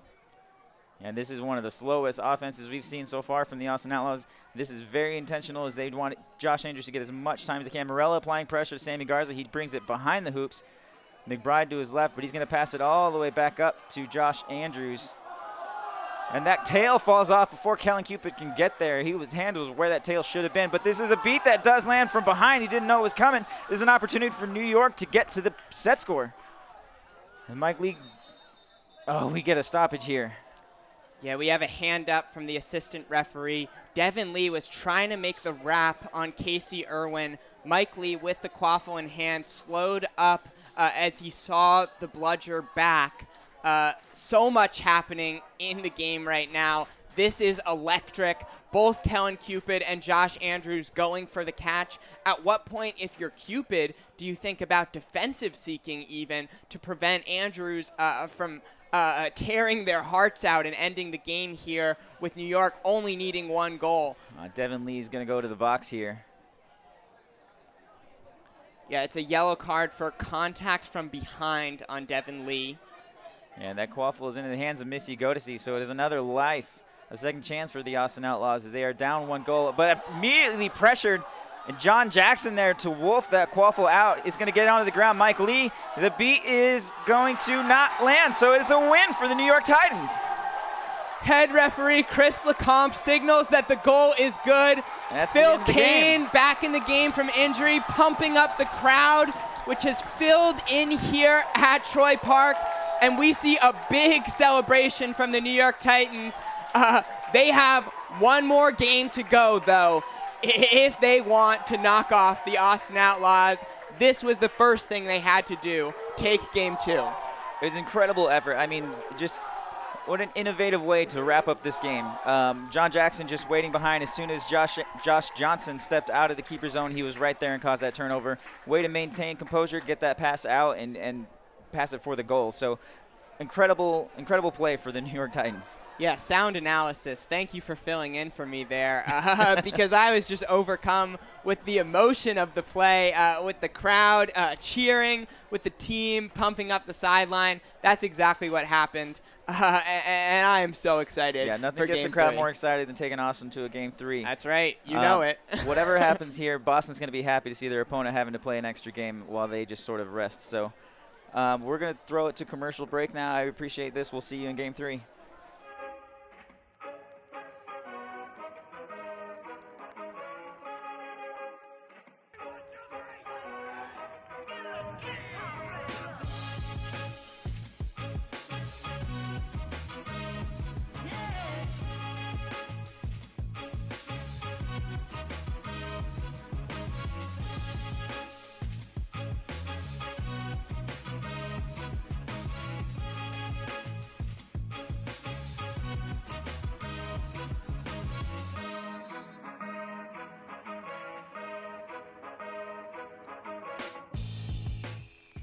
Quad ball is a sport that integrates aspects from rugby, basketball, and dodgeball to create a fast-paced, mixed-gender game that features 7 players per side. Okay, so quad ball is played on a grass or turf field with 3 hoops of varying heights on each team's half. There's 4 balls in quad ball, 1 quaffle, and 3 bludgers, and the players run with brooms between their legs and must complete all the play while on broom. If a player comes off broom at any point, they have to tag the center hoop on their team's half before resuming play. Alright, so there's a lot of different positions. The first 2 are chasers and keepers, known together as quaffle players. They use the quaffle, a slightly deflated volleyball, to try to score through their opponent's hoops. There are 3 chasers per team, and they wear a white headband, and there's 1 keeper per team, and they wear a green headband. The keeper is only different in they can't be interfered with in their team's keeper zone, which is an area around the hoops when they possess the quaffle. On offense, all 4 players move the quaffle by running and passing and shooting to attempt to score. A good goal can be scored from either side of the hoop, and it's worth 10 points. On defense, players can tackle each other, and we're talking full contact to prevent the other team from scoring. Beaters, distinguished by black headbands, use the bludgers, dodgeballs, in attempts to knock out the opposing team's players. Each team has 2 beaters at any given time. A player of any position that is hit by a bludger thrown by the opposing team's beaters must dismount their broom, drop the ball they possess, and tag in on the center hoop before they can rejoin play. Beaters help their quaffle players on offense to clear paths to score, as well as work to stop opposing teams from scoring. Okay, so seekers, the ones with the yellow headband, pursue the snitch runner in an attempt to grab that snitch tail from their shorts, kind of like flag football, in order to earn 35 points for their team. They don't enter the game until after the 20-minute timeout, and they leave the game immediately after a good catch has been recorded. The snitch runner is an impartial official whose sole purpose is to prevent the seekers from catching their snitch tail. They can grab, push, wrap, or run away from the seekers to stop them from catching the snitch. The snitch runner comes onto the field after the 20-minute timeout and stays until they are caught. Quad ball is played in 2 halves. The first consists of a timed 20 minutes, and the second ends only when the set score gets reached. During the first half, the quaffle players and the beaters work together to score goals and stop the other team from scoring goals. When the game clock hits 20 minutes, there's a 2-minute timeout, and that's when the seekers and the snitch runner get introduced. At the same time, they're going to determine the set score. It's determined by taking the total of the leading team's score and adding 60 points. The set score gets indicated on a scoreboard, which will be separate from the game score, and whichever team reaches the set score first, either through only quaffle points or with the addition of that snitch catch, win the game.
Quad ball is a sport that integrates aspects from rugby, basketball, and dodgeball to create a fast-paced, mixed-gender game that features 7 players per side.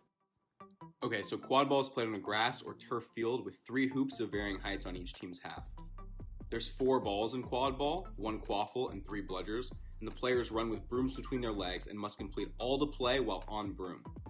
If a player comes off broom at any point, they have to tag the center hoop on their team's half before resuming play.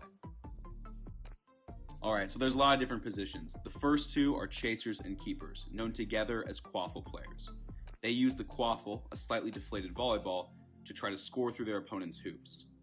There are 3 chasers per team, and they wear a white headband, and there's 1 keeper per team, and they wear a green headband. The keeper is only different in they can't be interfered with in their team's keeper zone, which is an area around the hoops when they possess the quaffle. On offense, all 4 players move the quaffle by running and passing and shooting to attempt to score. A good goal can be scored from either side of the hoop, and it's worth 10 points. On defense, players can tackle each other, and we're talking full contact to prevent the other team from scoring. Beaters, distinguished by black headbands, use the bludgers, dodgeballs, in attempts to knock out the opposing team's players. Each team has 2 beaters at any given time. A player of any position that is hit by a bludger thrown by the opposing team's beaters must dismount their broom, drop the ball they possess, and tag in on the center hoop before they can rejoin play. Beaters help their quaffle players on offense to clear paths to score, as well as work to stop opposing teams from scoring. Okay, so seekers, the ones with the yellow headband, pursue the snitch runner in an attempt to grab that snitch tail from their shorts, kind of like flag football, in order to earn 35 points for their team. They don't enter the game until after the 20-minute timeout, and they leave the game immediately after a good catch has been recorded. The snitch runner is an impartial official whose sole purpose is to prevent the seekers from catching their snitch tail. They can grab, push, wrap, or run away from the seekers to stop them from catching the snitch. The snitch runner comes onto the field after the 20-minute timeout and stays until they are caught. Quad ball is played in 2 halves. The first consists of a timed 20 minutes, and the second ends only when the set score gets reached. During the first half, the quaffle players and the beaters work together to score goals and stop the other team from scoring goals. When the game clock hits 20 minutes, there's a 2-minute timeout, and that's when the seekers and the snitch runner get introduced. At the same time, they're going to determine the set score. It's determined by taking the total of the leading team's score and adding 60 points. The set score gets indicated on a scoreboard, which will be separate from the game score, and whichever team reaches the set score first, either through only quaffle points or with the addition of that snitch catch, win the game.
Quad ball is a sport that integrates aspects from rugby, basketball, and dodgeball to create a fast-paced, mixed-gender game that features 7 players per side.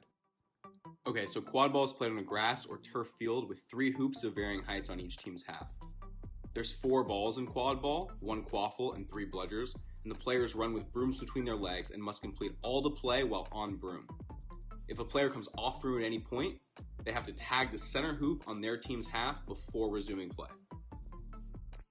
Alright, so there's a lot of different positions. The first 2 are chasers and keepers, known together as quaffle players.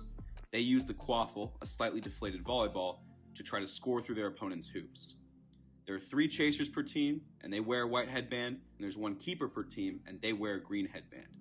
The keeper is only different in they can't be interfered with in their team's keeper zone, which is an area around the hoops when they possess the quaffle. On offense, all 4 players move the quaffle by running and passing and shooting to attempt to score.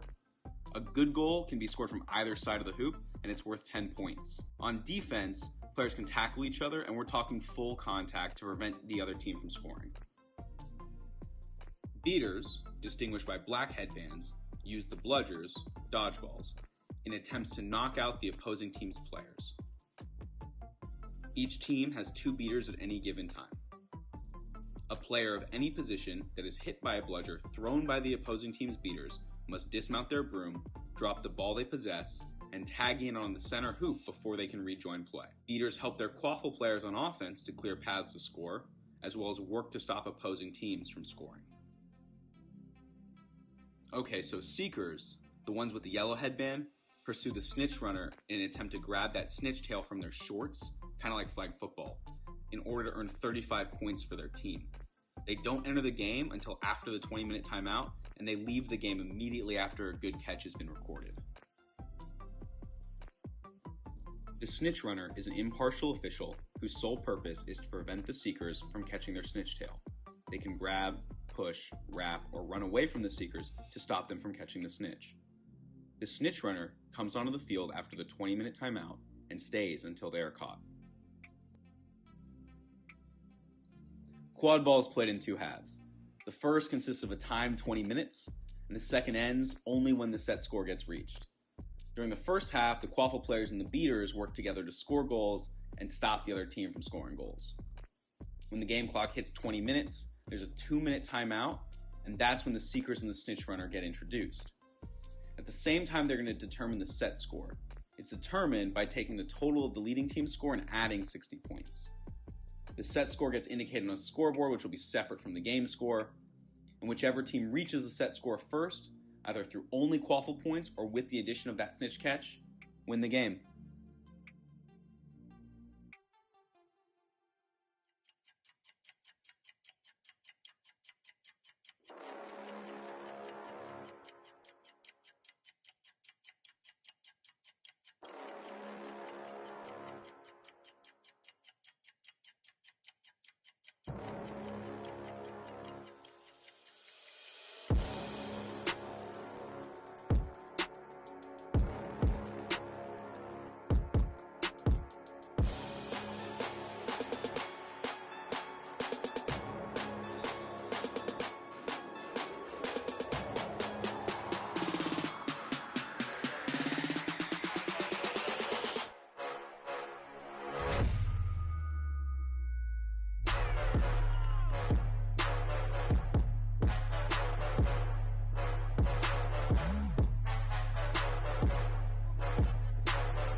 Quad ball is a sport that integrates aspects from rugby, basketball, and dodgeball to create a fast-paced, mixed-gender game that features 7 players per side.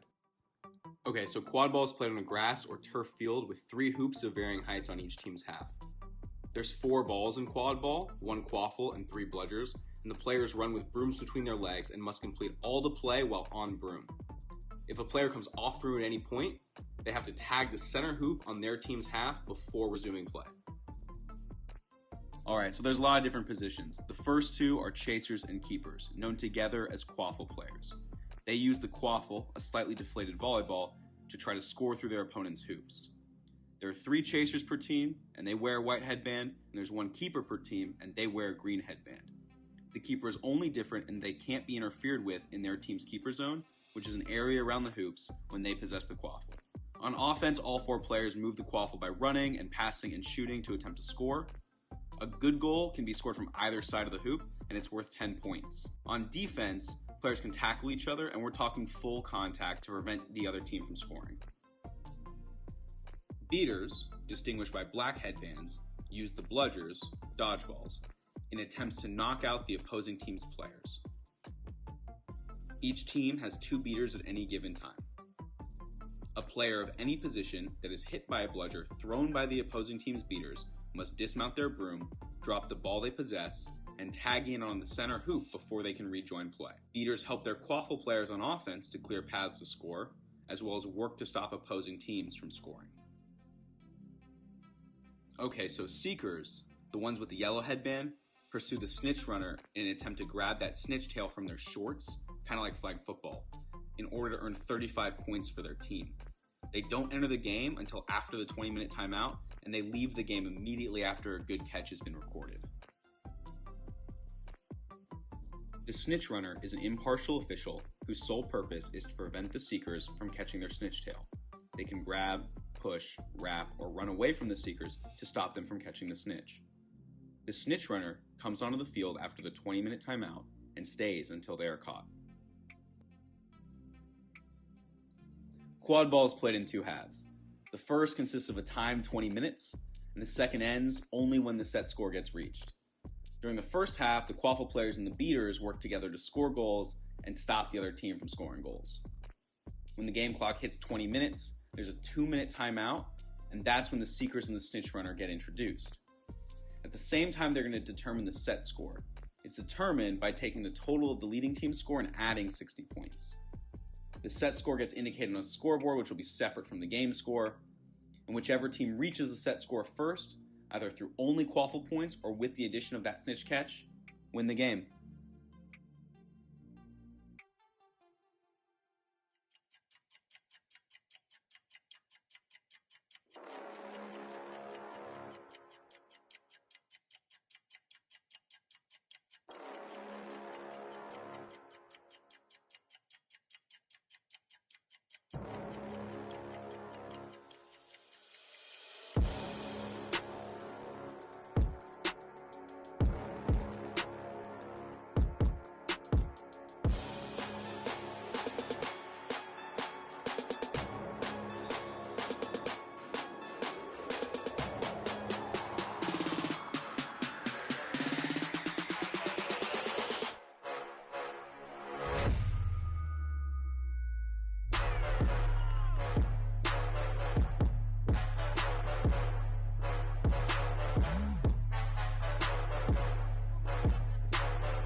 Quad ball is a sport that integrates aspects from rugby, basketball, and dodgeball to create a fast-paced, mixed-gender game that features 7 players per side. Okay, so quad ball is played on a grass or turf field with 3 hoops of varying heights on each team's half. There's 4 balls in quad ball, 1 quaffle, and 3 bludgers, and the players run with brooms between their legs and must complete all the play while on broom. If a player comes off broom at any point, they have to tag the center hoop on their team's half before resuming play. Alright, so there's a lot of different positions. The first 2 are chasers and keepers, known together as quaffle players. They use the quaffle, a slightly deflated volleyball, to try to score through their opponent's hoops. There are 3 chasers per team, and they wear a white headband, and there's 1 keeper per team, and they wear a green headband. The keeper is only different in they can't be interfered with in their team's keeper zone, which is an area around the hoops when they possess the quaffle. On offense, all 4 players move the quaffle by running and passing and shooting to attempt to score. A good goal can be scored from either side of the hoop, and it's worth 10 points. On defense, players can tackle each other, and we're talking full contact to prevent the other team from scoring.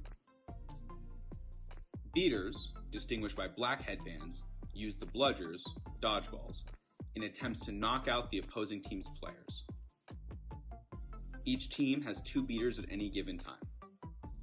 A player of any position that is hit by a bludger thrown by the opposing team's beaters must dismount their broom, drop the ball they possess, and tag in on the center hoop before they can rejoin play. Beaters help their quaffle players on offense to clear paths to score, as well as work to stop opposing teams from scoring. Okay, so seekers, the ones with the yellow headband, pursue the snitch runner in an attempt to grab that snitch tail from their shorts, kind of like flag football, in order to earn 35 points for their team. They don't enter the game until after the 20-minute timeout, and they leave the game immediately after a good catch has been recorded. The snitch runner is an impartial official whose sole purpose is to prevent the seekers from catching their snitch tail. They can grab, push, wrap, or run away from the seekers to stop them from catching the snitch. The snitch runner comes onto the field after the 20-minute timeout and stays until they are caught. Quad ball is played in 2 halves. The first consists of a timed 20 minutes, and the second ends only when the set score gets reached. During the first half, the quaffle players and the beaters work together to score goals and stop the other team from scoring goals. When the game clock hits 20 minutes, there's a 2-minute timeout, and that's when the seekers and the snitch runner get introduced. At the same time, they're going to determine the set score. It's determined by taking the total of the leading team's score and adding 60 points. The set score gets indicated on a scoreboard, which will be separate from the game score, and whichever team reaches the set score first, either through only quaffle points or with the addition of that snitch catch, win the game.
Quad ball is a sport that integrates aspects from rugby, basketball, and dodgeball to create a fast-paced, mixed-gender game that features 7 players per side. Okay, so quad ball is played on a grass or turf field with 3 hoops of varying heights on each team's half. There's 4 balls in quad ball, 1 quaffle, and 3 bludgers, and the players run with brooms between their legs and must complete all the play while on broom. If a player comes off broom at any point, they have to tag the center hoop on their team's half before resuming play. Alright, so there's a lot of different positions. The first 2 are chasers and keepers, known together as quaffle players. They use the quaffle, a slightly deflated volleyball, to try to score through their opponent's hoops. There are 3 chasers per team, and they wear a white headband, and there's 1 keeper per team, and they wear a green headband. The keeper is only different in they can't be interfered with in their team's keeper zone, which is an area around the hoops when they possess the quaffle. On offense, all 4 players move the quaffle by running and passing and shooting to attempt to score. A good goal can be scored from either side of the hoop, and it's worth 10 points. On defense, players can tackle each other, and we're talking full contact to prevent the other team from scoring. Beaters, distinguished by black headbands, use the bludgers, dodgeballs, in attempts to knock out the opposing team's players. Each team has 2 beaters at any given time. A player of any position that is hit by a bludger thrown by the opposing team's beaters must dismount their broom, drop the ball they possess, and tag in on the center hoop before they can rejoin play. Beaters help their quaffle players on offense to clear paths to score, as well as work to stop opposing teams from scoring. Okay, so seekers, the ones with the yellow headband, pursue the snitch runner in an attempt to grab that snitch tail from their shorts, kind of like flag football, in order to earn 35 points for their team. They don't enter the game until after the 20-minute timeout, and they leave the game immediately after a good catch has been recorded. The snitch runner is an impartial official whose sole purpose is to prevent the seekers from catching their snitch tail. They can grab, push, wrap, or run away from the seekers to stop them from catching the snitch. The snitch runner comes onto the field after the 20-minute timeout and stays until they are caught. Quad ball is played in 2 halves. The first consists of a timed 20 minutes, and the second ends only when the set score gets reached. During the first half, the quaffle players and the beaters work together to score goals and stop the other team from scoring goals. When the game clock hits 20 minutes, there's a 2-minute timeout, and that's when the seekers and the snitch runner get introduced. At the same time, they're going to determine the set score. It's determined by taking the total of the leading team's score and adding 60 points. The set score gets indicated on a scoreboard, which will be separate from the game score, and whichever team reaches the set score first, either through only quaffle points or with the addition of that snitch catch, win the game.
Quad ball is a sport that integrates aspects from rugby, basketball, and dodgeball to create a fast-paced, mixed-gender game that features 7 players per side.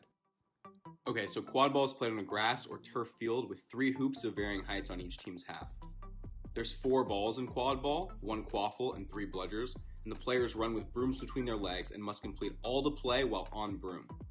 If a player comes off broom at any point, they have to tag the center hoop on their team's half before resuming play.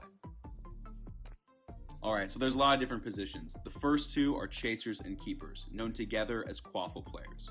They use the quaffle, a slightly deflated volleyball, to try to score through their opponent's hoops. There are 3 chasers per team, and they wear a white headband, and there's 1 keeper per team, and they wear a green headband. The keeper is only different in they can't be interfered with in their team's keeper zone, which is an area around the hoops when they possess the quaffle. On offense, all 4 players move the quaffle by running and passing and shooting to attempt to score. A good goal can be scored from either side of the hoop, and it's worth 10 points. On defense, players can tackle each other, and we're talking full contact to prevent the other team from scoring. Beaters, distinguished by black headbands, use the bludgers, dodgeballs, in attempts to knock out the opposing team's players. Each team has 2 beaters at any given time. A player of any position that is hit by a bludger thrown by the opposing team's beaters must dismount their broom, drop the ball they possess, and tag in on the center hoop before they can rejoin play. Beaters help their quaffle players on offense to clear paths to score, as well as work to stop opposing teams from scoring. Okay, so seekers, the ones with the yellow headband, pursue the snitch runner in an attempt to grab that snitch tail from their shorts, kind of like flag football, in order to earn 35 points for their team. They don't enter the game until after the 20-minute timeout, and they leave the game immediately after a good catch has been recorded. The snitch runner is an impartial official whose sole purpose is to prevent the seekers from catching their snitch tail. They can grab, push, wrap, or run away from the seekers to stop them from catching the snitch. The snitch runner comes onto the field after the 20-minute timeout and stays until they are caught. Quad ball is played in 2 halves. The first consists of a timed 20 minutes, and the second ends only when the set score gets reached. During the first half, the quaffle players and the beaters work together to score goals and stop the other team from scoring goals. When the game clock hits 20 minutes, there's a 2-minute timeout, and that's when the seekers and the snitch runner get introduced. At the same time, they're going to determine the set score. It's determined by taking the total of the leading team's score and adding 60 points. The set score gets indicated on a scoreboard, which will be separate from the game score, and whichever team reaches the set score first, either through only quaffle points or with the addition of that snitch catch, win the game.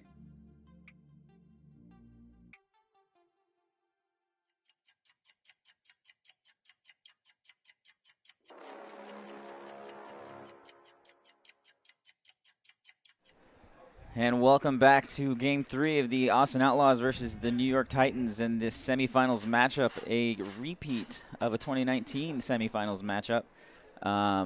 Welcome back to Game 3, Jack. How's it going? It's going great. I am so excited for this matchup between the New York Titans and the Austin Outlaws. As you mentioned, these 2 teams went to 3 games in the semifinals in 2019, really tired out the Austin Outlaws, who ultimately fell in the finals to the Boston Forge, who is the team that is waiting for them in the finals here today. So can Austin get there, and will they have anything left in the tank? Yeah, we've thrown it out to the field now, so we're about to get started on this brooms up. But yeah, it's going to be quite a road that Austin will have taken if they get to those finals. Checking if everybody's ready. Everyone seems a good thumbs up, and we're off. It's Augustine Monroe who's facing John Jackson. Jackson looks like he loses the quaffle. Devin Lee's there to pressure, so Augustine Monroe's going to get this offense ready, orchestrate. Josh Johnson to his right, Casey Beavers to his left. Aaron McBride is going to go behind. Kaiser Polson and Jack Wong are the beaters for the Austin Outlaws as they apply pressure with control. And Augustine Monroe passing back and forth to Johnson. I like the early pressure from Yanko, not allowing Monroe and Johnson to get too close to the hoops where they can kill you with their shots. Yeah, and hands in the air from Mike Lee, who's playing this two zone, two different New York Titans are applying pressure. Jack Wong's going to take out Yanko, though. Johnson with a little bit of room to work with as Devin Lee sinks, steps up, pump fake.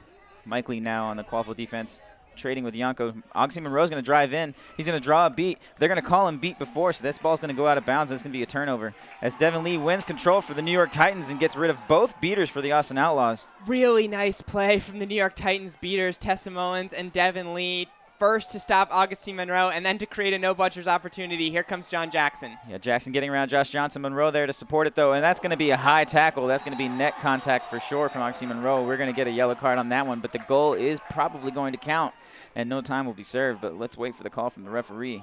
Yeah, and huge early yellow card on Augustine Monroe. Only seconds into the game. He's going to have to watch his contact the rest of the way now. 3 yellow cards is a red card, but as we saw earlier, once you pick up a second yellow, you're hesitant to play. And you're definitely hesitant to make the types of hits that you would usually make. Yeah, and you cannot have a hesitant Monroe on your team if you're the Austin Outlaws. But impressive first couple minutes for Devin Lee, who I've been asking for to play more time, but he's going to engage with Kaiser Polson, who's got a bludger behind. Phil Kane's going to be there as well. Devin Lee catches another one. Jack Wong's going to have to claim immunity to get this one, and pressure is going to come immediately for the New York Titans. Monroe in the game, passes to McBride. She gets a nice cut. It's intercepted, though, by Morella. She read that one like a book. She's going to get McBride. She cuts inside of that. Going to pass off, but Kaiser Polson's there, along with Jack Wong, to make sure that Austin's going to come away with this one. Yeah, Jack Wong with the key dodge in transition of a beat from Devin Lee. The trademark jump over the beat allowed Austin to stop New York in transition, and now they're going to go to work in the half court. Yeah, control for the Austin Outlaws. Monroe with the quaffle. Johnson to his right, McBride to his left, and Beavers behind. As Morella steps up, applies a little bit of pressure. Mike Lee on the defense now. John Jackson on the hoops. Monroe with the quaffle. He's going to cut in. He sees a pass opportunity. Beavers is there. She drops it but picks it back up and scores. Yeah, how is Casey Beavers that wide open for New York? You're trying to stop Monroe from shooting, obviously, but Beavers with the chance to dribble, gather, and shoot. Excellent finish from the UT utility player. Yeah, we're tied up 10 points for each team. Austin Outlaws with control. They are playing defense where they're up. Kaiser Polson misses a beat, but he's going to wrap up that defender. Mike Lee's got an opportunity to drive. There's no actual bludger in his face, but that pass may reach the end of the line. He actually keeps it in bounds with a nice high pass over to Leo Freed, who's been an integral part of this team. He's going to pass it over to Morella at the top of the pitch. With Tate K now in the game with the bludger. Control on the side of New York Titans, but they have to coordinate that as they are far behind their own hoops as they're getting into play. Morella drives behind, passes to Freed. Passes back to Morella. Jack Wong not wanting to make a commitment just yet, but a pass goes over to Yanko. He's been a leading scorer. That shot is just a little bit too high, and it's going to go out of bounds for a turnover. Yeah, Yanko was the player that the New York Titans turned to when they needed early goals in Game 3. Really provided the spark that the Titans needed to even get back into the series and feel any type of confidence. Started off with a hat trick in the early minutes of Game 2. Just missed the shot here in Game 3. And we see these teams settling into a few substitutions as we have Casey Irwin now in the field with Jack Wong as her beating partner. And she's in that free beater role looking to apply pressure to Tate K as Phil Kane also is on the pitch, who had an injury in the last game, so it's good to see them back out on the field. Tate K looking to feign an engagement with Jack Wong. He's going to pressure out Phil Kane, who dodges that beat and forces Gautelli out of the play. Monroe behind the field. He's going to take a shot, a long-range shot. That one's going to go through for points. 20-10 in favor of the Outlaws. We're going right back on offense as Mike Lee gets a pass from Leo Freed as they cross mid-pitch. Gautelli playing defense. Morella receives the pass on the close side of the field. Bludgers are flying all over the place. The ball goes behind. It's an opportunity to score. Is it going to be a dunk? They're going to call it no good. The quaffle is just in the air and into the hands of keeper Monroe as he's able to restart this possession. Nice defense from Austin, but I like how New York is trying to break down the Austin defense. They're sending Lindsay Morella into the wings and allowing her to pick out passes, whether it's Yanko, whether it's Mike Lee, whether it's Leo Freed. They are driving towards the hoops and challenging the Austin defenders at the hoops. That's how New York is going to want to break down Austin. Yeah, Monroe brings it to the close side, passes it back up top as Austin has control of these bludgers. He's going to take a long underhanded shot, but it's easily intercepted. Tate K is going to apply pressure to Casey Irwin, and Jack Wong is going to have to engage with him. Casey's beat out, but she maintains control. Tate K is taken out of the game. Austin still has control. Phil Kane with the only bludger as Leo Freed carries this quaffle. Oh, sorry, it's passed over to Mike Lee, but now Freed with the quaffle. A beat misses on that from Jack Wong, but it is a turnover. Gattelli looking for an opportunity. This is going to be a foul from someone as hands go flying in the air, and we get a stoppage. Yeah, so much action in the beater game, and now potentially a foul on the contact. But I love Leo Freed just picking the quaffle out of the air on the shot from Josh Johnson. I think that's the first time I've seen Johnson denied at the hoops all day. Freed maybe can provide the hoop defense that every team here at MLQ Championships has been struggling to provide in the face of Johnson's shots. Well, you can't provide it from the penalty box, Jack. So that's right. We'll see who steps up in his absence. Monroe with the quaffle. Gattelli to his left. He's going to pass it straight to him. Morella's going to play defense. She's going to bring the quaffle out of his hand, which allows him to dodge a beat somehow. A quaffle goes into the air. Somebody kicks it. It is going to end up in the hands of Yanko. As no Austin beaters were necessarily involved in that play, as Irwin sits back at mid-pitch. But Jack Wong's going to step up and apply pressure as soon as they exit the keeper zone. Yeah, no rest for the weary here. Hustle plays all around from New York, though. Lindsay Morella on the tackle. Mike Lee falling on the loose ball.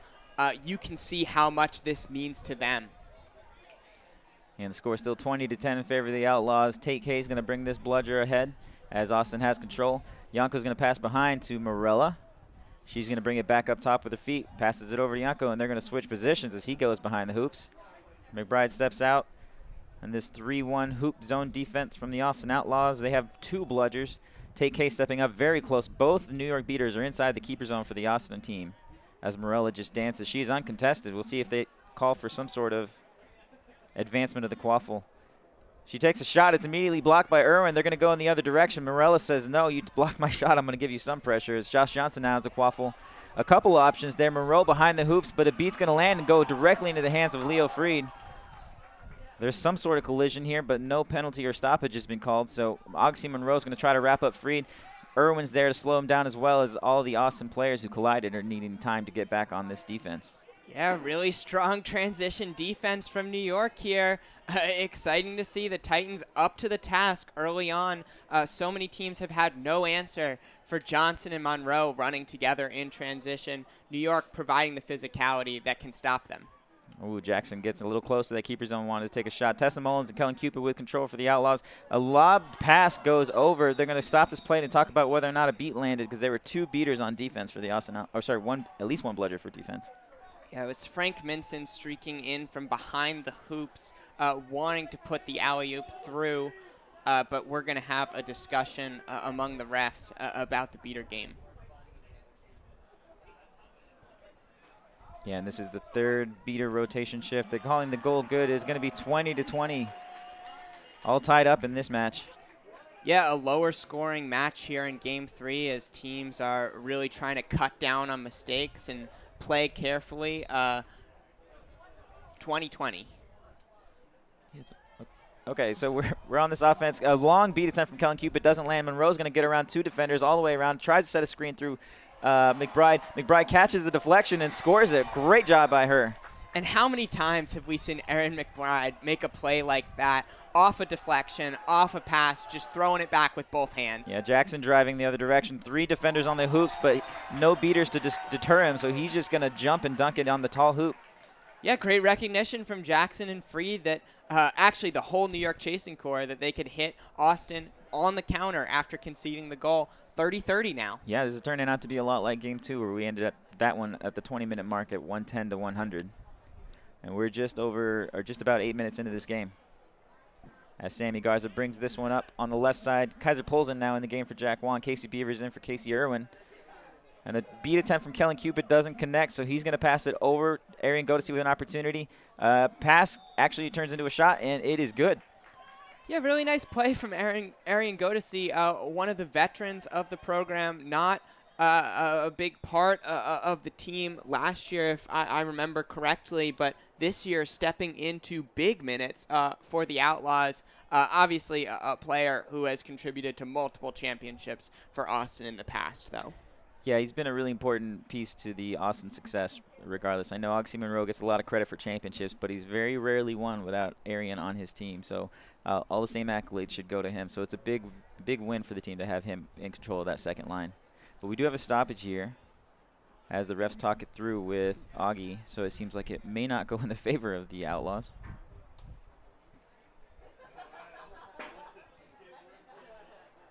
So we are 8 minutes and 20 seconds into this game. And it is raining now in Howard County. As we get started back into this play, John Jackson bringing this qualifier forward. Tessa Mullins with one bludger, Kellen Cupid with the other. The score is 40-30 in favor of the Outlaws. Sammy Garza orchestrating this defense. They are in a we're missing a defender for the Outlaws. That is number 94, Aaron McBride's not in. John Jackson's going to creep in, pass behind. Morella with the quaffle. There's a penalty that's being raised against Austin. Kellen Cupid misses a beat. John Jackson's driving in, but Sammy Garza looks like he's going to prevent this from happening. What a clever defensive play from Sammy Garza. I think he recognized that John Jackson was reaching behind him, and he decided to just try to fall backwards as a way to tangle up Jackson and prevent the goal from going through the hoops. Sammy Garza putting his body on the line here for the Outlaws. Yeah, and Casey Beavers, the beater for the Outlaws, is going to go to the penalty box, as they call an illegal wrap. So a beater down for Austin. It is going to be a quaffle turnover into the hands of, is that Frank Minton? That's Vinny sorry, Iannucci. Iannucci's on there with the quaffle. He's going to be alone, though, and there are a lot of Austin players, so he's going to take a step back. Pressured by Kaiser Polson as Kellen Cupid comes into the game. Yeah, and New York is going to want to make sure they get this one right. Beater penalty, a big chance to add to your score. And Austin sunk into the 3-1 defense as Morelli gets the quaffle behind. McBride's going to apply a lot of pressure. A pass over to John Jackson. He sees an opportunity. He banks it off the bottom of the medium hoop, and it's going to bounce through. Yeah, and that time John Jackson just too strong for Sammy Garza. Used the stiff arm, shot over his head. That's what the size of John Jackson can bring you on offense. Yeah, Jackson's second goal and an assist from Morella. As we get started on this Austin offense, the score tied up 40-40. And we are just under 10 minutes into this game, so halfway to another snitch-on-pitch tie. As Arian Godesy can't corral the pass, he's going to take a beat. It's going to be a turnover. Molly Potter's going to pick this one up and put it in the hands of John Jackson. Yeah, nice beat by Kellen Cupid to kill the possession. Not able to get bludger control back, but took care of what he needed to take care of in preventing Austin from scoring. Yeah, and Austin's been sinking into this 3-hoop defender look with the keeper zone, or the keeper headband playing defense. The quaffle's going to go all the way behind Potter with an opportunity to take a shot. It is deflected through the hoops. Josh Johnson got up, put his hands on it. It just still powered through, and we're going to have a discussion, actually. Yeah, New York takes the lead, barring some infraction on the play. Molly Potter, the goal scorer, wants the call. Kellen Cupid now hyping up the sideline, clapping, knows that the crowd is going to be behind New York here. The crowd is very pro other team of Austin. But that's the joy of the sport, is that you can – oh, they're calling the goal no good. And the AR came in from the sideline with a better perspective than any of the other refs. So that's called off. We are actually not having New York in the lead. This is a tie game yet again. And the quaffle will be in the hands of – oh, it's actually in Leo Freed's hands. So Leo's going to take stock, get his bludgers involved in the play. That is Chico along with Kellen Cupid. As Potter now carries the quaffle at the top of the pitch, passes back over to Freed. Garza playing defense. Freed creeping in. He's got a shot opportunity. Sammy Garza's going to knock it out. It's going to be another stoppage here as we get a penalty against New York. We'll see what this call is. And the reason that last goal was called no good was because it was a beat before situation. Byron Ing with the quaffle in hands, although he's going to give it up to the refs now. We're going to turn it over to Austin. Ing, 20 years old, from Rutgers. An illegal charge for Molly Potter there. Gotcha. Yeah, so many young players for New York that they're playing in this win-or-go-home Game 3. Leo Freed as well, a player with more college years ahead of him. Oh, wow.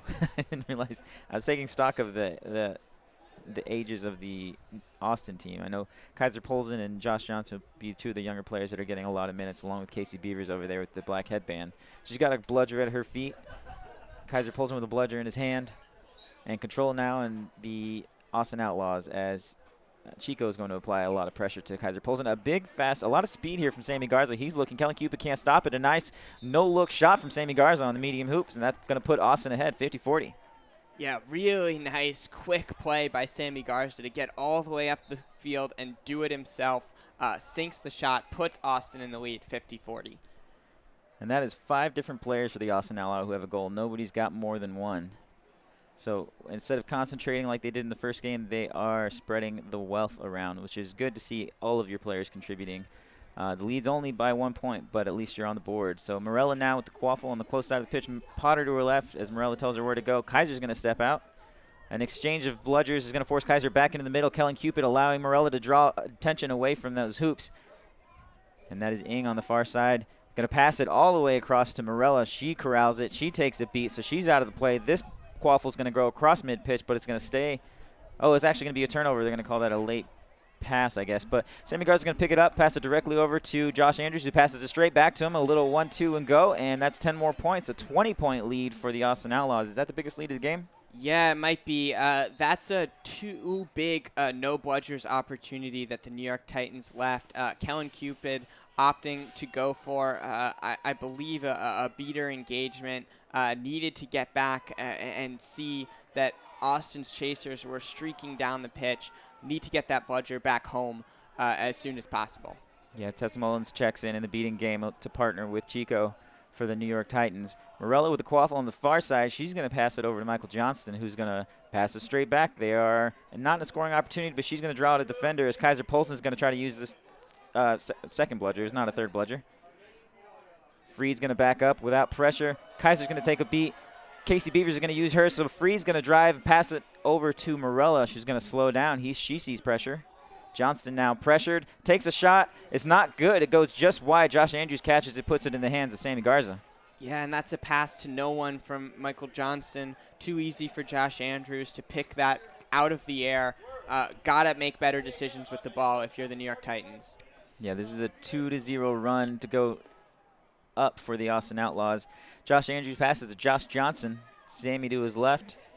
And he's going to look to dance around. One defender takes an underhanded shot. He's going to swat it out of the air, but it's going to land in the hands of Leo Freed. So that's a second one of those floater shots from Josh Johnson that's just not going to go in. Yeah, there it is again from Leo Freed. Outstanding defensive play, and he knew it was coming. The Titans have done their scouting report, and they're playing ready for what Austin has been throwing at them here.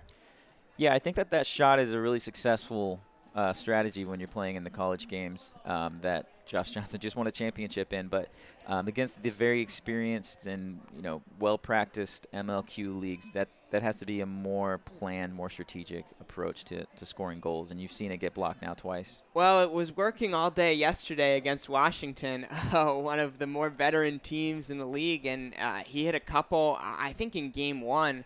So I think it's really Freed coming from the college game, maybe having the familiarity with Johnson in Texas, knowing that that's what Johnson wants to do. Also, perhaps having watched a little bit of film last night from the Washington series or caught Game 3 and seen in the earlier games today what Josh Johnson does. But Freed definitely up to the task and ready for it. Yeah, who didn't watch Game 3 last night? Yeah. Everyone was there. But we're going to return back to this match here with the lead 60-40, ball in the hands of the New York Titans. And we are just over 13 minutes into this game. We are seeing the point distribution for the New York Titans focused Not necessarily focused, but Jackson's got a couple. We've got Frank Minson, Leo Freed, Morello with the assist. Just 3 different players that actually have points on the board for the New York Titans. Yeah, I mean, as the game goes on, they're going to want to get more players involved. I think they feed off the energy like any team when a player comes in, like we see Eric Paguada checking in now, and when a player like that can come in and provide a boost, score a goal, that's when the Titans are playing at their best. Yeah, Paguada with the quaffle now. Far side of the field passes back to Freed. Morella to his left. Tesla's going to take a beat. Kaiser's going to use that third bludger. He's going to lose the second one, though, so it looks like control's probably going to end up in the hands of New York as Freed has an opportunity to work with Paguada as he's got the quaffle now. And great play by Vinny Chico to recover bludger control, beat out Kaiser Polson to the ball. Yeah, and Paguada's getting closer and closer, but back behind. A beat lands, so Johnson's not going to be able to keep this one, but Johnson does have the quaffle for the Outlaws. Yeah, Casey Beavers is all over that one, just putting in outstanding defensive work. The Austin Outlaws, with Bailey Fields out due to injury, have played Casey Irwin and Casey Beavers, and they have been just outstanding for the Austin Outlaws here today. Yeah, nice call out as those two take a swap on the field as Casey Irwin's going to – it's actually Wolf out of bludger, so she's going to regain control for the Austin Outlaws as this quaffle lands into the hands of Leo Freed. I'm not sure what that caused that turnover, but New York's going to take it. Yeah, really clever play from Casey Irwin just to poke out the bludger from behind. If you're New York, you have to be hyper aware of where the opposing team's beaters are playing, because in a game this close, you can't afford to give away bludger control cheaply. Yeah, Devin Lee back into the game with Phil Kane in the beating core for the New York Titans. Morella's going to get the ball behind, but lob it all the way across the field. Paguada on the far side, Freed to his left, and he's going to get the ball.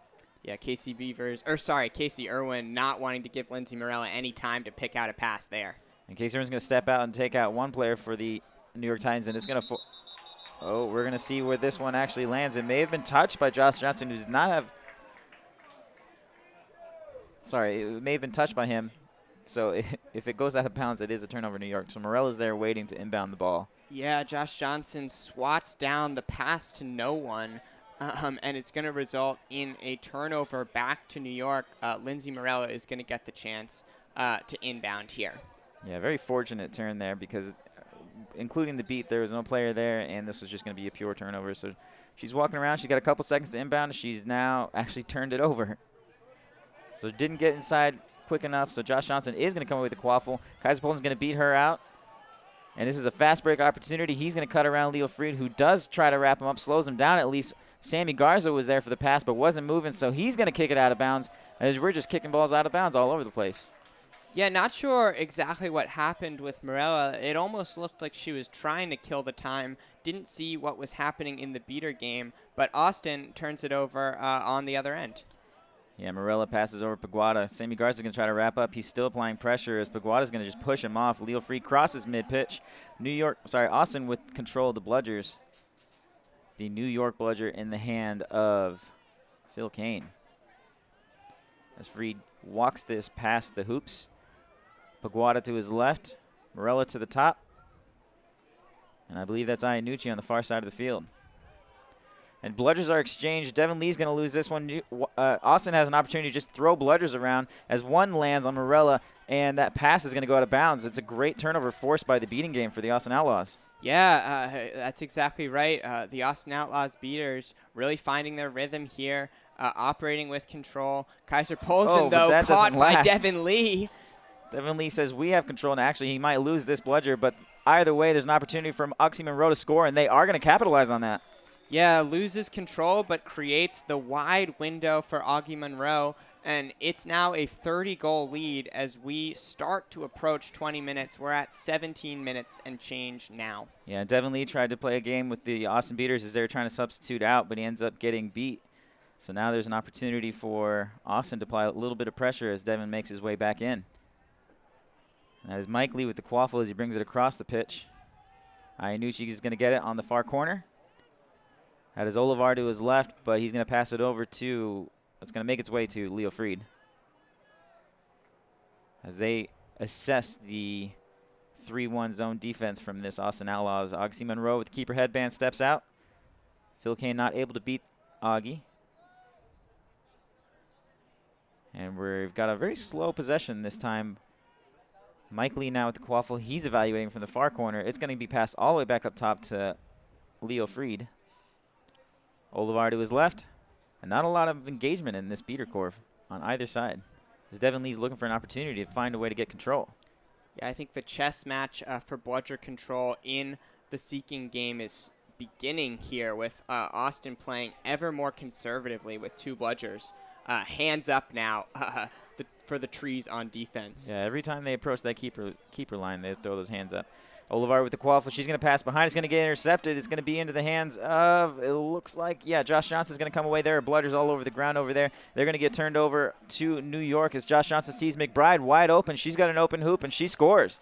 Wow, Josh Andrews and Erin McBride running the break. That's textbook. Andrews just slid out into the passing lane to get the defensive stop and recognized that there were no bludgers back.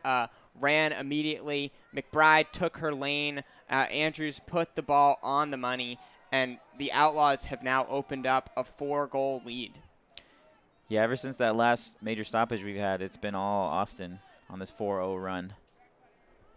John Jackson back into the game, though. Taylor Tracy substituted into the beating game. A little bit of a wrap from Phil Kane. They're still in that 3-1 zone defense. Jackson not able to take a shot, so he's going to pass it back to Frank Mintz on the other side of the field. Aaron Godesy going to wrap him up. It's a pass on the ground. Bounce pass to Jackson. Taylor Tracy's applying pressure. We have a stoppage.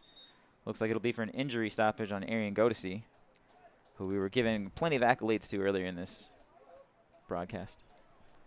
You know, I think New York has to get the crowd back involved in this game, whether that's putting someone like Kellen Cupid into the game who can hype up the crowd, whether that's a play from a player who doesn't show as much emotion on the pitch, like John Jackson signaling to his bench, something the crowd needs to see in order to feel that this game is still close, because it is. Yeah, it is very close. It is barely out of the snitch range, as we used to call it. But Frank Minson's going to carry this quaffle behind. He's dancing a little bit closer. Monroe in his way with the beater as well, as Devin Lee's looking to engage with Casey Irwin. Olivar now with the quaffle. They're going to switch positions. Frank Minson back up top. Jackson to the backside of the hoops. Pump fake from Taylor Tracy. Olivar looking for an opportunity. She gives it over to Frank Minson, who's going to drive around and then stall. A little pump fake of a move. He's getting closer and closer. He's got an opportunity. He doesn't want to take the shot. A pass behind to Jackson, who might have an opportunity. A shot on the tall hoop gets deflected. It's going to go out of bounds. It's just picked up by Olivar, who tries to pass it backwards. It's going to get picked up. It's just floating through the air right now. It's going to end up into – we're going to get a stoppage before we decide who gets that ball. Yeah, and we are rapidly approaching 20 minutes. That is the 20-minute mark.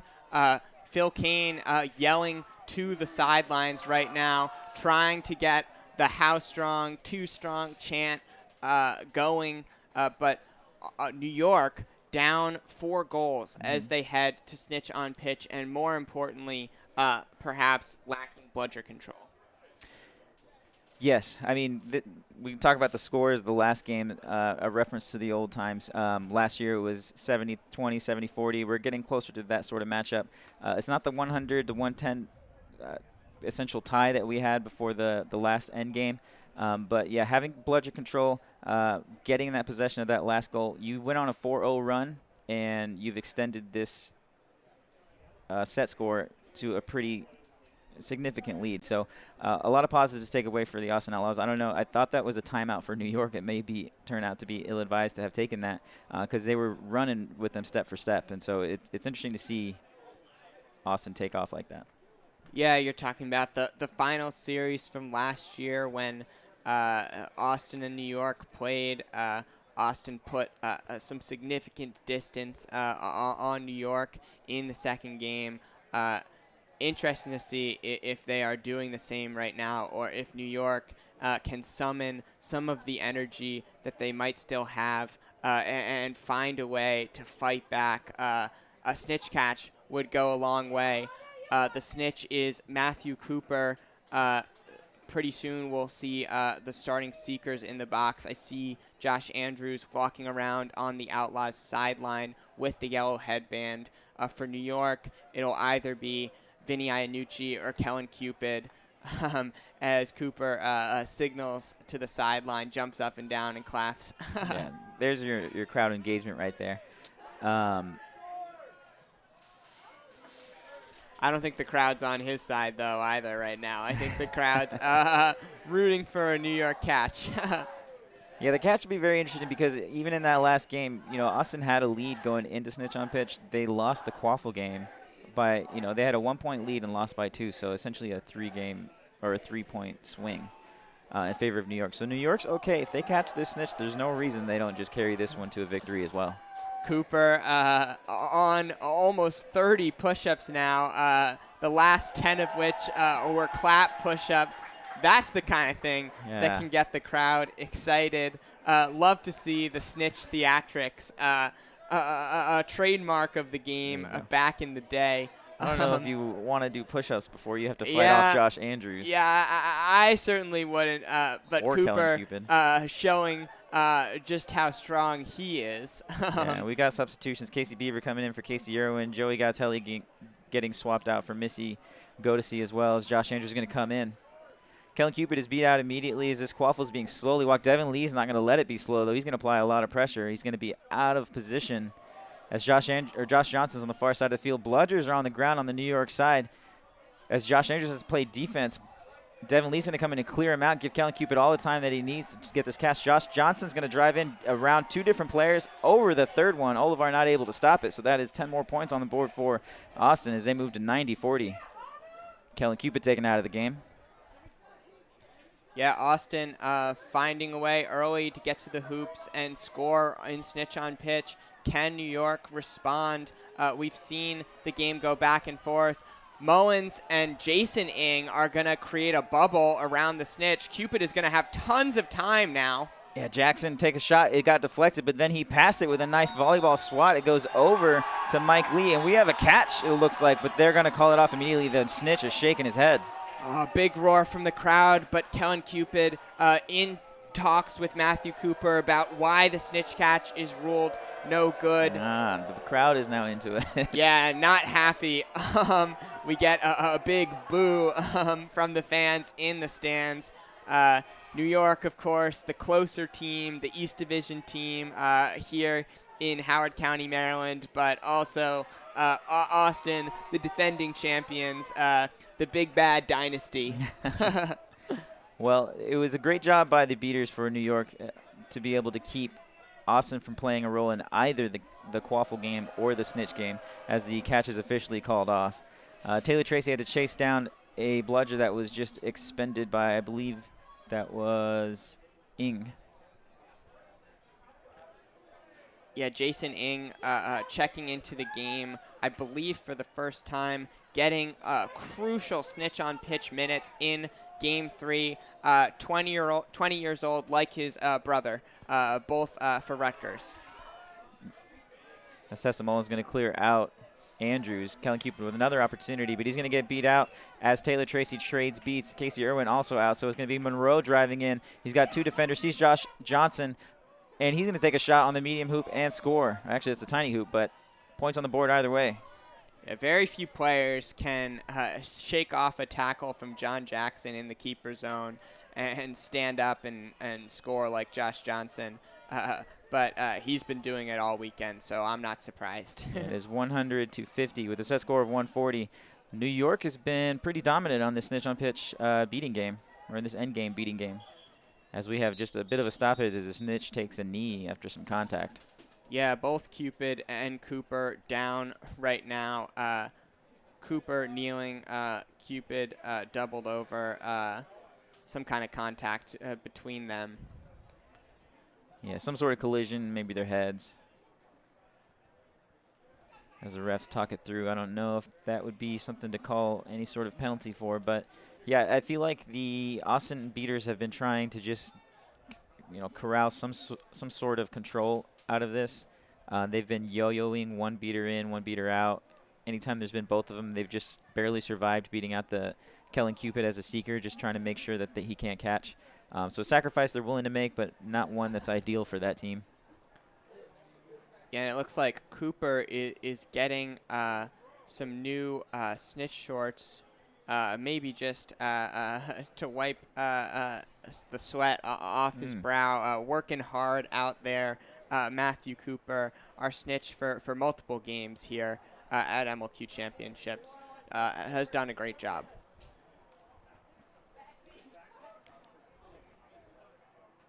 Yeah, we see Casey Irwin and Taylor Tracy talking through a little bit of strategies. They're both on the New York side. Well, I think. We'll see where Casey put her broom down. But Tessa Mullins has been very effective, very efficient on what she's been doing with the snitch on pitch beating. Protecting Kellen Cupid. And we're going to get some sort of call that makes the crowd happy. Looks like we might get a snitch substitution. Yeah, that's Adil Abdallah looking for seeing if he can be of use as a substitute snitch. Seems like both Adil is changing into his cleats, but Cooper still jogging, going over to the athletic trainer to get checked out. Snitching, no easy task. Very physical and demanding spot as an official in MLQ. Yeah, and he is being checked out by the athletic trainer, so I do think this is going to be substitution. So we'll get a little bit of a stoppage. But the current score is 100-50 with the Austin Outlaws having that lead, 4 goals away from victory in this one. New York just one snitch catch and a couple goals away from tying it up, so it's something they did in that last game. It was just a couple plays that someone like Kellen Cupid is very possible of making, so definitely not out of this. This is still going to be a very tightly contested game. Yeah, they need the snitch catch, though. They're down 50. Austin has demonstrated that they can trade goals all day. I don't think you're going to see New York pull off a 50-goal run, with Austin having nothing to say in response. So Kellen Cupid, the weight of the world is on his shoulders right now. And as well as Vinny Iannucci, who is going to be the sub. Cupid getting time to rest at the moment. But both of them, it's in the DNA of a seeker. You want to be the hero. Yeah, and you can see it with his celebration. I mean, this is going to be, however this turns out, it's going to be great. Somebody's going to celebrate, whether it's Josh Andrews on the sideline or anybody from New York. We just want to review quickly. We've got a couple cards on either side of this matchup. Monroe and Beavers for Austin, both with 1 yellow card. Freed and Potter, both with 1 yellow card. So relatively clean game as opposed to some of the earlier Austin games. So it's good to see that it's been clean and even in that regard. And I think we're getting back to gameplay pretty soon as Adil is going to finish warming up. I wonder if this catch does land and this were to come out to just a quaffle points race. We've seen that 3-1 hoop defense from Austin pretty much stall out a number of possessions for New York. And they've scored on some of them, but it at least takes them a long time and a lot of coordination. So, yeah, that's right. I think it's been the best defense that Austin has thrown at New York. And there are times that New York has figured out how to break it down, but I think it's just a really hard defense to work against here. Yeah, and there's a pass that goes just a little wide, but New York's able to corral it. Josh Johnson and Monroe looking to play defense as they're going to get cut in. They're going to cut inside, pass over the hoops to Morella. We are going to get a penalty of some sort, but Potter's going to put points on the board for New York. Yeah, Morella to Potter. That's a combination that's worked for New York for years in snitch on pitch. They're doing it again right now. And that yellow card will be likely against Augustine Monroe. We'll wait for the official words. Yeah, number 10, Augustine Monroe, contact from behind with the yellow card. So that is his second yellow for this match. That's a big call. I mean, Augustine Monroe is not going to be taking himself out of the game with 2 yellow cards. But important to note that the 3rd yellow card would be a 2-minute red card penalty. So that's the kind of thing that could help New York go on a big run because goals do not release red card penalties. And a lot of bludger interactions over there. Tate K's going to actually dodge one, but he's going to be sent back to hoops. So 1 bludger in play as Tessa Mullins takes out Josh Andrews. Jack Wang's going to make sure that he gets control for the Austin Outlaws as this quaffle's in the hands of Augustine Monroe. He's going to get close to the keeper zone. Johnson to his right, McBride to his left, and Missy Godesy creeping in just behind that keeper zone. So Josh Andrews with some time. Josh Johnson driving in. He's going to take a shot underhanded. It's going to be called good. It is now 110-60. Austin is only 3 goals away. Jackson driving in. That is the... Sorry, his quaffle's going the other direction somehow. Josh Johnson's going to take over that one. How did that happen, Jack? Johnson intercepted the pass in the backfield and cut through the opposing defense. And now Austin only needs 2 goals to win. This is huge for the Outlaws, and we might see some defensive seeking now. Yeah, this strategy changes as Gautelli comes in as seeker, and he's playing defense unless he's just wide open, and they're doing a lot of communicating there. But, yeah, Josh Johnson now with his 4th goal in the game to put this Austin team up by 6 goals. Bludgers are flying through the air. Tate K is going to make sure that control ends up on the side of. We're going to have a catch possibly. We'll see what this is. We do call a stoppage. That is Iannucci on the catch, or on the grab. Yeah, he caught the snitch as he was falling down. Unclear if there was any impeding of the snitch movement or if he retained possession or if perhaps the snitch was going down at the same time. Lots of things that the refs will be discussing in this huddle with snitch Matthew Cooper. Yeah, if this was a good catch, I think it's the perpetual effort from Iannucci to make one attempt at it, get swept away, and then just be relentless and grab it on your second attempt there. So really well done. If this catch is called good, this is going to make it 120-95. Yeah, Vinny Iannucci has so much energy. Oh. The snitch catch is no good as the crowd oohs. But as I was saying, Vinny Iannucci will be right back up and trying to catch Matthew Cooper, and maybe he's figured something out here. Yeah, well, he's off Broom. He's got to tag in first. So a moment here for Morella with the quaffle. To see Potter to her left, Armin trading to her right, and she's going to pass it to him. He's got an opportunity. He's very good, very hard to stop. And he's going to cut inside Monroe, put him on the ground again, and he's going to dunk it. And they're going to call that one good. Wow, again, Zach Armin trading as he pumps up the crowd as he runs back. Has shaken off Augie Monroe twice. Yeah, we have a bit of a collision here. We're going to have a stoppage. We're going to see whether or not Iannucci is going to be called for charging possibly on the snitch. A couple of things. Tate K is also down on the ground. As we assess where everything was, there's so much action right now. Jack Wong and Casey Irwin with bludgers for the Austin Outlaws on their side of the field. With Tate K down, the bludgers on the sideline just in front of the cameras here. The crowd calling for some illegal motions from, I'm not even sure who.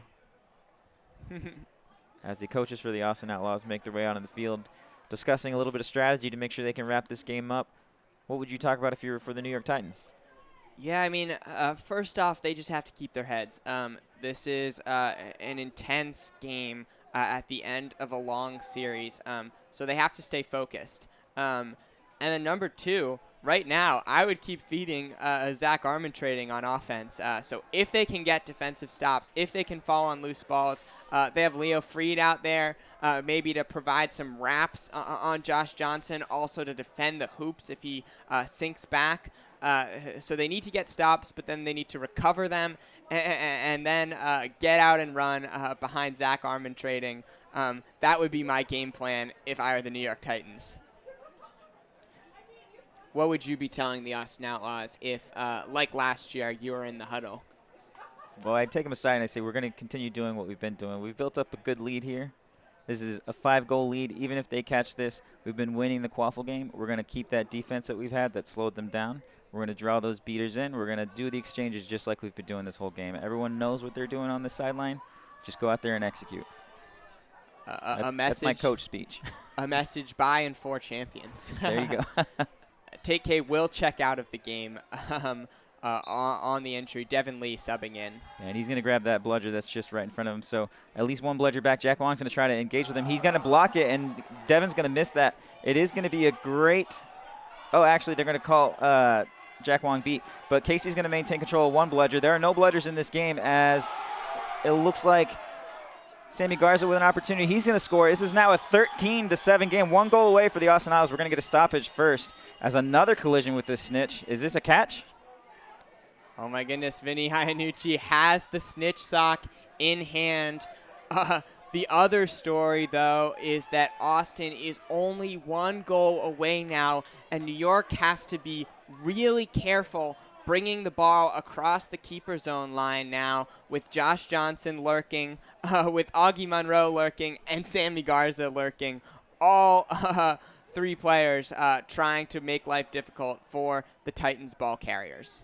Yeah, and it looks like Swathi. The catch is called good. My goodness, I didn't even see it. Yeah, it is 13 to 10, 130 to 105 now is the score.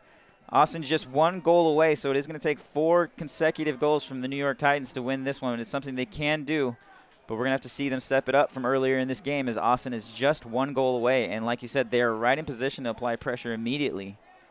What a finish we have in store here. Vinny Iannucci giving his team a chance with the snitch catch on Matthew Cooper. The Titans bringing the ball up now. Immediate beater interactions. Casey Irwin's going to get beat out and lose control. So New York's going to at least bring bludger control up here, as Freed is going to slowly cross mid-pitch. Make sure he's got a full complement of his teammates on this one.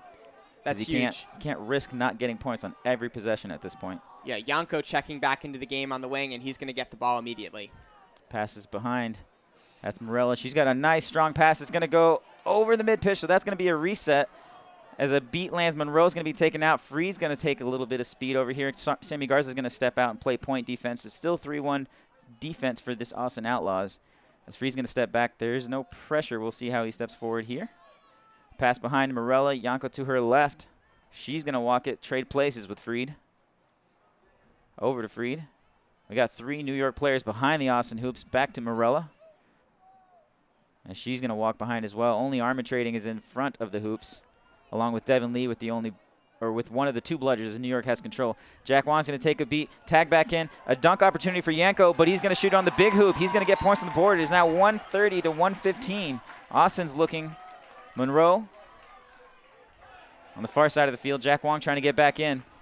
Casey Irwin out, so New York with control. Arbitrating, applying pressure. Monroe has not crossed mid-pitch as he's going to get backed out now. A late swat attempt. They're going to call that one. There's an advantage call. They're going to go ahead and stop it now. Arbitrating may have taken himself out of this last possession on one of the most important plays of this game. Yeah, that's a costly mistake, and he knows it. New York potentially going to be a chaser down, better than a beater down, of course. Phil Kane and Devin Lee holding control right now, as Casey Irwin, I believe, still has to tag up. I don't see her right now. Jack Wong with the bludger for Austin. Yeah, all 4 leading scorers for the Austin Outlaws are on the field right now. You've got Garza, Monroe, Johnson, and McBride. Actually, Beavers has also scored, but she's in that beater. There's a drive happening right now. Devin Lee catches the ball. A long pass over. Devin Lee's going to try to intercept it. It is swatted by Morella. She's going to have an opportunity, but Monroe's going to beat it. Actually, he swats it out of bounds. It's not quite a turnover. Devin Lee misses a beat. Nobody calls it, so he is clear. An opportunity with Devin Lee out of the play. A pass over to Garza. He's got a couple defenders in front of him, but they're going to slow this down and talk to the refs about whether or not beats landed and whether or not it was a reset. Oh, boy. Yeah, Lindsay Morella and Devin Lee desperately wanted the call on Monroe for going back across the keeper zone line. I think that's what the refs are talking about. The question is whether Monroe was forced or whether the Outlaws retained possession for the entire time, or whether Morella was close enough to the loose ball that there was some sort of change in possession. With the bludger play, there might have been some confusion as well, but New York is going to need to make a tackle here if possession does not change, because Devin Lee, their armed beater, is behind the hoops. Phil Kane might have a bludger. I can't tell from our angle. I think they do, because Casey Beavers does not, and she is going over to talk to Jack Wong right now. But still, with one bludger and knowing that their team is 1 goal away from winning, Jack Wong can try to blow up the play. So somebody is going to need to make a hit and stop Austin for New York. And we're just trying to – the quaffle is in the hands of Sammy Garza, handed over to the ref, so it is going to be a turnover. quite sure. Austin number 10, so Oxy Monroe is playing after beat, so they are going to call Devin Lee's beat as it did land, and this blue card is going to send him to the box. Yeah, and I That was almost close. lost my breath for a second because I didn't know if playing after a beat would be a blue card or a yellow card. Remember, Augie Monroe is playing on 2 yellow cards right now, and New York is 3 goals away from winning. So what would that do if Monroe were to pick up a 2-minute penalty that kicked him out of the game? Yeah, it would absolutely be the advantage that they would need to be able to overcome this 3-goal deficit. Or, 3 goals away, 2-goal deficit. As Devin Lee is looking to clear out a couple defenders. This ball's going to go behind. Morella receives a pass from Yanko. She passes it to Freed. There's an opportunity here. A beat does land. They're going to call it no good, but it's in the hands of Mike Lee. And Morella now, she takes a shot. It's going to be called good. That hoop turned just enough for it to go through. Yeah, great job by Mike Lee to pick out Lindsay Morella for the goal, and New York is 2 goals away from winning now. Can they stop Austin right here? Yeah, of course this game would come down to possibly a last goal situation. As Kaiser Polson comes into the game now for Jack Wong. Monroe also into the game after that score. His blue card time is now expired. Josh Johnson, Monroe, Garza, McBride are your chasers. A pass opportunity goes behind. It's Monroe. He's going to score. That's it. Austin has made it to the finals.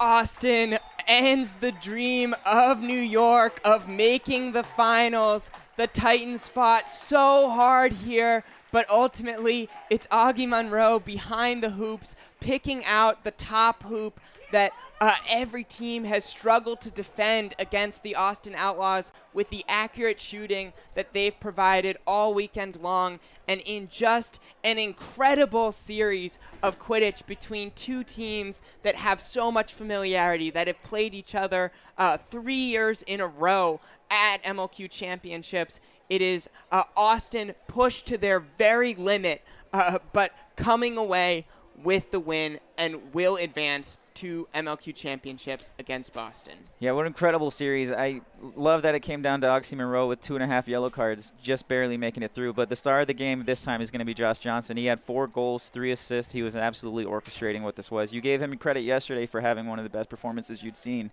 from him all in his career. What do you think of today? Yeah, it's only continued. This is really exceptional. It's reminiscent of the way that his teammate, Augie Monroe, used to carry the University of Texas across the finish line at college national championships. Just really special to watch here in Howard County. Yeah, well, this matchup is another storied one. Plenty of rivalry between Austin and Boston. Austin's going to come into this a little more exhausted. They've played primarily their top 2 lines against to 2 3-game series, which is something we saw them do back in 2019, where they ended up losing to Boston in those finals after playing New York to a 3-game series that came down to the wire. So very reminiscent. We'll see if this future is going to play out the same as the past. But what are you looking forward to? Yeah, I can't wait. I'm looking forward to the beating matchup. I think Max Havlin and Lulu Shu have looked as good as ever for the Boston Forge, and they have some beater depth with Serena Montero and Kieran Collier working well behind them. So I think Austin, with a group of younger beaters, players who are coming off a college national championship, primarily in Casey Beavers, Jack Wong, Kaiser Polson, can they hold up against the very best in the game, in the beating game? I think they're going to be able to regroup and find the energy in the chasing game. Yeah. I think they're going to give Boston their very best shot. It's a good thing they're so young because they played a lot of time, a lot of minutes now. So, but we're going to send it to commercial break. We appreciate you guys joining us and have fun in that finals.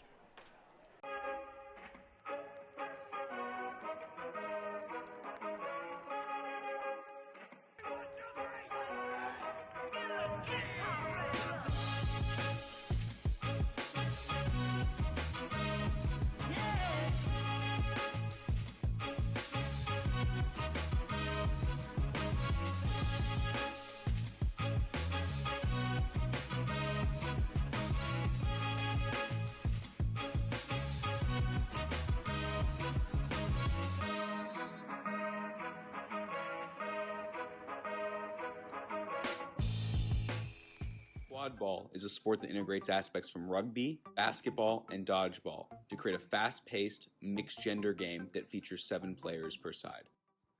Okay, so quad ball is played on a grass or turf field with 3 hoops of varying heights on each team's half. There's 4 balls in quad ball, 1 quaffle, and 3 bludgers, and the players run with brooms between their legs and must complete all the play while on broom. If a player comes off broom at any point, they have to tag the center hoop on their team's half before resuming play. Alright, so there's a lot of different positions. The first 2 are chasers and keepers, known together as quaffle players. They use the quaffle, a slightly deflated volleyball, to try to score through their opponent's hoops. There are 3 chasers per team, and they wear a white headband, and there's 1 keeper per team, and they wear a green headband.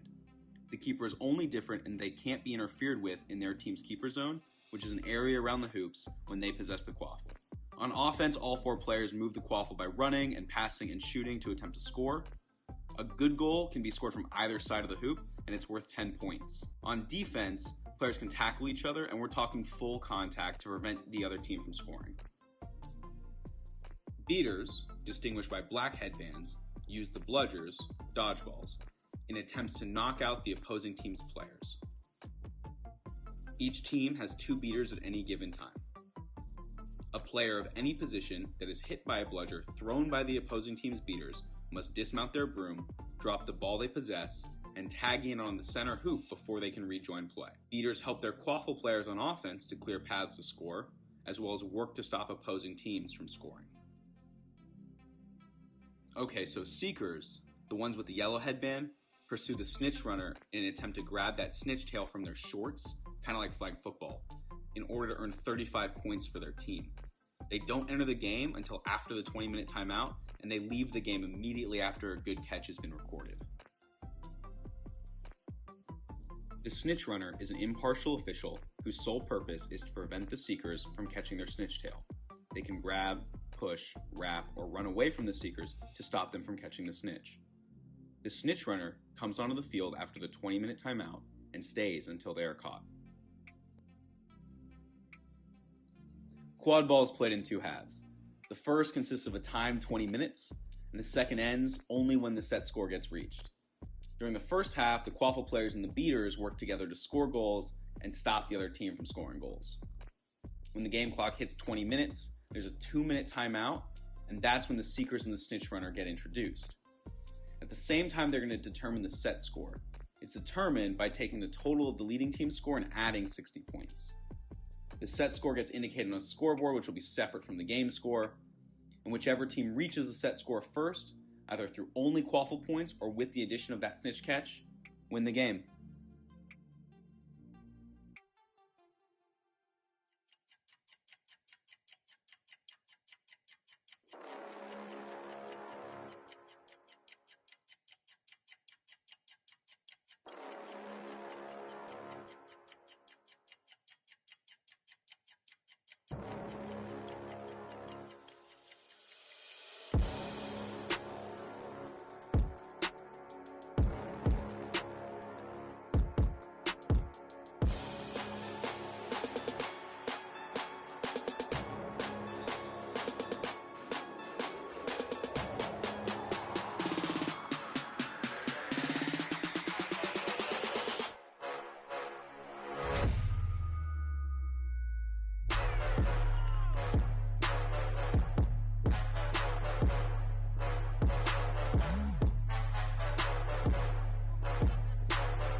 Quad ball is a sport that integrates aspects from rugby, basketball, and dodgeball to create a fast-paced, mixed-gender game that features 7 players per side.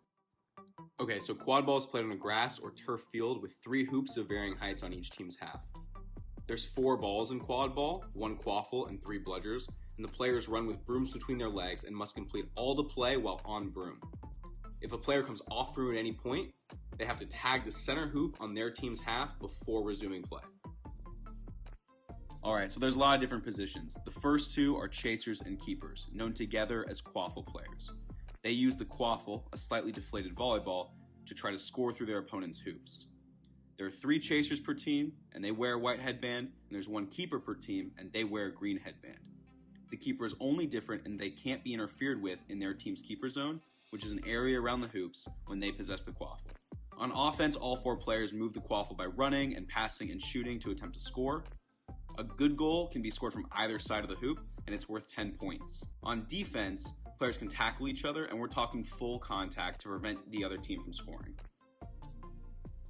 Beaters, distinguished by black headbands, use the bludgers, dodgeballs, in attempts to knock out the opposing team's players. Each team has 2 beaters at any given time. A player of any position that is hit by a bludger thrown by the opposing team's beaters must dismount their broom, drop the ball they possess, and tag in on the center hoop before they can rejoin play. Beaters help their quaffle players on offense to clear paths to score, as well as work to stop opposing teams from scoring. Okay, so seekers, the ones with the yellow headband, pursue the snitch runner in an attempt to grab that snitch tail from their shorts, kind of like flag football, in order to earn 35 points for their team. They don't enter the game until after the 20-minute timeout, and they leave the game immediately after a good catch has been recorded. The snitch runner is an impartial official whose sole purpose is to prevent the seekers from catching their snitch tail. They can grab, push, wrap, or run away from the seekers to stop them from catching the snitch. The snitch runner comes onto the field after the 20-minute timeout and stays until they are caught. Quad ball is played in 2 halves. The first consists of a timed 20 minutes, and the second ends only when the set score gets reached. During the first half, the quaffle players and the beaters work together to score goals and stop the other team from scoring goals. When the game clock hits 20 minutes, there's a 2-minute timeout, and that's when the seekers and the snitch runner get introduced. At the same time, they're going to determine the set score. It's determined by taking the total of the leading team's score and adding 60 points. The set score gets indicated on a scoreboard, which will be separate from the game score, and whichever team reaches the set score first, either through only quaffle points or with the addition of that snitch catch, win the game.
Quad ball is a sport that integrates aspects from rugby, basketball, and dodgeball to create a fast-paced, mixed-gender game that features 7 players per side.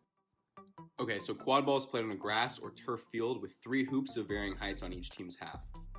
There's 4 balls in quad ball, 1 quaffle, and 3 bludgers, and the players run with brooms between their legs and must complete all the play while on broom. If a player comes off broom at any point, they have to tag the center hoop on their team's half before resuming play. Alright, so there's a lot of different positions. The first 2 are chasers and keepers, known together as quaffle players. They use the quaffle, a slightly deflated volleyball, to try to score through their opponent's hoops. There are 3 chasers per team, and they wear a white headband, and there's 1 keeper per team, and they wear a green headband. The keeper is only different in they can't be interfered with in their team's keeper zone, which is an area around the hoops when they possess the quaffle. On offense, all 4 players move the quaffle by running and passing and shooting to attempt to score. A good goal can be scored from either side of the hoop, and it's worth 10 points. On defense, players can tackle each other, and we're talking full contact to prevent the other team from scoring. Beaters, distinguished by black headbands, use the bludgers, dodgeballs, in attempts to knock out the opposing team's players. Each team has 2 beaters at any given time.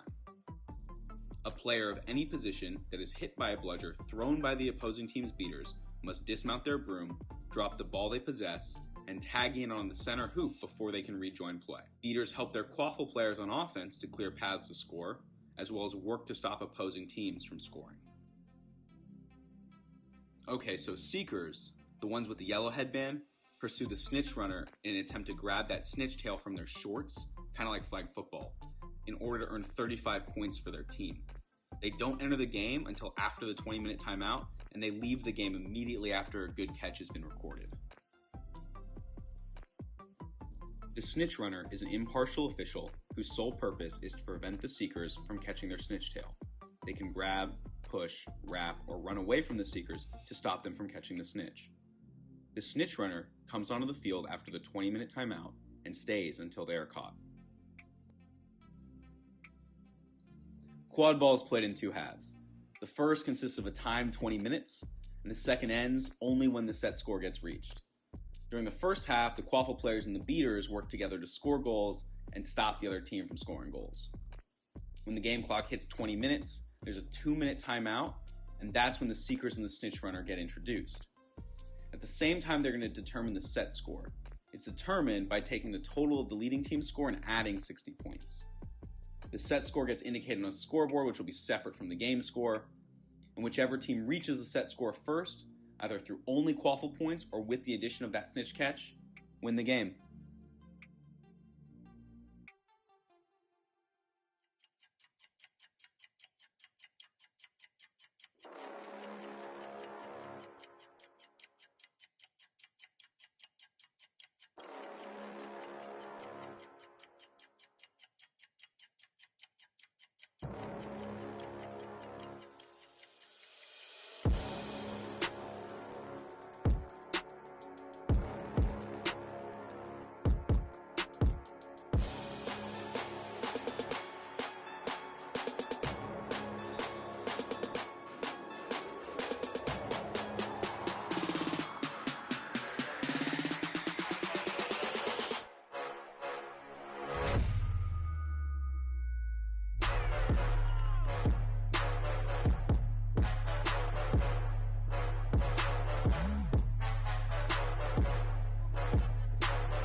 Quad ball is a sport that integrates aspects from rugby, basketball, and dodgeball to create a fast-paced, mixed-gender game that features 7 players per side. Okay, so quad ball is played on a grass or turf field with 3 hoops of varying heights on each team's half. There's 4 balls in quad ball, 1 quaffle, and 3 bludgers, and the players run with brooms between their legs and must complete all the play while on broom. If a player comes off broom at any point, they have to tag the center hoop on their team's half before resuming play. Alright, so there's a lot of different positions. The first 2 are chasers and keepers, known together as quaffle players. They use the quaffle, a slightly deflated volleyball, to try to score through their opponent's hoops. There are 3 chasers per team, and they wear a white headband, and there's 1 keeper per team, and they wear a green headband. The keeper is only different in they can't be interfered with in their team's keeper zone, which is an area around the hoops when they possess the quaffle. On offense, all 4 players move the quaffle by running and passing and shooting to attempt to score. A good goal can be scored from either side of the hoop, and it's worth 10 points. On defense, players can tackle each other, and we're talking full contact to prevent the other team from scoring. Beaters, distinguished by black headbands, use the bludgers, dodgeballs, in attempts to knock out the opposing team's players. Each team has 2 beaters at any given time. A player of any position that is hit by a bludger thrown by the opposing team's beaters must dismount their broom, drop the ball they possess, and tag in on the center hoop before they can rejoin play. Beaters help their quaffle players on offense to clear paths to score, as well as work to stop opposing teams from scoring. Okay, so seekers, the ones with the yellow headband, pursue the snitch runner in an attempt to grab that snitch tail from their shorts, kind of like flag football, in order to earn 35 points for their team. They don't enter the game until after the 20-minute timeout, and they leave the game immediately after a good catch has been recorded. The snitch runner is an impartial official whose sole purpose is to prevent the seekers from catching their snitch tail. They can grab, push, wrap, or run away from the seekers to stop them from catching the snitch. The snitch runner comes onto the field after the 20-minute timeout and stays until they are caught. Quad ball is played in 2 halves. The first consists of a timed 20 minutes, and the second ends only when the set score gets reached. During the first half, the quaffle players and the beaters work together to score goals and stop the other team from scoring goals. When the game clock hits 20 minutes, there's a 2-minute timeout, and that's when the seekers and the snitch runner get introduced. At the same time, they're going to determine the set score. It's determined by taking the total of the leading team's score and adding 60 points. The set score gets indicated on a scoreboard, which will be separate from the game score, and whichever team reaches the set score first, either through only quaffle points or with the addition of that snitch catch, win the game.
Quad ball is a sport that integrates aspects from rugby, basketball, and dodgeball to create a fast-paced, mixed-gender game that features 7 players per side. Okay, so quad ball is played on a grass or turf field with 3 hoops of varying heights on each team's half. There's 4 balls in quad ball, 1 quaffle, and 3 bludgers, and the players run with brooms between their legs and must complete all the play while on broom. If a player comes off broom at any point, they have to tag the center hoop on their team's half before resuming play. Alright, so there's a lot of different positions. The first 2 are chasers and keepers, known together as quaffle players. They use the quaffle, a slightly deflated volleyball, to try to score through their opponent's hoops. There are 3 chasers per team, and they wear a white headband, and there's 1 keeper per team, and they wear a green headband. The keeper is only different in they can't be interfered with in their team's keeper zone, which is an area around the hoops when they possess the quaffle. On offense, all 4 players move the quaffle by running and passing and shooting to attempt to score. A good goal can be scored from either side of the hoop, and it's worth 10 points. On defense, players can tackle each other, and we're talking full contact to prevent the other team from scoring. Beaters, distinguished by black headbands, use the bludgers, dodgeballs, in attempts to knock out the opposing team's players. Each team has 2 beaters at any given time. A player of any position that is hit by a bludger thrown by the opposing team's beaters must dismount their broom, drop the ball they possess, and tag in on the center hoop before they can rejoin play. Beaters help their quaffle players on offense to clear paths to score, as well as work to stop opposing teams from scoring. Okay, so seekers, the ones with the yellow headband, pursue the snitch runner in an attempt to grab that snitch tail from their shorts, kind of like flag football, in order to earn 35 points for their team. They don't enter the game until after the 20-minute timeout, and they leave the game immediately after a good catch has been recorded. The snitch runner is an impartial official whose sole purpose is to prevent the seekers from catching their snitch tail. They can grab, push, wrap, or run away from the seekers to stop them from catching the snitch. The snitch runner comes onto the field after the 20-minute timeout and stays until they are caught.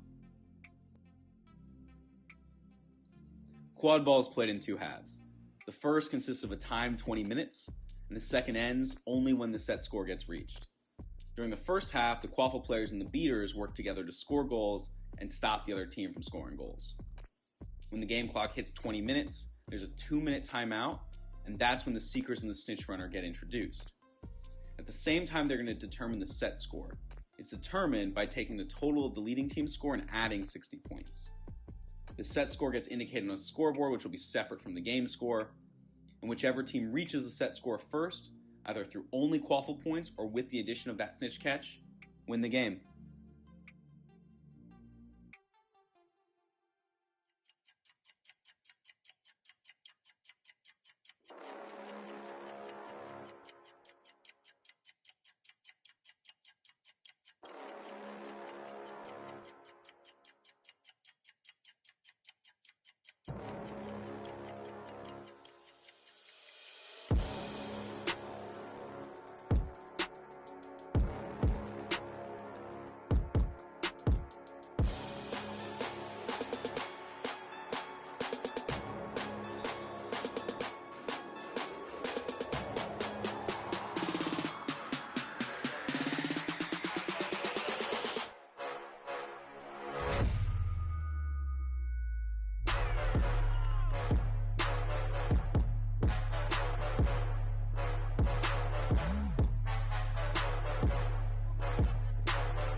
Quad ball is a sport that integrates aspects from rugby, basketball, and dodgeball to create a fast-paced, mixed-gender game that features 7 players per side. Okay, so quad ball is played on a grass or turf field with 3 hoops of varying heights on each team's half. There's 4 balls in quad ball, 1 quaffle, and 3 bludgers, and the players run with brooms between their legs and must complete all the play while on broom. If a player comes off broom at any point, they have to tag the center hoop on their team's half before resuming play. Alright, so there's a lot of different positions. The first 2 are chasers and keepers, known together as quaffle players. They use the quaffle, a slightly deflated volleyball, to try to score through their opponent's hoops.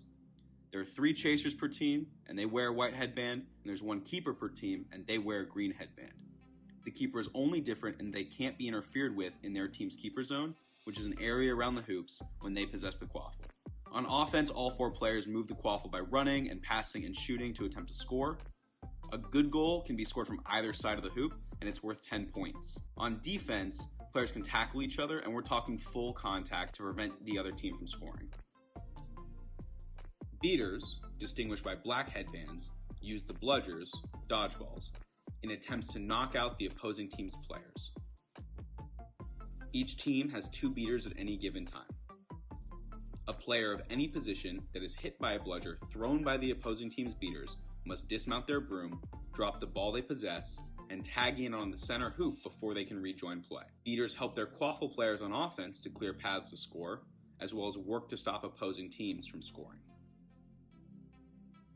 Okay, so seekers, the ones with the yellow headband, pursue the snitch runner in an attempt to grab that snitch tail from their shorts, kind of like flag football, in order to earn 35 points for their team. They don't enter the game until after the 20-minute timeout, and they leave the game immediately after a good catch has been recorded. The snitch runner is an impartial official whose sole purpose is to prevent the seekers from catching their snitch tail. They can grab, push, wrap, or run away from the seekers to stop them from catching the snitch. The snitch runner comes onto the field after the 20-minute timeout and stays until they are caught. Quad ball is played in 2 halves. The first consists of a timed 20 minutes, and the second ends only when the set score gets reached. During the first half, the quaffle players and the beaters work together to score goals and stop the other team from scoring goals.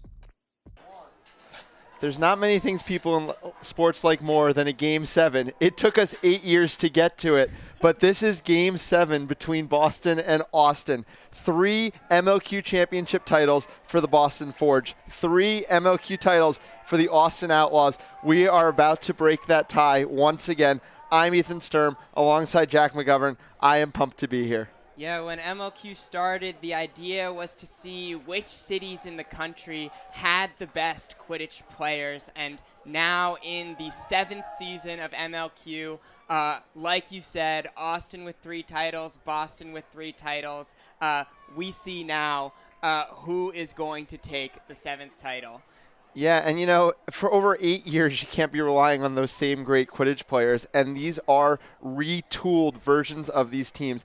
The star players in the quaffle game are no longer Jake Archibald and Augustine Monroe. It's Josh Johnson, it's Ian Skura. I mean, Max Havlin is still around, but it's a young UT core from Austin who's doing a lot of the heavy lifting. And obviously the rest of the quaffle games, there's so much difference as well. Boston, obviously the fresher team. The last time Austin lost to Boston in this finals, it's a very similar story. These 2 teams played the same teams in the semifinals. New York took 1 game off of Austin, brought them to the brink in Game 3, and that was the time that Boston was able to spring the trap and win that game. That was back in 2019. Austin got its revenge with one of the strongest rosters I think we've ever seen in this sport in 2021. This is not that same Austin team. This team has shown weaknesses in back-to-back series, dropping games. We're about to get underway. Alex Amadal is going to be our head ref. It's going to be a runoff between Taylor Crawford and I believe Augustine Monroe to get us started, both in the green headbands here. We are off in the MLQ Championship final. Augustine Monroe has its no bludgers, tries the mid-range shot, might have been beat before anyway, but the shot goes wide. Boston holds on the brooms up, and bludger control is going to be it's Aaron McCready, I think, just took it off of Jack Wang. So it's going to be a brief no-budget situation if Ian Skura wants to take advantage of it. A nice tap beat there by Belitsky on Kaiser Polzin. Yes, Steve Belitsky with the long-range beat of Augustine Monroe and running now. And it's McGargan trying to get the first of the day, not to be, but the rebound picked up by Taylor Crawford and put through. Wow, a good first possession from the Boston Forge, swarming loose balls, trying to get on the board, and Taylor Crawford is the one who puts the goal through the hoops. Yeah, so 10-0 here early for Boston. Augustine Monroe now bringing the ball up. Monroe, Josh Johnson, Kaiser Polson, Jack Wang, Aaron McBride, and Casey Beavers, the starters for Austin. McGargan, Skura at the hoops, Taylor Crawford, Rachel Manhart up top, and Belitsky and Aaron McCready in the beater game. Belitsky, the part of that University of Rochester team that beat UT. There is nothing but UT on the field right now for Austin. Augustine Monroe gets into the lane, waiting for a call from the refs. I think it's going to be called no good. Loose bludger, the only bludger for Boston, is going to be picked up by Aaron McCready. And that's a break for Boston. The shots have been there all day for Austin as Monroe makes a clever little play to swat a bludger back to his teammate Jack Wang. They're going to regain bludger control. Yeah, but Boston looking to run on that. Taylor Crawford back behind the hoops. Augustine Monroe steps down, then Kaiser Polson does. Clears out Crawford. Crawford's been deadly from back there. McGargan's the player waiting for the reset up top, and Boston's just going to settle it down here with the early 1-0 lead. Yeah, and they're going to look to get into their offense now. They've had such structure this season to how their offense is run. They're going to bring Rachel Manhart up to the top here. Ian Skura is going to operate on the wings. Yep, as you say, that Skura is hitting the lane. Gets it over to Crawford, who made the run all the way back. Casey Beaver steps out. It's a long pass up to Skura. Jack Wang considers pressing. It has been bludger control here for the pair of Wang and Polson. It's been something struggling. McCready and Belitsky have struggled with all weekend, and that pass, I think, is to nobody. Smart by the head ref, giving Augustine Monroe the chance to track it down. Once that advantage was lost, the ball's going to go back to JJ, I think. But yeah, I mean, you saw both San Antonio games. San Antonio took the initiative against this beater pair. This beater pair also couldn't really get much bludger control in the quarterfinals either against the likes of Charlotte. So it's definitely an opportunity for Austin, though they did miss that early easy attempt from Augustine Monroe. Yeah, Austin has started strong throughout the weekend, went up big on Washington, went up big on New York, and now they're looking to do the same here. Yeah, JJ goes right around Manhart. Crawford can't cut off the angle fast enough, and we are knotted up at 1. Josh Johnson continues to cook for Austin. Yeah, he's just been deadly in transition. I don't think I've seen anyone stop him all weekend in the open field. Just a really exciting performance from a young player. So bludger control still with the young UT pair. They are plenty familiar with championships, having just won one with their college back in April. Polson steps out hard. Both of them also members of the USNT Developmental Academy. Manhart goes across to McGargan, but it's a high press out of Wang. Ball's loose, and it's going to be Augustine Monroe who comes up with it. Monroe now looking to break. No bludgers back, goes across to Johnson. As we said, nobody really stopping Johnson in the break, and Ian Skura is not up to the task. Johnson puts it over him, and it's 2-1 Austin. Yeah, the physicality on defense not there for Boston early. Let's see if head coach Tom DeMuth makes some substitutions because it's just been too easy for Josh Johnson running through the heart of the Boston defense. Yeah, and Jack Wang is really doing whatever he wants on this pitch. Just looks a little bit like that USQ final. A rocket from Taylor Crawford, handled and finished by Andrew Steinberg. What an incredible pass. Whoa, and a hopeful pass that Steinberg converted. Crawford pumped up, goes to the bench. Certainly not high percentage, but they made it work. We've mentioned all the players who have had to step up with those players retiring from this Forge program. Andrew Steinberg has been huge this weekend. JJ, though, not going to be stopped. Uses a nice little screen there from Aaron McBride on that near hoop. Hat trick for JJ, 3-2 already, Austin. Yeah, and it's par for the course in how he's played this weekend, but just such a special performance that we are watching before our eyes right now. And speaking of special performances, Max Havlin and Louis Shu have been untouchable this entire tournament so far. They come onto the pitch to try to stop the dominance of that Wang and Polson combo. Greenhouse also in the game, really been the settling down player in this quaffle offense for Boston. Wang steps out to him. Oh, and it's a ill-advised pass. Augustine Monroe gets it. Louis Shu beats him, but unfortunately he's still in the keeper zone. So now Augustine Monroe looking to go end-to-end. Ryan Fenning can't get his feet under him.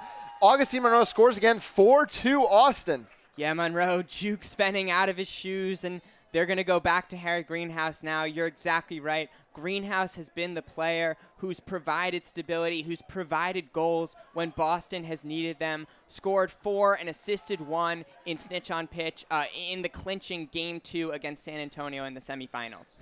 Yeah, and New York and Austin are just known for playing that very clinical style, and we saw a lot of that in the semifinals. That's not what Boston's going to play, and so far I think those mistakes have hurt Boston. As Greenhouse tries a shot that doesn't even get anywhere near the hoops, JJ's easily going to settle down upon the loose ball. It's another stop.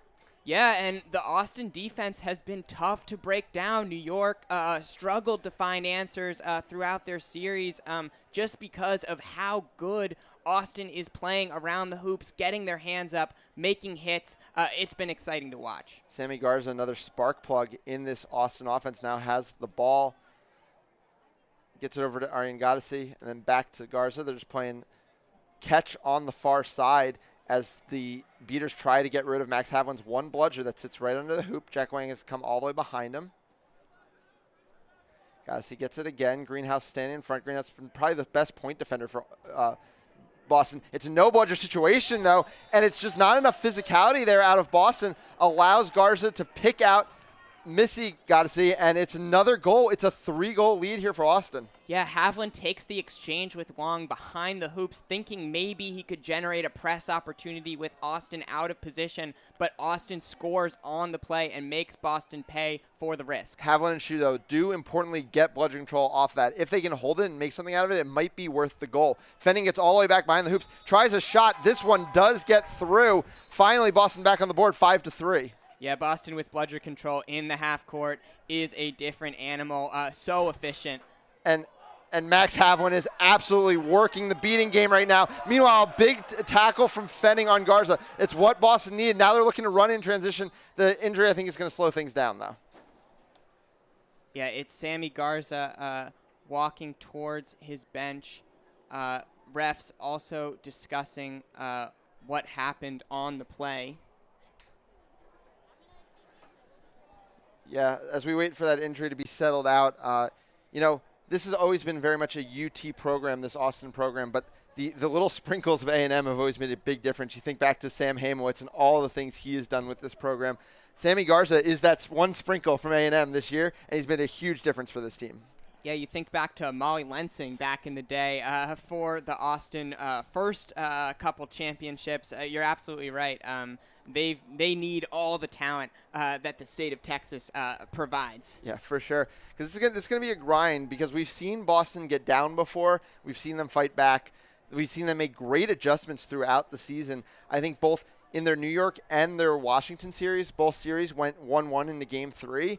They came out the way better team in Game 3, and that's, I think, a credit to their coaching staff. Of course, head coach Tom DeMuth on top of that. But, yeah, it's going to be Boston ball. It was just an injury timeout. Harry Greenhouse is going to go down behind Lulu Zhu.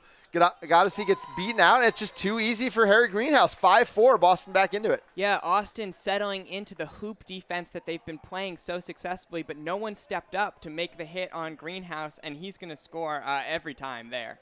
Yeah, and, with Monroe and with Johnson out of the game, we need to see where the goals are going to come from now. Austin, their first game against New York was kind of pretty insular, but then they really spread the love around in terms of goals the rest of the way. Goddessy, though, is going to be pressed by Havlin, gets the ball back to Garza. Steinberg steps out, pass up top to Andrews. Andrews just going to settle down as Kaiser Polson now back in the game, tries to take an exchange with Shu, but loses it. Ball goes back to Garza. Max Havlin is closing. Shot is knocked down, and a big tackle by Ryan Fenning. Yeah, that's huge to have the physicality around the hoops that Ryan Fenning brings. He's been such a key addition for Boston as they've transitioned generations over the past 2 years. Yeah, of course, we mentioned Steve Beliski in his college career got the win over UT in the college championship. Ryan Fenning in his college career over at Cal lost a college championship game to UT. Looking for some revenge here in his second year with the Boston program. Ball goes all the way back behind, asks for a screen from Steinberg, doesn't take it, goes to the other side, flips up top to Greenhouse. Greenhouse a little, I think, hopeful on that shot, airs it over the top hoop. It's going to be a turnover. Yeah, and the danger is if you hit a couple shots in transition, you think with the Austin defense set, maybe if you hit the right spot, you can shoot through it. You're going to need a little bit more than that from Boston, which is one of the teams historically that has innovated how you break down a three hoops defense, with Leanne Dillman notably figuring out that you need to beat out the chasers on the far side. Yep. Kaiser Polzin clearing out some beaters up top, but Greenhouse can't be cleared. Ball goes back to Missy Goddessy. And back up to Monroe. Greenhouse kind of overcommits there, but is able to force Monroe back. It's going to be a press opportunity here for Havlin. Ball goes floating. Really nicely done. No, Goddessy's able to keep control. That is so important because I think Fenning was going the other way in a hurry and makes a big block there as well. Now everybody's beat out. Now it's going to be a no-bludger opportunity for Ryan Fenning. Lobs it all the way up to Harry Greenhouse. Not sure if that was advised because now the defense comes crashing down, and I think Boston's going to have to slow down and set up a half court. Yeah, Havlin and Shu all over the play at midfield, creating the fast break opportunity, but a great recovery from Kaiser Polzin, and he is standing there with bludger control alongside Casey Irwin. Fenning a high pass over to Greenhouse. Greenhouse back on the end boundary and just goes back across to Fenning. Bludger control is with Austin for the first time in a bit, and I think they want to take advantage of that. Athena Mayer hits the lane. Her pass, though, gives just enough time for Casey Irwin to make a beat. Loose ball, though, comes to Andrew Steinberg, and now we're going to get a whistle. And I wonder if Athena Mayer could have driven all the way to the hoops and tried to dunk on Missy Goddessy there. It seemed like the entire Austin defense was expecting the ball to go to Harry Greenhouse behind the hoops as Casey Irwin pounced all over him behind the hoops with the bludger in hand. Boston has to try some things that they haven't tried yet. 5-4 the score here in a series that I'm sure is going to be probably pretty close end to end. And, of course, something we haven't really talked about yet that we've touched on plenty on this weekend is Boston's woes in the Seeker game. That said, Austin hasn't caught very many snitches this weekend either. Yeah, although I think you would certainly give the advantage to Austin in the Seeker game with Josh Andrews. Rare that you could hold off Andrews for more than a couple games. Shutout in the in the semifinals. Yeah, so Austin was given bludger control based on the inbounds on the near side. Max Havlin tries a desperate plea, but isn't able to get it, and we do see some subs coming out as well in the bludger game. Kaiser Polzin back in alongside Casey Beavers. Beavers now play both positions, chaser and beater, for Austin already in this game. Monroe back behind to Josh Andrews. Goddessy has it on the far side. Athena Mayer makes a wrap, goes back up to Monroe. Monroe back to Andrews. Andrews gets Andrew Steinberg in the air way too easily and then puts it through the top hoop. Yeah, a little overeager from Steinberg, looking to make an impact in his first MLQ Championship, trying to get up there and contest the shot. But well played from Josh Andrews to use the pump fake and to move with his body towards the hoop to position himself for the goal. Ian Skura back onto the field, recently named 2022 East Division MVP. Also Team USA call-up this summer, been a big call-up for the Middlebury grad. Skura is considering his options, but the defense is set and with bludger control.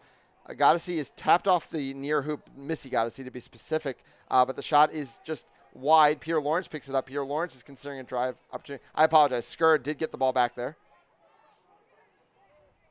Beavers has to chase down her ball, but under no pressure. Havlin's going to have to do the same, but Austin didn't even choose to press off of that opportunity. Kind of shows how much they're valuing bludger control here. Yeah, and how much respect they have for Havlin and Shu not wanting to overextend at all here. That said, this is the first Havlin and Shu shift where Boston didn't take a significant turn in the score line, and I think that's absolutely huge for Austin here. That's absolutely right. Skura still patiently probing. Hasn't gotten a stall warning yet from head ref Alex Amadal. Poland now has it up top. Skura asks for it back. I think that was the warning, though I'm not sure. Skura is in the lane, then backs off again. Havlin does take a beat on Polzin. It's going to be Beavers who makes a nice beat on Labuddy, who holds that one too long, and it's another turnover for Boston. Yeah, Labuddy, such a key part of what Boston was doing earlier in the season, has yet to get going behind the hoops here at MLQ Championship. Meanwhile, Havlin strips Polzin and then dodges a beat from Beavers, and then just for fun beats Josh Andrews out of the play on his way back. Serena, yeah. It's been a special weekend for Max Havlin, like you said. Just exceptional play. Oh, and Casey Beavers has no answer for Havlin. Havlin even trying to block the pass of Augie Monroe. He has Serena Montero alongside him, but they get overextended. Serena Montero is forced out of position by Kaiser Polson, and Josh Andrews catches the alley-oop, and suddenly it's a 3-goal lead for Austin. Yeah, just a couple times where Max Havlin has been trying to play aggressive and lost track of the quaffle on the back end. Ian Skura, a much-needed momentum settler there for Boston, goes through the top hoop, 7-5. Yeah, speaking of lost track of the quaffle, Ian Skura got it down the pitch before I saw what was happening. Well played from the Middlebury grad. So the Havlin shoe shift is over. Collier and Serena Montero now in the game. JJ back in the game with Quaffle and then gets it over to Sammy Garza.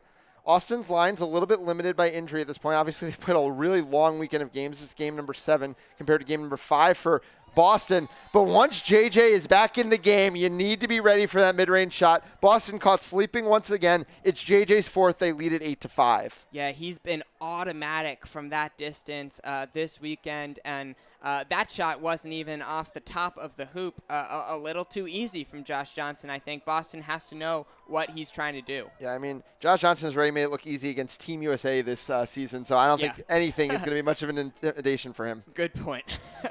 Crystal Buddy has the ball back behind, goes back up top to Peter Lawrence, who swings around to Poland. Back to Skura. 3-goal lead here for Austin. Kieran Collier comes all the way around the back of the defensive zone. It is bludger control still for Boston. Pass to LaBuddy. LaBuddy has some space, holding on to the ball too long again, and Taylor Tracy makes the beat. Yeah, LaBuddy has to know that especially against Austin, the beats are coming behind the hoops. They love to send their beaters flying out to prevent that look, especially when they're playing a hoop defense. Yep.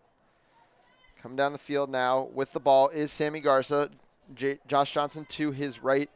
Casey Irwin in the beater game alongside Taylor Tracy. It has been bludger control for Collier and Montero, but really, Boston hasn't been able to take advantage, and Montero loses in exchange with Taylor Tracy there. That is going to allow for JJ to hit the lane again. This time he finds Arian Goddessy, but a big stop by Peter Lawrence really needed there for Boston. Yeah, you could say that again. Lawrence coming up from the New York program, first year with Boston, a big physical presence around the hoops.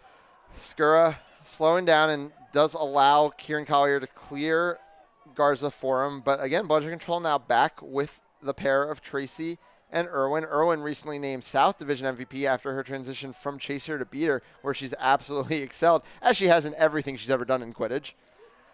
Skura over to Lawrence. Lawrence, considering the drive, just pops it back to Skura. All the way back to Lawrence. 5 different goal scorers here for Boston. Nobody really stepping up in a big way. Skura even only has the 1. Has to pull it back again, and that's really all Boston's been able to offer against this hoop zone from Austin. Looking for any opportunity. Skura lobs one all the way over the top of the buddy. We've seen this story before. This time it's just a pass back to Skura, and I think we get a stoppage here from the ARs. Yeah, LaBuddy knew to get rid of it there. Boston does have bludger control now. Can go to work here. Need to think about how to get rid of those chasers guarding the hoops on the sides. If you're Kieran Collier, if you're Serena Montero, you got to get a little deeper into the Austin zone, although maybe that's what Austin is wanting you to do, drawing beaters deep into their defensive half. Yeah, they know that, if you're going to draw in tight, that's when their beaters will step up, and until then they won't. Peter Lawrence is going to pick up a card here. Not sure about the call. I'll probably get it from my desk in a second, but that's a big foul for Boston. Yeah, tough and unusual on the offensive end as well for a chaser to pick up a card. So Taylor Tracy looking to run in transition. Boston was able to get bludger control back there, but I think Montero might have lost it immediately with a missed beat on Irwin. Meanwhile, it's a rare missed shot there from Sammy Garza. He looks quite disgusted with himself. Yeah, Sammy Garza is usually money shooting the ball. Just barely misses. It's the ones that just glance off the top hoop that hurt the most. Yep. Serena Montero is able to get bludger control back there after her errant play on the one before. So now what can Boston do? Harry Greenhouse, who, like we said, has been their most consistent offensive player, does check back into the game along with Skura. They haven't played together a ton this weekend. Kind of shows the urgency that Boston's feeling here to get something going offensively. Skura does come down with that pass. Steps out high from Erin McBride, but she just falls right back into that hoop zone. Collier is going to run a 1.5 here. Gets through Casey Irwin, just falls off Taylor Tracy, though. Still at it, though. The Emerson grad. Finally just going to sink back to his ball. And that's kind of the frustration we've seen from Boston all day. Greenhouse is going to get the ball behind. Going to work on McBride. Just pops it out to Poland, though. And it's Ian Scurry is already out of the play. Bludgers are flying. I think Boston might have lost bludger control here while on offense. Steinberg is just trying to get the ball out, and JJ's sitting right in his lane. Nobody's back. It's a one-on-one with Greenhouse, and Greenhouse just flails to the ground as JJ's dominance continues. Yeah, the Boston Beaters did lose track of the Austin Quaffle game as they turned the ball over and lost bludger control. That's a difficult possession for the Forge, and they're going to sub Havlin and Shu back into the game. Yeah, as I mentioned in our semifinals broadcast, we asked Tom DeMuth when they might shave down from a full 21-player roster. It says when somebody challenged us enough for us to have to do it. Austin's clearly up to that test. Oh, Harry Greenhouse almost aired a bad pass. Garza is now out of position. Ian Skura goes near hoop. Does it go? No. Yeah, Austin is definitely challenging them. You're seeing best on best right now for both teams pretty much. Yeah, and JJ looking to run in transition again. Oh, it's a beautiful volleyball set from Erin McBride back to Sammy Garza, and he puts it in for free. And while she's only getting the assist, that was Erin McBride's goal. So smart, so creative, and these are players who are just playing so well together right now. The chemistry is just unlike anything I've seen in MLQ all season. Yeah, and you can just feel the air of discontent all the way around the arena as Boston just can't hang here right now. Skura goes over the top to Steinberg, back to Greenhouse, and now it's Skura again. But the only thing they've had is that mid-range Skura shot, which has fallen once, but has also missed at times. Jack Wang's just beating Quaffle players out of the play. He's going to get a chance to press. Pass goes back to Greenhouse. Ball is loose. Goddessy is able to just strip it off here. And now it's a fast break going the other way. Goddessy, head of steam. Only pointer his way, I think, is Athena Mayer. Mayer can only get one arm on. And Goddessy, a wrecking ball through the hoop there. 110-50. It's a rout here from Austin. Yeah, and Max Havlin and Lulu Shu are looking at each other right now, and I don't think they have answers for what Austin is doing, how they're sitting back so deep, how they're contesting their duels. This is difficult for Boston. Yeah, and honestly, shocking the timeout hasn't come out for Boston here. I mean, this has been such a one-sided affair for going on 15 minutes at this point. And, Boston obviously needs to make some adjustments. Hard to do it on the fly in active gameplay. So maybe get the team back together. Mayer now has the ball. Nobody's stepping out to her. She just goes back to Greenhouse. Pass goes all the way back up top to Skura. Beavers and Wang are now the beating pair for Austin. Skura hits the lane, flips one in the area of Andrew Steinberg, who makes a very athletic play, but it's not going to be enough. JJ just picks up the ball. JJ's going end-to-end, nobody back. It's another goal for Austin. This is turning into a rout, and I think here is the timeout from Boston. 5 goals, 6 goals from Josh Johnson, 1 assist. Dominant from Austin right now. Yeah, and that's going to be the 20-minute timeout, actually. That was a very quick 20 minutes because there's barely a stoppage. It was just long Boston possessions and absolute dominance going the other way from Austin. Yeah, and I think credit goes to the Austin Beaters, whether it's Casey Beavers, Jack Wong, Casey Irwin, or Kaiser Polson. They're just holding their own. Physically, whatever Boston is doing, whether it's Kieran Collier pressuring them with a 1.5, whether it's Lulu Shu trying to apply some pressure off ball, Max Havlin making throws, they have the answer, and they've held bludger control now for going on, it seems like 10 minutes. Yeah, and even when they lose it, it's only for a possession or two. It's really been an incredible performance from this Austin group, who really just kind of played to parity, I would say, with the New York Beaters. Obviously, Devin Lee had a very good series, but I mean, I think a lot of people expected that the Boston Beaters were going to come out and run this series, and that has not been the case here. Yeah, players like Casey Irwin showing why she was just named South Division MVP. The others showing why they just won a national championship at the college level.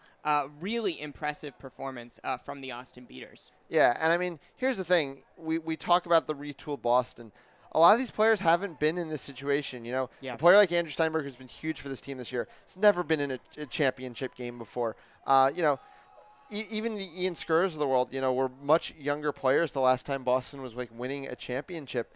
So whereas everybody on this Austin team is championship forged, I don't think any of them have never been in a situation like this before. Yeah, in some way or the other, many of them at the college level, but this sport, so much of it begins at the college level, and for Josh Johnson, like Augie Monroe before him, they have really been forged in the fire of USQ events. Pardon the pun.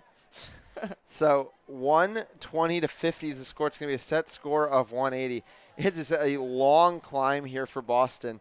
Josh Andrews and Greg Bento will get the start. Not even sure if Austin's going to go for this grab or, if they're just saying that we're up so much, we might as well go for it. But I'm interested to see how they play out. Obviously, even when they're going for it, Josh Andrews will never take a contested catch, always plays defensive seeker while both seekers are there. So interesting to see how this plays out. Havlin and Chu about halfway through a shift length right now, going up against Wang and Beavers, who have bludger control. Yeah, and can they start to find their way in the snitch-on pitch game maybe? Can they disrupt the bubble that Beavers and Wang are going to try to set up? This is a situation that Havlin and Chu have been in 100 times before. Can they match what Austin is bringing in a different facet of the game? So one small break here for Boston is that Josh Johnson is headed to the box. Not exactly sure what happened. I'm sure we'll get a call. It's for a hoop dislodgement on uncontested coming down the field there on that fast break. So it is a power play, a chance for Boston to maybe get at least one goal back here. Subs in for Boston. Max Havlin and Lewis Shua are coming out of the game. Aaron McCready, along with Noyes Ozra. Pass across. Harry Greenhouse, goes down hard. No trip call called. Athena Mayer, though, a beautiful find of Andrew Steinberg. Big goal there for Boston. Yeah, that's a nice possession for Boston to recover from the hard contest from Eric McBride on Harry Greenhouse. It's Mayer and Steinberg, the young players, finishing for the Forge. Yeah, Josh Andrews gets his first real shot here at a deal. Our snitch, but no good. Meanwhile, Boston's keeping bludgers in the Quaffle game and is able to get a stop there, I believe. Yeah, it'll be cleaned up here. Josh Andrews, though, because of this risk, is going to get a lot of time with the snitch. If Austin's going to play it this way, it's going to be up to Andrews to deliver, which he has not done a ton this week. Skura has the ball back behind. No budget situation. He's going to happily take that. And Boston's starting to get some goals, and we'll see how long Austin wants to play this game this way. Yeah, 2 goals from Boston. What's most important is they start to get some of their confidence back because no matter what happens, there's a game 2 coming up. Yeah, reset used in a high press. Aaron McBride's able to keep it. There's no reset to be used. I think that's going to be a double reset, and Greenhouse is going to get another goal. Austin's going to have to change something because this game is suddenly wildly getting away from them. Yeah, not sure if Casey Beavers is going to have the bludger in position to make a play, but Greenhouse certainly will have a chance to block the bludger at the very least, and that would be a 30-0 run for the Forge since the snitch came out. Oh, they didn't let Beavers get back to her broom, but a huge hit from Josh Johnson to stop the goal. Wow, and that's what I didn't account for, the physicality that Josh Johnson brings on defense. Been doing it on the offensive end all day, showing that he can match his performance on defense. 120-70 is the score. As we mentioned, Austin happy to keep their bludgers in the Seeker game right now. Josh Johnson looking to make a move on Athena Mayer. Ooh, Josh Johnson came up limp there for a second. Yeah, scary moment for the Outlaws. It's fine. He'll still hit a mid-range shot before even passing the ball. Yeah. Hope he's okay. Looks fine on the goal. Yeah, 7 goals. He has as many goals in this game as the Boston Forge. Wow. It's been a heck of a coming out party for Josh Johnson this weekend. Carson Olazaba now in the game, gets that ball. It's no bludgers. No, now Polson's coming back into the game with a bludger. Joey Galatelli got a nice little shot there on Adil Abdallah. It's going to be a reset used. Augie Monroe is going to press high. Athena Mayer is going to cross half pitch. Not a ton of options yet. Going to get wrapped by Josh Johnson, and pass is picked off there by Aaron McBride. Yeah, another great play by Erin McBride on defense. She is reading those passing lanes and jumping into them to make plays for her team on defense. Yeah. And Galatelli now going flying at the snitch right after Greg Bento had done the same for Boston. Slow, calm possession here. It is finally bludger control with Boston. It's going to be Lewis Hsu and Serena Montero that are going to be the pair. They've got all three bludgers in their possession right now, not able to press off it. Now Montero is going to. Montero makes the beat on the seeker, gives Greg Bento a chance while still playing defense and while keeping control. Really well done by Montero. Greg Bento's going to get a free opportunity. Carson Olazabo going to make a tackle on Augustine Monroe. Really nicely done by the young player there. And Serena Montero is able to clean up. That is going to be the reset used for Austin. Yeah, and Josh Johnson right there to support Monroe. They're playing so well together this weekend. Oh, Montero is just able to. No, it is finally going to be budget control to Austin, but meanwhile, it is the turnover that Boston was looking for. They're going to go the other way with it. Carson Olazabo looking to drive. One bludger back. Finds Steinberg. Oh, I think it might have bounced off the hoop, and Steinberg wasn't able to come down with it. He chases it down, though. Steinberg, with the extra 100% effort, gets it through. It's another goal for Boston. I think it's 3-0 since we got restarted. Oh, and the hoop, it says no to Sammy Garza for the second time today. Yeah, so tough for Garza. On the other end, Steinberg, you knew after bobbling the pass, he was going to be going pedal to the metal to get the goal. Yep. Another chance for Boston here. Ian Skur gets all the way into the lane. He's now racing Aaron McBride for the ball, but Aaron McBride gets down to it after blocking his shot. Hands in the air. Finally, a foul is going to be called. Maybe not. Yeah, we have a stoppage in play. We certainly have a discussion maybe about the contact from behind from Skura as he was chasing down McBride, going for the loose ball. Tom DeMuth, head coach for the Boston Forge, on the field looking for an explanation now. From here, it kind of looked like the classic Archibald push. Just lower the shoulder a little bit. Just throw it into the person next to you. Nothing illegal about it. Looks like all that Ian Skur is going to get is a back to hoops. No other call on the play. Josh Andrews is going to get a chance at the snitch here as Goddessy goes end to end, but Andrew Steinberg gets in the lane, and Goddessy visibly frustrated about that one. Yeah, nice play defensively by Steinberg. He's going to sub out now. Really good shift from the Brown player. Yep. Noise Osra and Lewis Hsu are in the game now. Tara Tracy dodges a beat, comes running up, beats Skur out of the play. Lucky for Boston, though, Emma Poland is the only player there, but it's just more beating here, and it is going to be the ball going the other way. Garza's going to slow it down.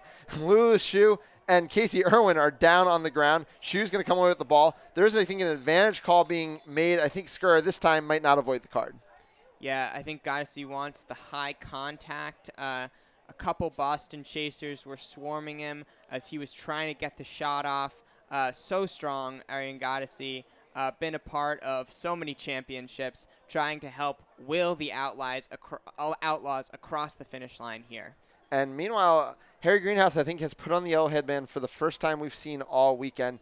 I think Boston's being realistic about the fact that they're not making up a 5-goal deficit in the qualifier game. It is eventually going to take a snitch grab if they're going to find their way back into this game. Yeah, they need the snitch grab, and without Tyler Beckman this weekend, who caught the championship snitch for Boston last time they won in 2019, they're turning to Greenhouse, one of their most experienced seekers, to get a look at the snitch, Adil Abdallah. Yeah, not just one of their most experienced seekers, but also a player whose basic seeker tree and the way he's taught so many seekers from the city has paid so much dividends to Boston and its development. And obviously, no stranger to making some big catches himself, perhaps the most famous one being the catch against Belgium in the gold medal game. Yeah, how many players in the world can say they have a gold medal winning snitch catch? It's probably 2. Yeah, if you're saying only in range snitch catches, yes, it is exactly 2. Yeah. Maybe we'll have another next year here in Richmond, Virginia for the IQA World Cup next summer. It's going to be an incredible tournament. So Harry Greenhouse is going to get a chance off of this stoppage because there's no beaters around. He's trying to push through a deal here. Galatelli, though, is able to get in his way. Meanwhile, Gadassi tries a mid-range shot. And these mid-range shots just aren't falling for Austin, and they don't seem to be willing to get into the lane in the same way that Boston's been willing to in this snitch on pitch period. Skura running alongside Havlin, who's now back in the game. Havlin takes an exchange with Tracy, does win it, gets all the bludgers for himself, so Skur should have a great chance to score here. Just literally running circles around the field. Emma Poland makes a screen, and Ian Skur a two-hand through the top hoop. Lead is down to 4. Yeah, Ian Skura taking a page out of the playbook of last year's South MVP, Miguel Esparza, running all the way around the hoops, keeping the play alive, and ultimately finding his shot and sinking the goal. And Havlin is starting to win a lot of exchanges here. Wins another one against Tracy there. Keeping bludger control, pushing high up the field along with Ausra. And it's a big beat there, going to force a turnover. Greg Bento got a shot there, not to be, but it's going to be Carson Olazaba going end-to-end. JJ shuts the door out of nowhere. Wow, so strong. A single arm reached out and absolutely stuffs Olazaba. JJ so strong on the defensive end. Fenning, though, very strong himself. This time, JJ doesn't have an answer. Either does Aaron McBride. Either does Sammy Garza. Either does Missy Goddessy. Goes through all 4 and puts it down. Yeah, and Fenning has narrowed the lead now to 30 points. Boston is back within striking distance now. A snitch catch would tie the game. And we get a stoppage as Greg Bento is actively going back and forth with Adil. This one felt all but over at about the 20-minute mark. And Boston has just out-angled this Austin team strategically in the snitch on pitch period. Yeah, I think it's been the ability of Max Havlin to float between the snitch game and the quaffle game. A couple times he's picked off an Austin chaser. They've made some stops in the quaffle game as well with tackles, but the beaters have really managed both games simultaneously very well, I think. 130-100 the score. Set score is 180. So Austin, I don't even know if this is possible, scored 1 goal since we got into the past 20-minute mark. Yeah, I think it was just the Josh Johnson goal right at the beginning. There was the missed shot from Garza, a couple other close chances, but only one goal. Max Havlin just distributing bludgers right now. Missy Goddessy didn't even understand why she got beat, but it was simply to put a bludger where Havlin wanted it. Josh Andrews is going to get a free opportunity here, though, as Max Havlin got a little out of position and does lose an exchange there. A new beater coming into the game, Cameron Ogilvie from the Texas State program. Haven't seen him yet in this final. Yeah, maybe sort of a snitch-on-pitch specialist, certainly someone they believe in if they're throwing him on the field in a 130-100 game to stop the bleeding for the Austin Outlaws. Well, I'll be honest. I'll tell you what might be more important than him being a snitch-on-pitch specialist is just him having some fresh legs. Yeah. Snitch-on-pitch is a brutal period for beaters to deal with, and Austin has not been playing that many of them today. Yeah, that's true. They've been relying heavily on Jack Wong and Kaiser Polson alongside Casey Irwin, who's in the game, but no one's surprised about that. Irwin, a long-time player of long minutes for Austin and for UT back in the day as well. Emma Poland's going to pick up a card there. So there's going to be a power play opportunity for Austin, who, as we mentioned, has only scored 1 goal past 20 minutes in this game. Unofficially, I see 27-14 on our screen right now. So 1 goal in 7.25 minutes. Yeah, they're going to have a chance now. Yeah, JJ hits the lane. JJ too easy to Aaron McBride finishes. Yeah, Boston just lost track of McBride. Can't do that.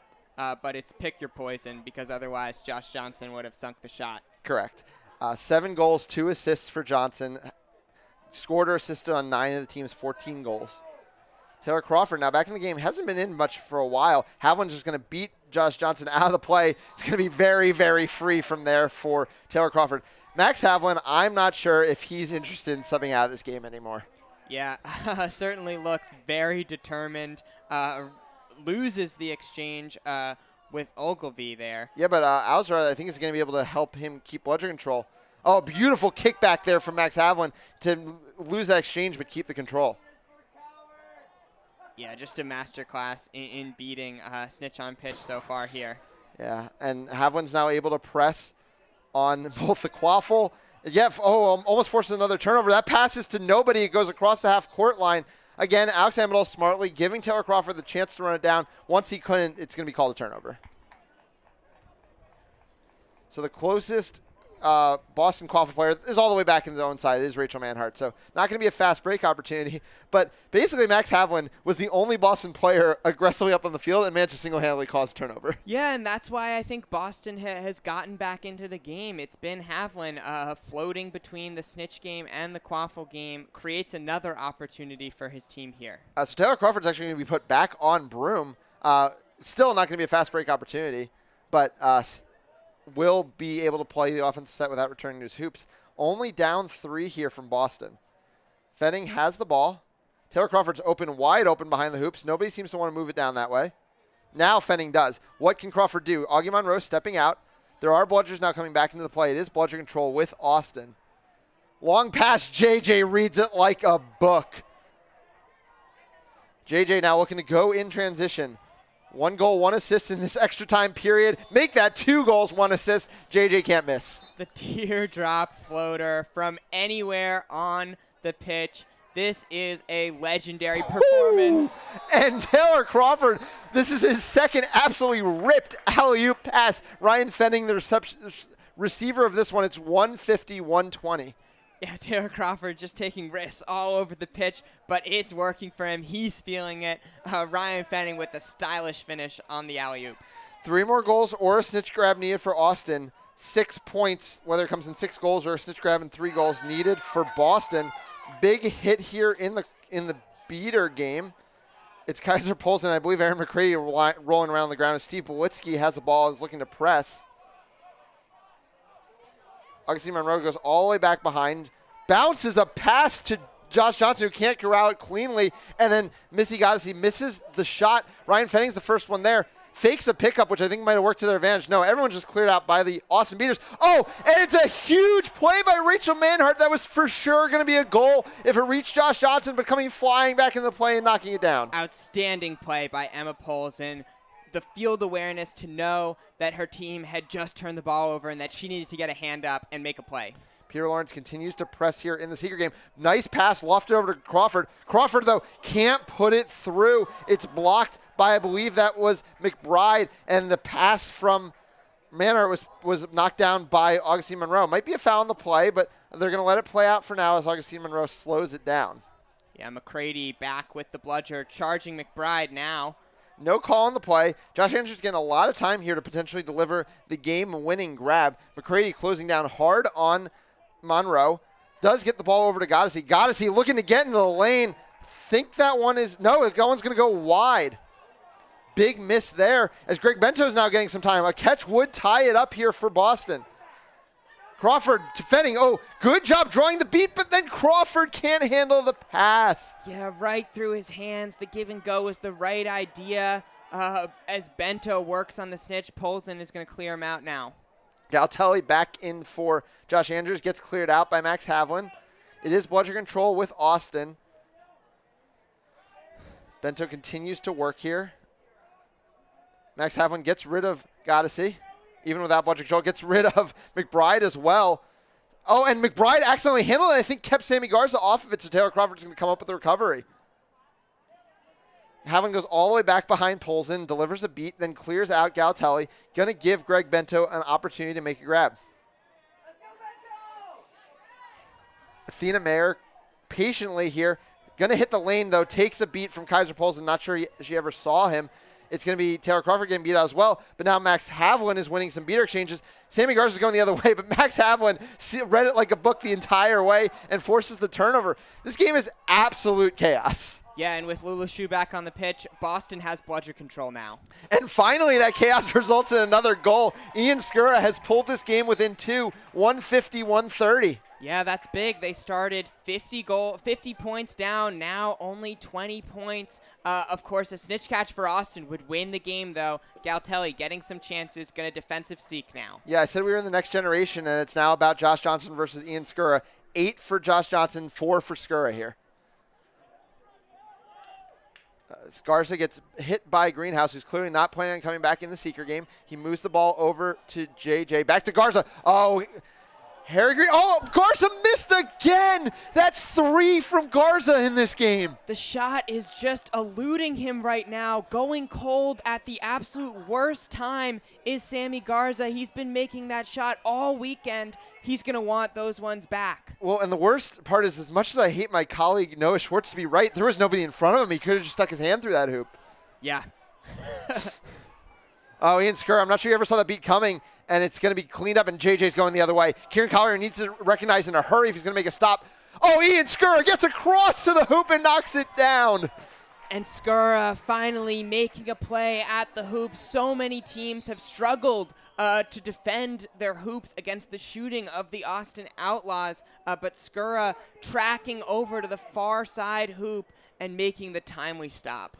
Yeah, it's Skuro. Like you said, 4 goals. Steinberg has 3. Fenning has 3. It is that newer, younger influx of talent that's been behind so much of this comeback. Yes, the stabilizing forces of Harry Greenhouse and Taylor Crawford have also been so important. But, you know, you need your stars to shine. These young stars, as they've gotten into this game, maybe more importantly, as the beaters were forced out of their confines around the hoops by stitch-on-pitch play, really have changed this game. Yeah, that's exactly right. We've seen 2 different games here. One before the snitch came out with the Austin Beaters just camped out on the middle hoop and Boston really struggling to find answers.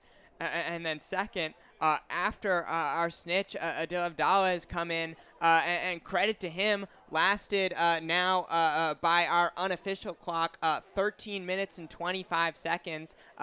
Getting some water now, well-deserved. But we've seen a completely different game, and it has been much better suited to the Boston Forge. So I'm not out here looking to Monday morning quarterback by any means, but if you were doing this over again, I mean, if you're Austin, maybe just pretend the snitch doesn't exist and play the exact game you'd been playing the entire time that was running you away with this match. Yeah, I think it's definitely going to be something they talk about after this game because Boston's seeking game is not the fearsome rotation that it used to be.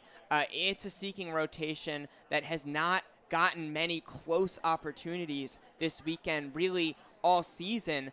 So Austin, I do wonder if they will just pull their beaters back to focus on the Quaffle game exclusively in Game 2. Yeah, and I would hate to be anticlimactic here, but I see the snitches in this conversation. Was there a potential catch that's being discussed here?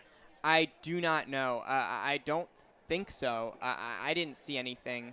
But you're right. There is a lengthy conversation between head referee Alex Amadal, multiple assistant referees, and the snitch right now on the sidelines. I am getting word from our field manager, Mel DeMont, who's done a fantastic job all weekend. Of course, we very much always appreciate the work she, as well as Aaron Gray, formerly Aaron Mallory, have done all weekend for us.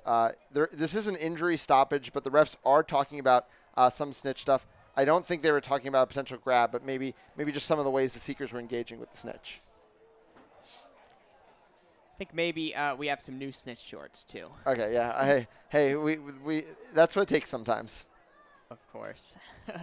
So it's 150, 130 here. And Kieran Collier and Lula Shu playing together for the first time this weekend do have control, and they do.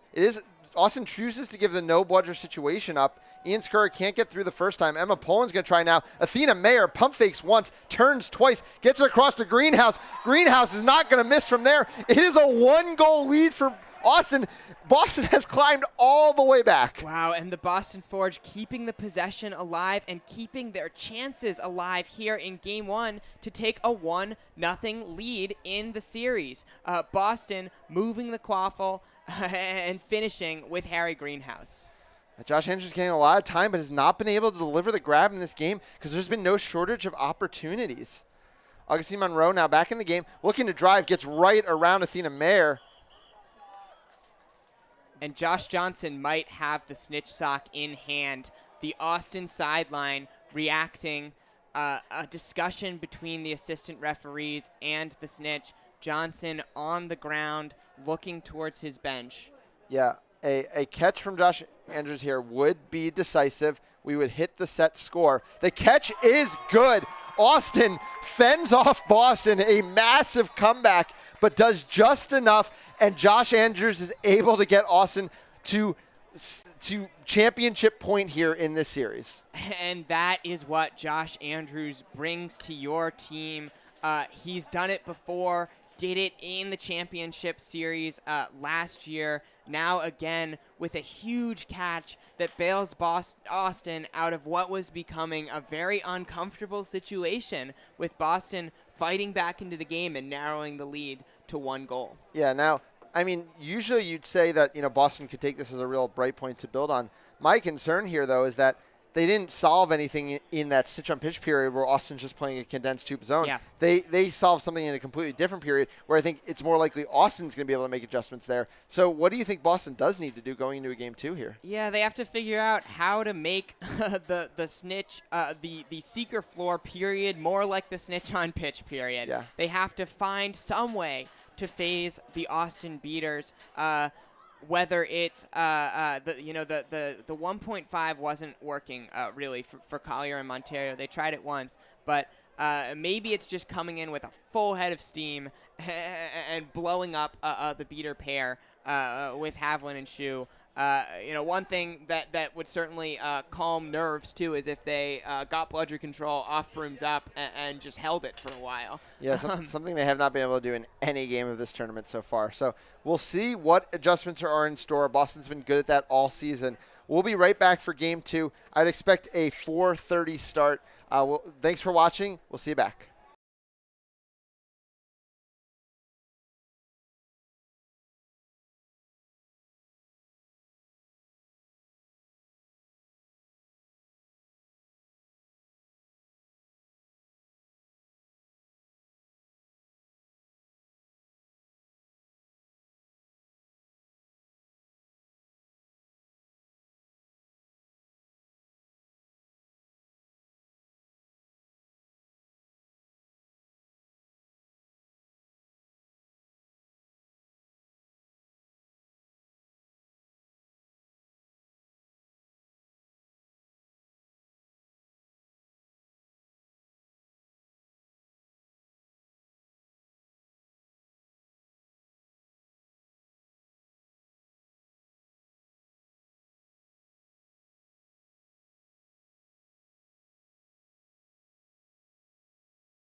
Hello and welcome back to the finals of MLQ Championship 2022.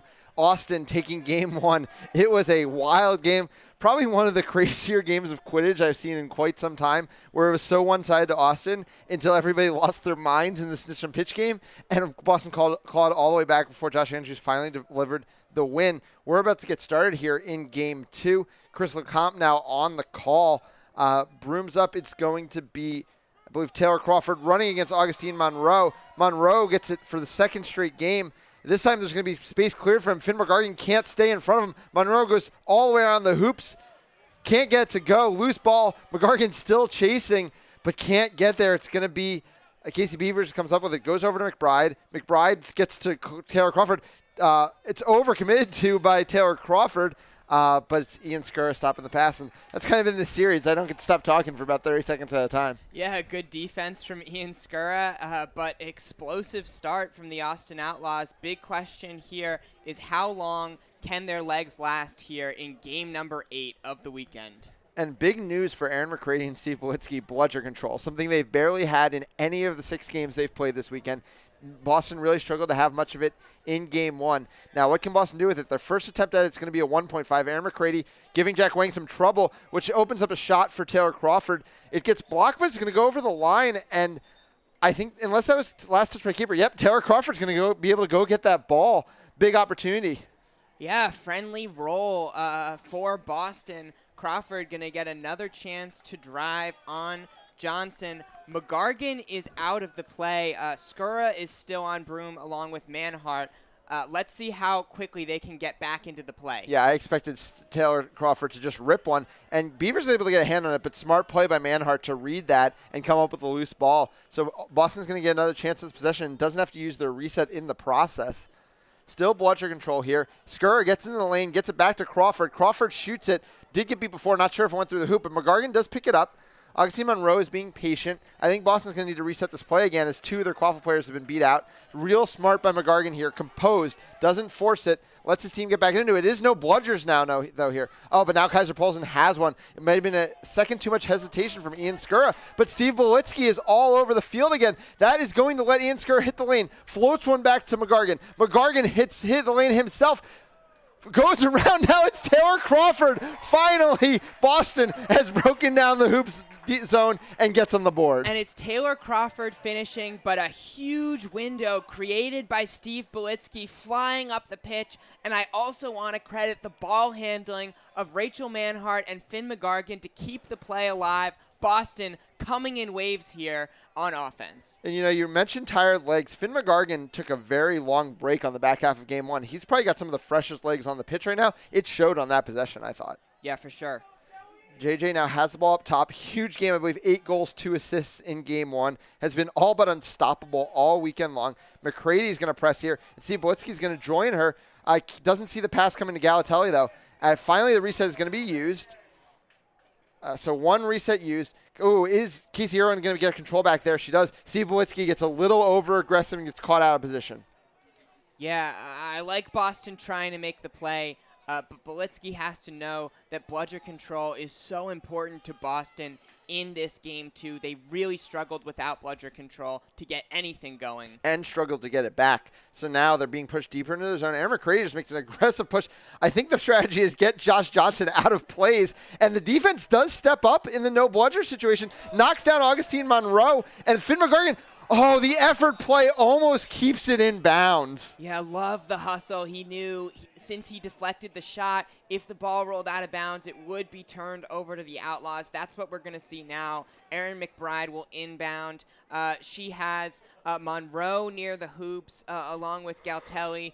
Johnson just tagged up. He's going to run to get back into the play, and Austin is going to have another chance to score here on offense. And, McCready's aggressive move somehow managed to get bludger control back to Boston. It happened in the edge of the screen, so I'm not exactly sure what happened.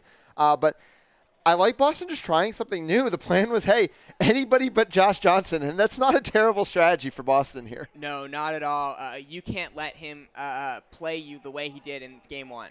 Josh Johnson gets beat out again as soon as he touches the ball, even though it means being on the other side of the pitch. So now Steve Belitsky's behind the play, but he doesn't make the block. So that's going to be bludger control back Johnson does get back into the play, gets it to Galtelli. Galtelli gets on the board. We're not up at 1. Yeah, Aaron McCready runs out to stop Josh Johnson, but Galtelli in position to receive the pass and score. Boston has to do a little more to take away the passing options of Johnson, too. Taylor Crawford now has the ball on the right side. We saw him ball carrying some on this line in the San Antonio series to questionable effect, though. He did have 2 beautiful dimes in the last game. This time he does get it across to Skura. Manhart now has it up top. McGargan. It's 3 across the top here from Boston, but nobody playing behind until Taylor Crawford gets back in the play. So it seems like we're not going to have much interaction. Bludger control is with Austin. Casey Irwin is just stiff-arming Aaron McCready here. Oh, Ian Skura gets pretty close to the near hoop, but a nice play there by Galtelli, doing just enough to force him away and keep that shot out. Yeah, and Austin, we'll see what the ref discussion is about, but it seems like Austin is settling in to their defense with bludger control, where they have 1 chaser on each hoop, keeper Augustine Monroe hugging the keeper zone line. This is a very difficult defense to break down. Boston had no answers in game 1. But remember, I mean, this early game has not been Boston's bread and butter. It's been Austin's bread and butter. So if Boston can hang here, I think it's a sign of good things, especially before Havlin and Shu enter the game. Passes over to Galtelli, back to Johnson. Johnson, the 2 of them hooking up for the first goal of the game for Austin. It is still bludger control. We'll see how they choose to attack Steve Blitzky, the only player with a bludger. Kaiser Polson's going to sink all the way back behind the hoops. Nobody pressuring Taylor Crawford so he can step out further. And that was a little lazy from Josh Johnson. Finn McGargan coming down with this pick. Yeah, tired legs maybe starting to play a role, and Boston is pressing. And how, oh, Josh Johnson just took it away again. Tired legs, he says, no, thank you. Now he's going to try to take on Ian Skura. The 2 stars of these quaffle games wrapped up. Taylor Crawford's going to add his opinion in as well. And finally, I think Lewis Shu cleaned up the play. Yeah, I think I spoke too soon. If Josh Johnson can make that play on defense and withstand tackles from Skura and Crawford at the same time. And Polson just threw a ball off his teammate, which exceeded control. So unfortunate there for Austin. Boston is going to be able to get control for Havlin and Shu right off the bat here, and a chance to score and a chance to take a lead. Harry Greenhouse subbing into the game. Ian Skura is looking down at one of his fingers on his throwing hand, something we might have to keep an eye on here coming out of that last tackle on Johnson. Goes across to Andrew Steinberg. Steinberg hits the lane, puts across to Skura. Now the opening is there. Skura trying to get by Monroe, goes over to Greenhouse, but Kaiser pulls in, is in the way once again. Yeah, and Galtelli is all over the loose ball. He will sub out now. Strong shift from Galtelli, one of the players from outside the state of Texas to come in and play big minutes for the Outlaws here. We get a stoppage here, and Chris LeCompte's just going to talk things over with one of his ARs. But yeah, a quieter game to start here than we saw in game 1. Both teams kind of struggling to score, and like you said, it seems like a little bit of tired legs from that first line of Austin, who have just played so many minutes both today and this weekend. Yeah, low scoring, 10-10 with 6 minutes and change gone by. I think Boston will be happy with holding Austin within striking distance. With the way game 1 played out and they had such an uphill mountain to climb, I'm sure they believe that if they can just play Austin close, maybe build a little bit of a cushion, knowing that they're at a disadvantage in the Seeker game, that they will be in position to take game 3. Yeah, I mean, of course, the disadvantage in the Seeker game has been the story all weekend for Boston. Still no catches this weekend, only 3 on the season. And that's a tough hill to climb against a team as good as Austin. You know, when Boston's been at its best, they've had great seeking, and they don't have it this season, particularly this weekend. Max Havlin steps up high, takes an exchange. Casey Irwin is going to get beat. No, yeah, she is. So bludgeon control will stay with Havlin and Shu. Now Max Havlin gets to press. This high press has bit Boston a few times, and Erin McBride almost makes them bite again. Oh, she hits that shot. What a shot by McBride. Now it's going the other way, though. Steinberg's going to hit the little mid-range runner. We're knotted up at 2. But that's been one issue that I think has been plaguing Boston when Shu and Havlin go to press, is that Boston's just been going over the top of it and scoring anyway. Yeah, it's been textbook about how to break a press by going aggressively in the face of beaters flying at you only the best teams can do it, but it is such a backbreaker when you get scored on with a press opportunity. Yeah, and Aaron McBride may be one of the best players when it comes to body control in the entire sport to absorb that contact and shoot what was at least a 10-yard shot into the top hoop. Really, really impressive stuff. Havlin and Shu keeping ball control against Tracy and Irwin.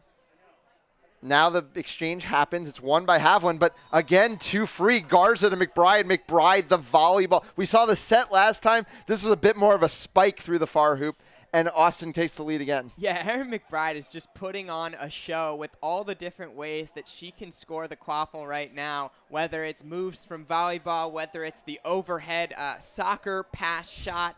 She can do it all. Yep. Ball control is still with Boston. They need a goal here to try to even things up again.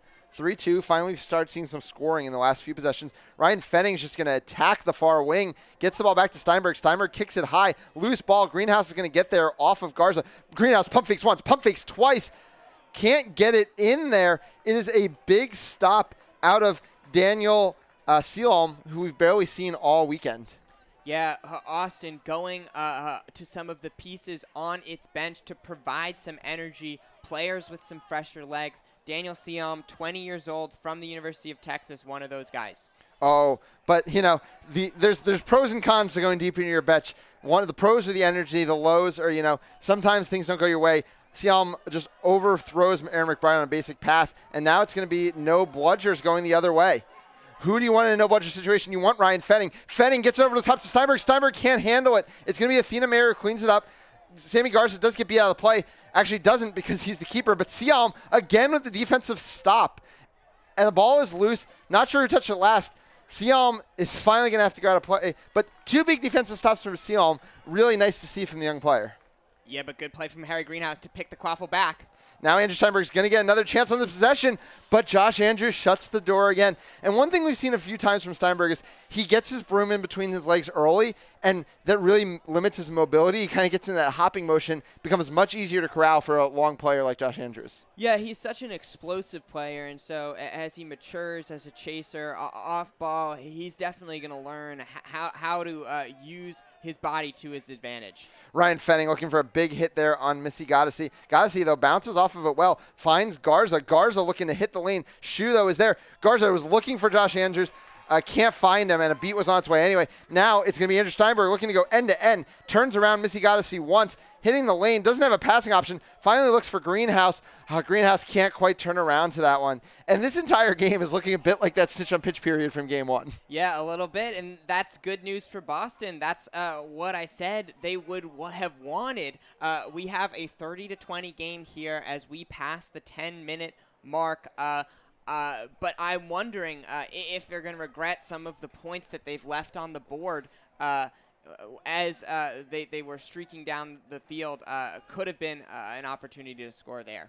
Yeah, 30-20 now the score for Austin. A bobbled ball there. It's going to be Nick Zoner coming into the game now. Another player we haven't seen yet in this final. Goddessy has the ball up top over to Garza. Zoner out of that RPI program that provides a lot of players to the Boston program as well. Garza now has it on the near side. As we mentioned, the team's one A&M product, but a very important product. And this time he was looking for Zoner, throws it outside of his realm of room. Serena Montero tracks it down. Ian Skurr's going to have the ball going the other way. Can he make one block on Beavers? No, Beavers gets beat out of the play. Kieran Collier, a massive beat. Ian Skurr end-to-end. We're not up at 3. Yeah, Collier pumps his fist, motions to the crowd. Huge play to beat out Casey Beavers and create the open lane for Ian Skurr. Tie game. Yeah. And, you know, bludger control continuing to stay with Boston. It's a very, very different game in that regard. But now Boston does need to start finding some defensive stops, and more importantly, because they've gotten the stops, it's some goals on the other end. Serena Montero, as much as needed, wins an exchange there with Polzin. Carson Olazaba looking for a tackle on Augie Monroe. As you said, both teams kind of going deep into their depth. A huge hit by Peter Lawrence and Nick Zoner. Carson Olazaba comes up with it. Bludgers are flying left and right. It's going to be another no bludger situation for Ian Skurra. Ian Skurra now trying to do his best Josh Johnson impression from game 1. Goes right by Augustine Monroe. Puts it through. Same side of the field, making it look just as easy. Yeah, Boston getting hot here with Ian Skura in the game, running behind Collier and Montero. This is a very good shift from the Boston Forge. Yeah, game one, it was Josh Johnson strongly outscoring Ian Skura. And this game, Josh Johnson has gone scoreless, but Ian Skura now has 2. Augie Monroe now bringing it down. It does seem like Austin got a lot of rest for their first line that has sat a lot. And I think we will see a nice long stretch out of Monroe and probably Johnson as well. As importantly, Kaiser Polson finally wins an exchange and gets bludgeon control and a no bludgeon situation. What can McBride do with it? She looks for Josh Andrews. Peter Lawrence is considering whether to step out. Finally does. Goes across Augustine Monroe. Ian Skura had to step up. Shot goes low. Skura's going to chase down his own rebound. That's enough time, though, for Serena Montero to get back into the play. Montero goes all the way out to Augustine Monroe, forcing Josh Andrews to beat them, and he can't there. Shot goes low again, and it's going to be Carson Olazaba falling down on it. I think we might have to have a conversation about whether Andrews' shot went in. Yeah, I think that's what the refs are talking about, and there is some signs of life from Austin offensively. They've been struggling to move the ball and get a goal, but I think we're going to have this one signaled good. Yeah, and Erin McBride a little slow to get up there as well. We understand how important she is to this team. The goal has been called good. It looks like the scoreboard's been flipped. We're not up at 4. McBride, unclear if she's going to stay on the field or not. Monroe having a conversation with her, head coach of the team. McBride's a player who's not taken the rest that some of the other players on the field have taken. She's just running for days here. Yeah, you know, the way their roster is kind of positioned right now, they don't have the option to give her rest, and she continues to perform on both ends of the ball. Obviously, one of the advantages of the hoop zone is you're expending a little less energy on the defensive side, but no shortage of energy on the offensive side, and she does have 2 goals already in this one. Yeah, Casey Beavers is going to check into the game at Chaser in place of McBride. Beavers switching back and forth between beater and Chaser this season and doing it very impressively. Yeah, true utility player in the college game for DA and as well as for the Outlaws.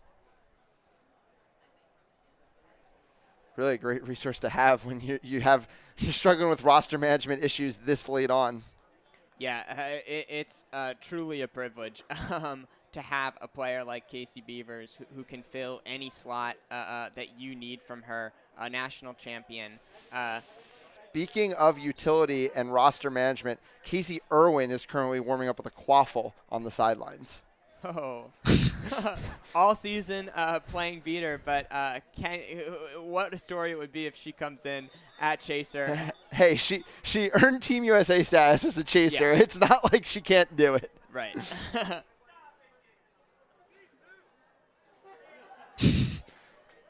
Chris Lecomte having none of the commotion from the crowd. Peter Lawrence is headed to the box.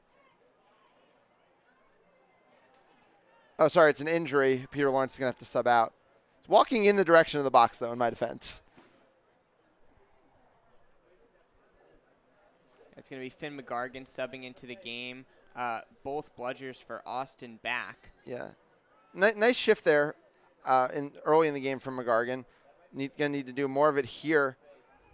Oh, man, but the press is relentless from Polson and Wang. Augie Monroe has the ball. Monroe, though, wrapped by Olazaba and McGargan, finds Missy Goddessy, though, and Goddessy puts it through. Austin has, I think, its first lead of the game. Yeah, what a nice play by Missy Goddessy to catch the quaffle and poke it behind her head. Nice hoop awareness from Goddessy. Ian Skura now trying to go the other way, but the place we found this game a lot is Ian Skura standing in front of that hoop zone with nowhere to go, and Finn McGargan tries the shot that Ian Skura was never going to take and gets the same result.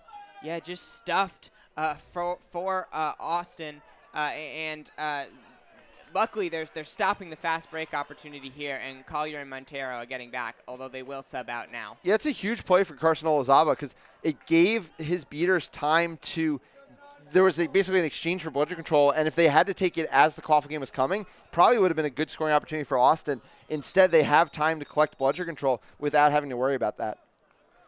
And we get a timeout from Austin. And, it could be a strategic timeout, but one could argue it's also a keep those legs fresh timeout. Yeah, I think that's what it is because strategically, I think Austin is settling into what they wanted to do. You mentioned Ian Skura looking for options when dancing at the keeper zone line and seeing only Austin Outlaws chasers camped out on the hoops. This is going to be an interesting scene here. Can Skura figure out what to do against the hoop defense? Can Boston find some answers? Yeah, and we've seen, as we mentioned in Game 1, we've seen the players of this Austin roster win a lot of different championships in a lot of different ways. I would argue that if they win this one, it would be one of the grittiest wins we've ever seen from this group of players. This is a team who, spent a lot of games, I think not as heavy favorites, spent a lot of games where they had the lower energy, where they had the shorter numbers, and they have kept finding ways to get leads and to get wins. But I think the number one factor in this game, as we tick towards the 20-minute mark here, still got about 5 minutes to go before then, is the fact that if this snitch on pitch period goes as long as it did in Game 1, I think Boston is heavily favored in that regard because these Austin legs cannot handle what that's going to look like. But if Josh Andrews can deliver a catch, and it seems like that's the only place a catch might be coming from in this series, might be able to seal up the win. I can tell you one thing Austin doesn't want, and it's a Game 3.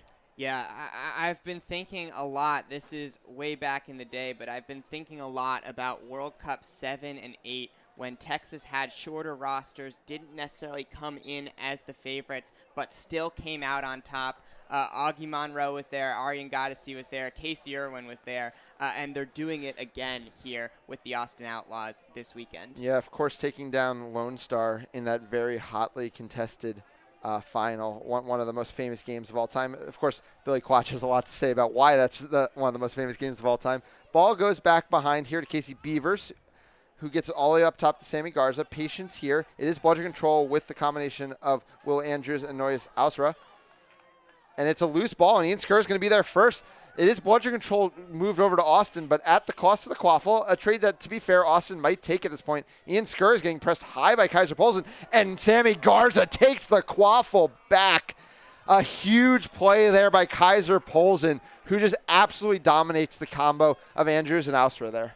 Yeah, and with Irwin warming up to come into the quaffle game potentially, the Austin Outlaws are going to need every bit of what Kaiser Polson can provide in the beater game. Sammy Garza getting the goal on the other end. Taylor Tracy in the game alongside him. They now do have bludger control. And, we've seen Boston do some really good things with possessions at time. This line seems to be a little overwhelmed against some of these presses. As that one's going to go all the way back to Taylor Crawford. Crawford airs up shot high. I think it was more of a pass, to be honest. Ian Skura comes up with it. Rachel Manhart's going to have a ton of space to go to and chooses not to. And, that is part of the issue we've seen from Boston. They don't want to fill in that space. And it's a snipe beat out of Taylor Tracy. But just going back to that moment, Rachel Manhart had the whole field in front of her. She had 3 people at the hoop. She had no beaters. And she had Finn McGargan as a passing option. Yeah, definitely Yep. could have. And it's going to be getting started again here with Josh Andrews looking to throw a home run ball to Sammy Garza. It is complete. And just like that, Austin out of their timeout is up 3. Things getting dicey once again for Boston. And it's that short shift there that is now going to be ended for Ausra and Andrews. They got bodied in the beater game. Havlin coming down the field, doesn't have control. Havlin and Shu on their second shift of the game. Ian Skura gets in the lane, but again, this defense just collapses on him. So it goes back up to Manhart. Yeah, and the hands are going up to deny the shots from Skura, from Manhart. The Austin Outlaws defense is locked in right now. Yep. We're just waiting on a call here. I think it came from one of the ARs. Might even just be a hoop situation. Helpful when one of your ARs is also the creator of the hoops, which have done a great job. The work Matt Melton has done, I think, in the hoop game has been a real game changer in the sport. Yeah, Melton, a longtime fixture in the community out in the Great Lakes, has done so much as an official, as a provider of equipment. Love to see him getting recognition on the stream. Yep. Shooty Hoops' his company, and they've been doing awesome work. So there's a blue card being handed out. It's going to be going to Aaron McBride. Illegal swat is literally the only thing I can think of. Yeah, that must be it. So power play opportunity, something Boston desperately needs as Austin's gone on a little mini run out of this timeout and stretched the lead to 3. Illegal hoop interaction is going to be the call on Aaron McBride.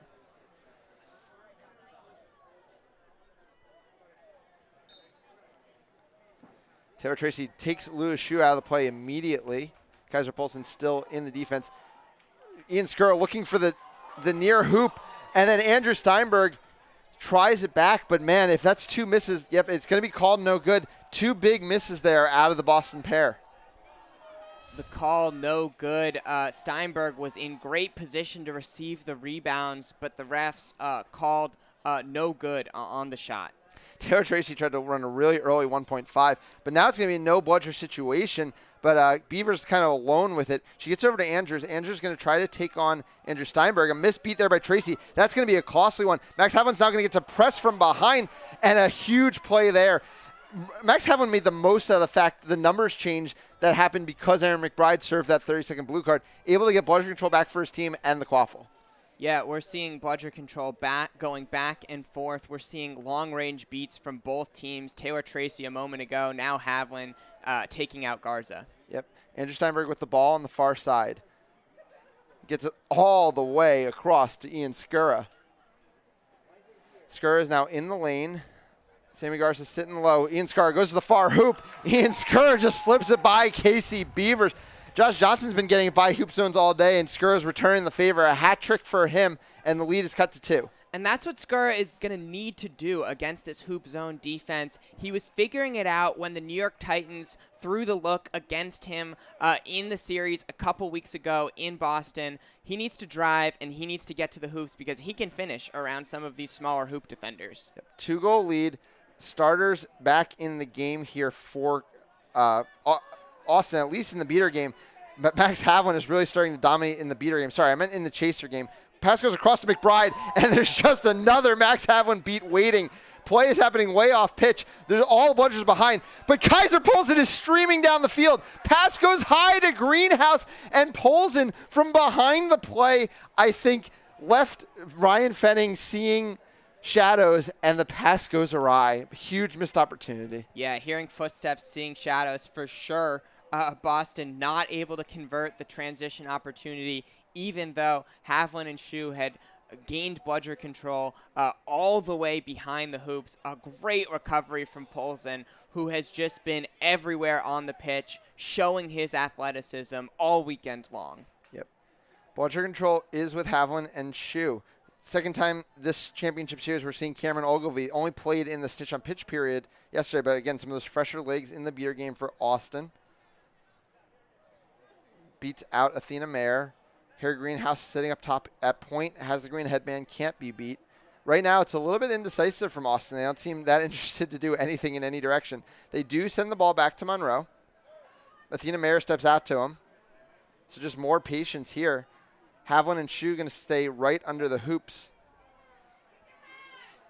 Now they're finally going to step out. They kind of stepped out of position. Havlin, though, is able to keep control. Ogilvie has to chase down the one bludger, so Havlin's going to get rid of Josh Johnson. McBride gets it over to Augustine Monroe. This is that classic ball possession we're so used to seeing from this core, using every inch of the offensive zone. But I think Chris LeCompte has just about had enough of it, using a stall warning here. So Josh Johnson's going to need to start looking for opportunities to score. Greenhouse steps high. Again, still can't be beat in his keeper zone. Johnson hits the lane, finds Augustine Monroe. Monroe fakes Andrew Steinberg out. A no-look two-handed shot into the near hoop. So crafty from the veteran, Augie Monroe. Austin up 3 goals heading into snitch on pitch. This is more than enough of a cushion for a team with the type of seeking game that Austin brings. Of course, did struggle in the semifinal series to catch snitches, but we'll see what they can do in Game 3. The snitch, it looks like, is going to be Justin Barnard, so that is a tall order for any team. Yeah, Barnard, correct me if I'm wrong, the club final snitch in the USQ Championship. If I'm right, and I could be wrong, it was Josh Andrews was not able to catch in that game, even while given plenty of time. So something to think about as we move forward here. But, 30 points, it's a nice cushion. It's not the cushion they had in game one, and Boston closed fully on that. So we'll see how this plays out. You have to like Boston's fresh legs, but it feels like the more this qualifier game has been challenged to play true half-court offense, the more it's struggled, and really just not a lot of goals in either game so far in the first 20 minutes. Yeah, what I'm going to be watching is what Austin does with its beaters. Do they even give Boston the opportunity to run in transition, or do they pull back and keep the game slow, keep the game as it's been played for 20 minutes now? Yeah, and it's going to be interesting to see here, when Ian Skur comes back in, if Fenning can kind of clean things up. Everybody walking back onto the field. We got part of our Josh Andrews answer already. He will not be starting in the Seeker game. Yeah, it is Swathi Munham for the Austin Outlaws. Greg Bento, it looks like, for the Boston Forge. Yeah, and then, of course, the other question is always where here Greenhouse is going to play. Obviously starting the game in the Quaffle game, but with how long stitch-on-pitch play went last time, there's plenty of time for both. Max Havlin, though, makes a mistake right off the bat and does lose bludger control. Cameron Ogilvie now looking to press. Cameron Ogilvie and Taylor Tracy all making mistakes as well. No bludger situation. Ryan Fenning gets it to go. Yeah, Much needed for Boston. Takes the big hit from Josh Andrews for his troubles, but he's okay with the goal. 80-60 now. Yeah. Greg Bento is trying to get by Swathi here, but not getting any beater help. I expect that Havlin and Shu, with only the one bludger, are going to keep in the Quaffle game. I think this game is going to end up looking a lot more like the first 20 minutes than game one did. Yeah, I think Austin is going to make sure of that here. It's going to be a tough order for Boston to get back into this game. Monroe patient here. Gets down the left side, making a hard drive, bounces off Athena Mayer, scores immediately. 90-60 here. Yeah, Monroe looking very good in the half court, getting around the Boston defenders and finishing at the hoops. Augustine Monroe, can he get his team across the finish line? Yeah, and it'll be interesting to see how, Boston plays this out.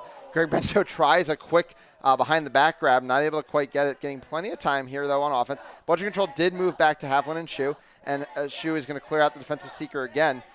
Pass across to Athena Mayer. Mayer back behind to Harry Greenhouse. Greenhouse recovers. Greenhouse tries a shot, bounces it low. Augustine Monroe recovers. Yeah, right into the arms of Augie Monroe. Peter Lawrence was lurking, but they were just not able to get into position in time to retrieve the rebound. Austin looking to go up 40 points now. Yeah, and I love Austin's choice to say, hey, Boston, we know the weakest part of your game all season has been seeking. We dare you to catch this snitch. Yeah, certainly makes Boston's life more difficult. Augustine Monroe driving in. A no-look pass to Gaddafi, but a big play there by Fenning. Fenning's going to go end-to-end, absorbs the contact from JJ, absorbs Casey Irwin's attention as well, which allows Greenhouse to finish 9-7 now the score. Yeah, really nice play by Ryan Fenning to draw the contact from Josh Johnson, to draw the attention of Casey Irwin, and then put the pass right into the path of Greenhouse for the goal. It is 90-70 Boston. Boston has narrowed the lead to 20 points. Yeah, 2-1 so far here in the snitch on pitch play in favor of Boston. But again, Austin can exchange goals. There's no harm in that. Boston either needs to find a snitch grab or actually start to find wins in the Quaffle game. Lengthy discussion here from our refs. Goal's good. No call on the play. Monroe is getting a bit of a talking to from Crystal Comp. He is the head coach of the team, though, as well, so it could just be explaining the call. Yeah, I think he's just trying to understand exactly what happened on the play from head ref Chris Lecomte. We'll get going here soon. Loose ball is just going to be dropped onto the ground here because Augie Monroe was off broom. Maybe that's what they were discussing about here. Might have just been a back-to-hoops call on Monroe for the contact. Unclear, but either way, Jack Wang now in the game for Austin. He's got some fresh legs, hasn't played a ton down the stretch of this one, so we'll see what he can provide against the bludger control of Havlin and Shu. Greg Bento is getting plenty of time. We'll see when he takes his first sub. And who else on Boston might be able to get the grab that they need. Augie Monroe brings it around behind. Harry Greenhouse trying to mark him. Two absolute veterans of the sport who have played together and against each other so many times. Jack Wang tries to beat, but Harry Greenhouse is in his keeper zone. Max Havlin fails a beat on Jack Wang. That's going to create a brief no bludger situation. Max Havlin, I think, is going to be able to chase down bludger control. He will, but can Austin do anything offensively in the meantime? Not to be so far. Max Havlin's going to be coming in the back of Josh Johnson, takes care of a defensive beater while he's there, wins an exchange with Casey Irwin. This is just Max Havlin being Max Havlin. And Lewis Shu, I thought that definitely hit Arjen Gassi. No call on the play. Gadasi hits the floater. Huge turnaround there, and the Boston press once again proves too aggressive. Wow, with the beaters out of the play, Gadasi just hits the lane and drains the shot, even after the big tackle from Ryan Fenning. Yeah, extended no bludger situation, but Athena Mayer's pass just gets knocked down. Oh. And it's Carson Olazaba with a potential catch. Oh my God, what a huge play this would be from the young RPI product. A player who started as a beater, who moved to chaser, and who Boston said, let's throw into the seeking game. This catch could potentially even us up at 10. Oh my goodness, Carson Olazaba had just checked into the game, got one look that I caught that seemed close. I almost said something, and then I looked away and he had the snitch sock in hand. The catch is good. We are all knotted up here in game 2. Oh wow, and this is a breath of life for Boston. They have a chance now with the set score at 140. Game is 105-100. It's going to be 1-4 here in game 2. 4 goals for Austin means a championship. 4 goals for Boston means a game 3. It was a failed offensive opportunity, kind of a wasted one there from Boston. So Austin will start with the ball, and I think a potential no bludger situation. Coming the other way is, I believe that was Monroe finding Josh Andrews, and Josh Andrews puts it down with authority. Immediately, Austin closes it to 3 more goals to win. Yeah, and Austin not likely to be fazed by a snitch cap. Oh, and Max Havlin just jumps over Casey Irwin's beat and says, that is my bludger, thank you very much. It's going to create a no bludger situation, too, if Ian Skurr can recognize it. Ian Skurr is not recognizing it, though. Patience here from Skurr against a no bludger. Finally, just gets over to Greenhouse. 1-3 here in game 2. Greenhouse sinks the shot. We have quite a game here. Yeah, 115, 110. 1-140 here in game 2. Josh Johnson now back on the field. Ian Skurr and Josh Johnson are 2 players I do not think you will see off this pitch until the game is settled. And we do, however, see a beater game switch for Boston. Serena Montero and Kieran Collier are in the game. Collier wins an exchange. Collier sets up Josh Andrews, but Josh Johnson puts through the shot. It is now 2 more to win for Austin. They have to take that shot away from Josh Johnson. Going the other way, it's no bludgers. Ian Skurr absorbs contact, gets over to Harry Greenhouse. Greenhouse over to Mayer. Mayer controls so well, puts it through the middle hoop. 1-2 here in game 2. Play by Boston in transition. I apologize if we're having some technical difficulties here, if I'm cutting in and out, trying to get them resolved. But what a play from Boston. Yeah, and what a game this is. I don't think we're getting a call on the play.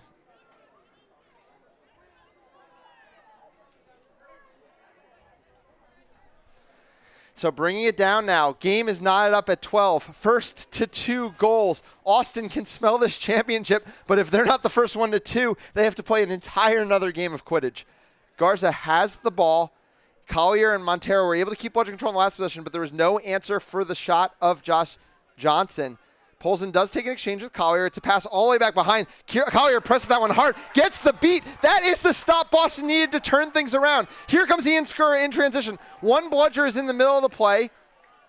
Montero is exchanging with Irwin here. Finally, I think Boston's going to have to settle it down and play a half-court offense. Skurr and Greenhouse, they're 2 most consistent quaffle players, both in the game together here. Yeah, a chance to take the lead now for Boston. Yep. Oh, and it's going to be a loss of bludger control. Ian Skur gets it behind McGargan, though. McGargan, you know he wants to shoot. Not in time, beat before. It's a race to the ball. Can Athena Mayer get there first? It's loose, and Sammy Garza's going to fall on it. But then he takes a huge hit from Harry Greenhouse, and the ball's going to go back to Boston. Wow, such incredible plays from Boston here. The veterans coming up with control of the quaffle in loose ball situations. Yep, and now it is a Boston ball again. They have a chance to cut it to game point here, but it is against bludger control. We've seen how dominant Austin's defense has been with bludger control. Can they find an answer? Does Ian Skura or Harry Greenhouse or Athena Mayer have a little more magic to work here in game 2? Serena Montero wants the pass behind. I think she's going to engage with any beater that comes that way. Not to be, oh no, the pass is knocked down by Garza. Athena Mayer is just able to swat it out to keep possession. Huge play there by Mayer. Still though, bludger control sits comfortably under the Austin hoops, and it's so tough to break down this hoop zone against bludger control. Harry Greenhouse forces it out. Did that one go? No. Aaron McBride's able to knock it down. It's another stop here. But bludger control does go the way of Montero and Collier. Or no, does it? Because Kaiser Polson runs the race. Meanwhile, Josh Johnson tries a pass to Garza, and Boston is living on the edge of its seats right now. Skura knocking down the pass. What a play by Ian Skura to jump into the passing lane and intercept the pass. When there's chaos in the beating game, you need your chasers to be aware. Oh, and Skura couldn't get that shot to go. I thought for sure it was headed in. Skura thinks he scored, or he's just checking on Aaron McBride. He's been close a couple times now with the floaters. Yeah. Incredible back and forth play. We are at the edge of our seats. The entire Troy Park facility is on the edge of its seat here. Bludger control did go back to Austin somewhere in that scrum. Taylor Tracy looking to make a beat on Montero. Montero might have thrown that ball too far back. It's going to be an extended no bludger situation. Garza behind to Monroe. Monroe eats the tackle, puts it through. It is championship point for Austin. Yeah, and Monroe, so calm, so cool, so collected with the quaffle, just gliding through the Boston defense behind his beaters with control and putting his team within one goal of a back-to-back championship. And the question now is, first of all, can Boston score, but can Boston get bludger control? Because Austin feels like when they have bludger control, they can always at least open up a scoring opportunity. Serena Montero this time is going to usher in Carson Olazabu back in the quaffle game after making that snitch grab that gave Boston life. Airs a pass over the head of Athena Mayer. It's just going to be reset used. Sammy Garza does come way out to handle it, but I don't think it's going to make a difference. Boston's going to need to be careful here, though. Taylor Tracy presses high, but Serena Montero wasn't there yet to interact with him. So it's going to be a safe press, and then I'm sure Austin's about to sit back into their hoops zone. Yeah, Boston needs the goal here. A turnover could be the end of the game, so need to protect the quaffle as well. Mayer bringing down the side, fakes once a pass to Olazaba, gets in the lane, gets over to Skura, trying to move that point defender around to no avail, but Skura finally just hits the lane. Did he get that one to go? No, it was taken away. Oh, but Carson Olazaba steals the ball right back. Wow. Taylor Crawford's in the play. He gets beat. Bludgers are flying left and right. Olazaba's going to come up with it. Is that going to be bludger control? No. Olazaba finally just forced to reset it. It was such an effort play from Olazaba, who's in a weird way been the MVP of this game for Boston. Yeah, making effort plays in all facets of the game. Now needs to come up with a stop on defense. Yeah, but now it is game point. It is championship point for Austin. Aaron McBride with the ball on the near side. Mayer meets her. Goes to Garza. Garza's got a lot of field in front of him. Kieran Collier, the only bludger in the defense for Boston. Josh Johnson, we know what he can do with a shot. He's thinking about it here. Taylor Crawford takes the extra step out on him. That just frees up Garza. Garza looking for the shot. Garza looking for the championship. Augie Monroe, one more title for him. The Austin Outlaws once again sit on top of MLQ. They make it back-to-back. They are the first team to 4. It is Outlaw country once again in Troy Park. Oh, and well-deserved for the Austin Outlaws. An undefeated regular season followed by a 3-game series against the Washington Admirals, a 3-game series against the New York Titans, and now they sweep the Boston Forge in the finals. You can't say that Austin didn't earn every part of this because the bracket broke down to being an absolute gauntlet for the Outlaws. Washington was by far the best team coming out of the play-in bracket, may have been a top 4 team in the entire tournament. They take them on the quarterfinals, have to play deep into the night to a game 3. Then they come out this morning, and New York takes game 2 from them and pushes them basically to the same scenario we saw in this game, first to 2 wins, and Austin's able to survive that in game 3. And then to find enough in the tank, enough from their bench. We saw so many players, the likes of a Nick Zoner coming out into that game towards the end, and making those kind of difference plays. Of course, though, when it came down to it, the performances of your stars. And in a game where Josh Johnson maybe looked like he finally had just hit a bit of a wall energy-wise, which fair enough, Augie Monroe, the go to the sport, comes through. 4 goals, including the game winner. Yeah, it's an incredible performance from Augie Monroe in a long line of incredible performances at the highest stage of the sport. Just getting his team across the finish line.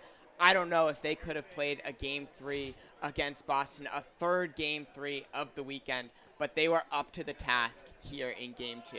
Yeah. Well, that is going to do it for another MLQ Championships. You can stay tuned. I'm not 100% sure if we will be broadcasting the award ceremonies, but if we were, it'll be coming back. Otherwise, we're going to be signing off here from Troy Park. An incredible tournament. A lot of really, really fun games down the stretch of this tournament. I want to thank everybody for watching us this week. For Jack McGovern, Noah Schwartz, Ben Mertens, Julia Rankin, and Juan Martinez, all of whom did a lot of announcing for us this weekend. Harry Clark, Juan Martinez also on the producing side, and Nick Jablonski, one of our digital media directors who's been overseeing the entire product. We're so glad that we've been able to bring a product like this to you. And, we always really enjoy our time here. Thank you so much for watching. Thank you for an entire season of following along. And we will see you back in 2023 for what I'm sure is going to be another great MLQ season. For myself and Jack, signing off. Take care.